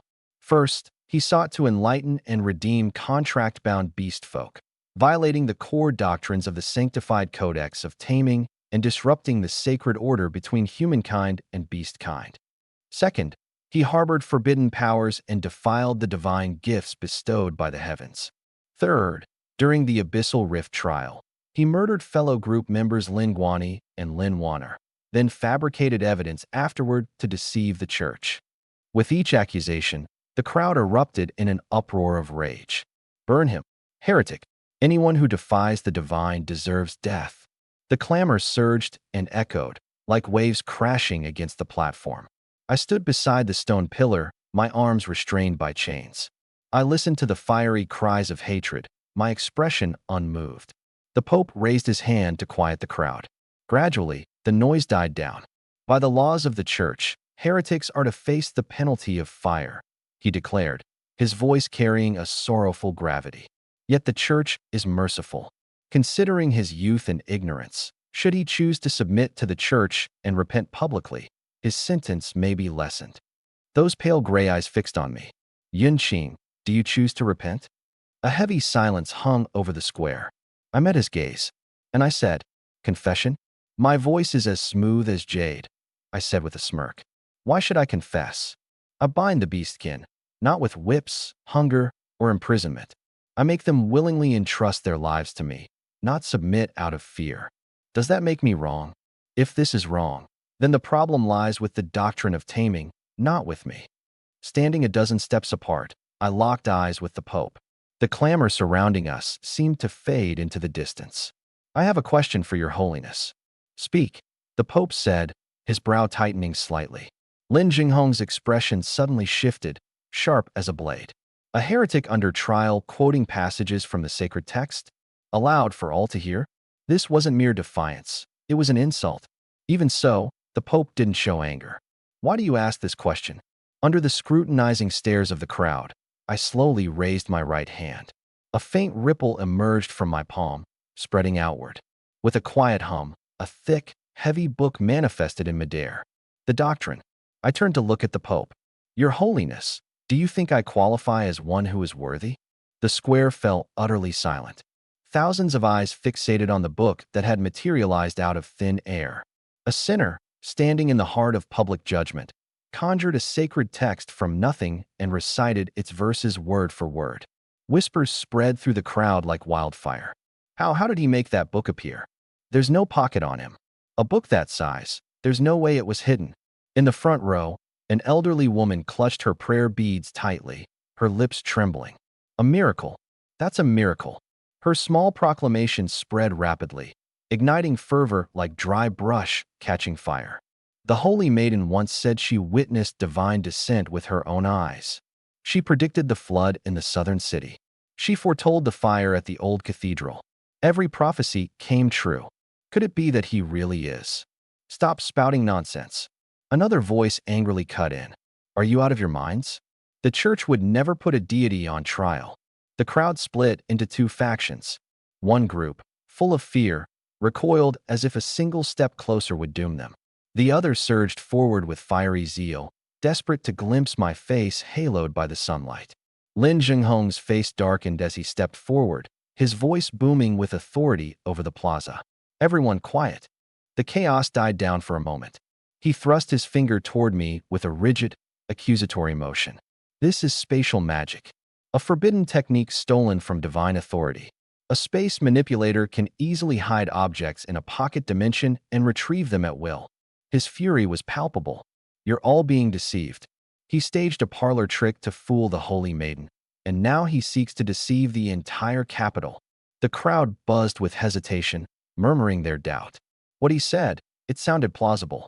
And yet, indeed, it was recorded, said to be the curse given by demons to the fallen. But what unfolded just now was awe-inspiring. The book surfaced from the void. Besides, no one has ever truly witnessed the so-called spatial magic. Whether it's real or not, no one can verify it. How do you know this isn't a divine miracle? Someone countered. Every word from the Holy Lady has come true. The argument grew louder and louder. From atop the high platform, the Pope quietly observed the scene below. I spoke, my voice calm and clear. You don't need to believe him, nor do you need to believe me. The summer breeze stirred the simple robes I wore. You only need to trust your own eyes. For a moment, the square fell silent. Then what about the floods in the southern city? The great fire at the old cathedral? How did you know? A voice from the crowd shouted. I turned my gaze toward the voice, locking eyes with the man. He flinched, but I simply smiled faintly. I can't explain. My voice was oddly steady and confident. I don't know why I know. I just see it. It's like standing at a height. overlooking a river. I can see the flow of the water, see where the levees will break and where the riverbed will dry. I shifted my gaze back to the Pope. Just like I don't know why I can hear the thoughts of every person who prays to me. The square fell into an absolute hush. The arguing voices seemed to be choked, silenced, because suddenly they all realized every single word I had spoken could not be disproven. I claimed to see the floods, and floods came. I claimed to see the fire, and the cathedral burned. I claimed to hear the prayers of the faithful. Who could deny it? Who could prove I was lying? Lin Jinghong's face turned as pale as paper. He turned desperately to the Pope. Your Holiness, he's spewing blasphemy. He's merely using spatial abilities and healing abilities to put on a show. He's no divine being. The Pope slowly rose from his seat. He took 2 deliberate steps forward, stopping at the edge of the highest step, looking down at me. You claim to be the incarnation of a god. His voice was almost kind, serene. Then tell me this, would a true deity perish in flames? I looked up, meeting his pale gray eyes with an earnest and open expression. I don't know. A faint, frost-like smile appeared on the Pope's time-worn face. Then let us find out. He raised his right hand, pointing downward with one finger, a leisurely motion. From the stone pillars flanking the platform, 2 sudden flames surged to life. These were no ordinary flames. They were the sacred fires the church had revered for centuries. Pale gold, producing no black smoke as they burned, exuding an almost holy heat. The flames traced their way downward along pre-carved grooves in the stone, converging at the base of the platform to form a blazing circle. A ring of fire now surrounded me. The heat pressed in from all sides. The edges of my plain robe began to curl slightly in the intense heat. The square erupted in gasps. Your Grace, he hasn't even confessed to his crimes yet. How can you just? Someone surged forward, only to be driven back by the inferno's scorching waves. In the crowd, a disguised Zhan Yu, hidden under the shadow of her hat, could no longer restrain herself. Her deep violet eyes beneath the brim shimmered with the glow of unleashed power. Lin Jinghong stood just outside the fiery circle, his face no longer ashen but filled with twisted satisfaction. A cruel glint surfaced in his heart. Burn him. If he burns, then his guilt becomes irrefutable. A dead heretic is the best kind of heretic. And dead men don't argue. At the very center of the firestorm, my robes began to singe at the edges. Yet my face remained calm, even graced with the faintest trace of an almost imperceptible smile. This is the last chance. The Pope's voice thundered through the roaring flames, mingling with the sound of crackling embers. Admit your blasphemy, confess to your sins of impersonating the divine, and the holy fire will relent. The church will grant you a dignified end. I didn't move. The flames edged closer, the blazing heat warping the air, making everything in my vision ripple and sway. I tilted my head upward, locking eyes with him beyond the fire's reach. Your Grace, have you ever thought, what if I could make this fire die out? The Pope's expression shifted slightly. Ridiculous. The holy fire was the sacred fire, immune to worldly extinguishments, invincible to anything earthly. And yet, an inexplicable flicker of unease sparked deep in his heart. After all, this boy was uncanny, far too uncanny. From an observer's perspective, even the Pope himself might have been momentarily swayed by this youth's serene, almost divine composure. A crack of fury, however, broke through the benevolence in his gaze. This boy, this heretic, would rather die than kneel. The Pope raised his hand sharply, and the flames roared higher. The pale gold fire, like a raging beast provoked, surged straight toward me. Flames licked at the hem of my robe. Somewhere in the crowd, someone screamed. And then, everything changed. The clear sky darkened. Storm clouds surged from every direction as if summoned, converging above the grand cathedral square. They loomed thickly, blotting out the sun. The wind rose, biting cold. And then, whoosh. Rain. It poured in torrents, large, heavy drops crashing down upon the flames with a sharp hiss, like water splashing into boiling oil. The golden fire writhed, flaring one final time before succumbing. It extinguished in an instant. The entire ring of holy fire vanished simultaneously, not even a wisp of smoke left behind, as if it had never been. The square fell into utter, frozen silence. People dropped to their knees. Some collapsed entirely. Others clung to one another, unable to speak, shock rendering them mute. The torrential rain drenched every soul, forcing them to face an undeniable truth. This was no illusion. The sacred fire. The sacred fire venerated by the church for centuries, a flame said to burn away all evil and to never, ever falter. Extinguished by this storm. A storm summoned by the very boy they condemned to die, at the moment closest to his demise. This is God's wrath, someone cried, their forehead pressed against the rain-slicked stone of the square. This is his divine judgment. Punish us, we nearly burned a God alive. Cries, prayers, and repentance collided, forming a bizarre symphony amidst the pouring rain. Some crawled toward me, others scrambled back in terror, wishing to vanish on the spot. I stood motionless, rain-soaked black hair plastered against my forehead. On my shoulder, the lifeless butterfly moved slightly. Suadai's voice echoed sourly in my ear. You're really using my ability just to show off like this. The corner of my lips twitched upward as I whispered, don't be so stingy. Remember? We're bound together now. If I die, you won't survive either. Fine, I'll forgive you this once, she said, a hint of delight creeping into her tone. But, seriously, messing with these people is kind of fun. Look at them acting like fools, truly thinking you're a god. I stayed silent, my gaze sweeping over the crowd below. They knelt in the rain, oblivious to how drenched their hair and clothes had become. The heat wave, the torrential rain, the extinguished holy fire, all within mere minutes, had shattered the beliefs they'd clung to their entire lives. My eyes fell on a few familiar faces in the crowd. Yun Buyin stood on the outskirts, his elegant dark coat soaking wet, his aged face clouded with bewilderment. Next to him, Hulan's meticulously styled hair dripped water as she frantically questioned those around her. He's a god? Are you all insane? No one answered her. Meanwhile, Yin Lang stared at me like he was trying to process some incomprehensible truth, mumbling incoherently. He's just a bastard. He has to be faking all this. During my 7 days locked in that dungeon, he probably celebrated every night, convinced I was at death's door. And now, with me standing on that judgment platform, worshipped by thousands, he looked like a drowned, dejected stray dog. At the highest point of the trial platform, the Pope stood firm. Though rainwater trickled through his grayish-white hair, his face held a disturbingly calm composure. Through the dozen or so steps and heavy rain, our eyes met, his frosty, gray gaze unyielding. Down below, Yun Lang suddenly turned to Yun Buyin with desperation written all over his face. Father, Yun Qing isn't a god, right? Yun Buyin appeared deaf to his son's plea, only gazing up at me. This face of mine, eerily reminiscent of Yi Ran's by 7/10. The night Yi Ran left, she had told him, after I'm gone, don't treat that child harshly. He'll be far greater than you could ever imagine. He had scoffed at those words back then. But now, kneeling in the rain, all that remained on his face was a bitter smile. Yi Ran, your prophecy came true. Toward the front of the crowd, Sang Ling sat soaked to the skin, her face buried in her knees. The moment the flames rose, it felt as though her heart had been seized and torn.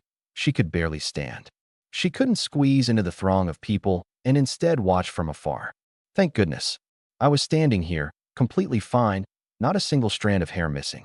Her delicate face, drenched, was unreadable beneath the mix of rain and tears. Elsewhere in the assembly, a few hooded figures in gray cloaks stood silently. Zhang Yu's imposing silhouette. At the forefront, violet-black eyes pierced through the shadow cast by the brim of a hat, staring at me unblinkingly. In the instant that strange rain began to fall, she felt that surge of power, silent and profound, carrying an ancient aura unearthly to this continent. S-class, dark affinity, wild, untamed, as though just awakened from an ageless slumber. She searched her memory. Of all the S-class dark-type beast folk across the beast folk continent, not one matched. Master was hiding something after all. Shul's golden pupils flickered with complexity. He must have formed the contract in the canyon. Zhang Yu nodded slightly, his gaze landing on the still, motionless shadow butterfly perched on my shoulder. When had he formed a bond with this creature? She lowered her gaze. In the rainstorm, the Pope's voice rang out once again, steady and unshaken, as if the rain and flames had never been. You think he's a god? The crowd fell silent for a brief moment. The Pope stepped forward, standing at the edge of the platform, looking down at me. I'll admit you have certain unique abilities. Spatial affinity, healing affinity, dark affinity, 3 in 1, quite extraordinary. But being capable doesn't make you a god. A faint, cold smile flickered in his pale gray eyes. Because within you flows the blood of the forebearers. The square erupted. The forebearers. That fallen race. He's a descendant of the forebearers. Whispers surged like waves. Those who had been bowing in repentance now lifted their heads, reverence shifting into doubt. The legend of the forebearers. Every child raised on their continent had heard it. The fallen ones who defied divine will. Tales spoke of their attempts to open the gateway to another world, ushering in the unspeakable horrors. Centuries of holy wars had crushed their rebellion, and the bloodline of the forebearers was cursed, exiled, nearly erased from history. Sinners, the forsaken by the divine, those whose blood carried original sin. A forebearer descendant. Isn't that even more terrifying than a heretic? Someone muttered, stepping back. Fanaticism gave way to fear. The church always warned us. The blood of the forebearers brings calamity. But he resisted the sacred flames. He extinguished them. Exactly, because he's a forebearer. That wasn't a miracle, it was a curse. The crowd churned like boiling water, opinions shifting completely in just a few breaths. Those who had just been kneeling in worship now scrambled to retreat, as though being near me was enough to be tainted by the curse. Drenched in the downpour, Lin Zhenghong began to smile once more. The great Pope had affirmed his faith. Forebearer, he roared with newfound confidence, savoring the long-awaited victory. So that's the truth. You hit it well, but what is there to explain now? I did not explain. My dark eyes pierced through the rain, landing on the edge of the square. Only from the highest vantage point can I see it.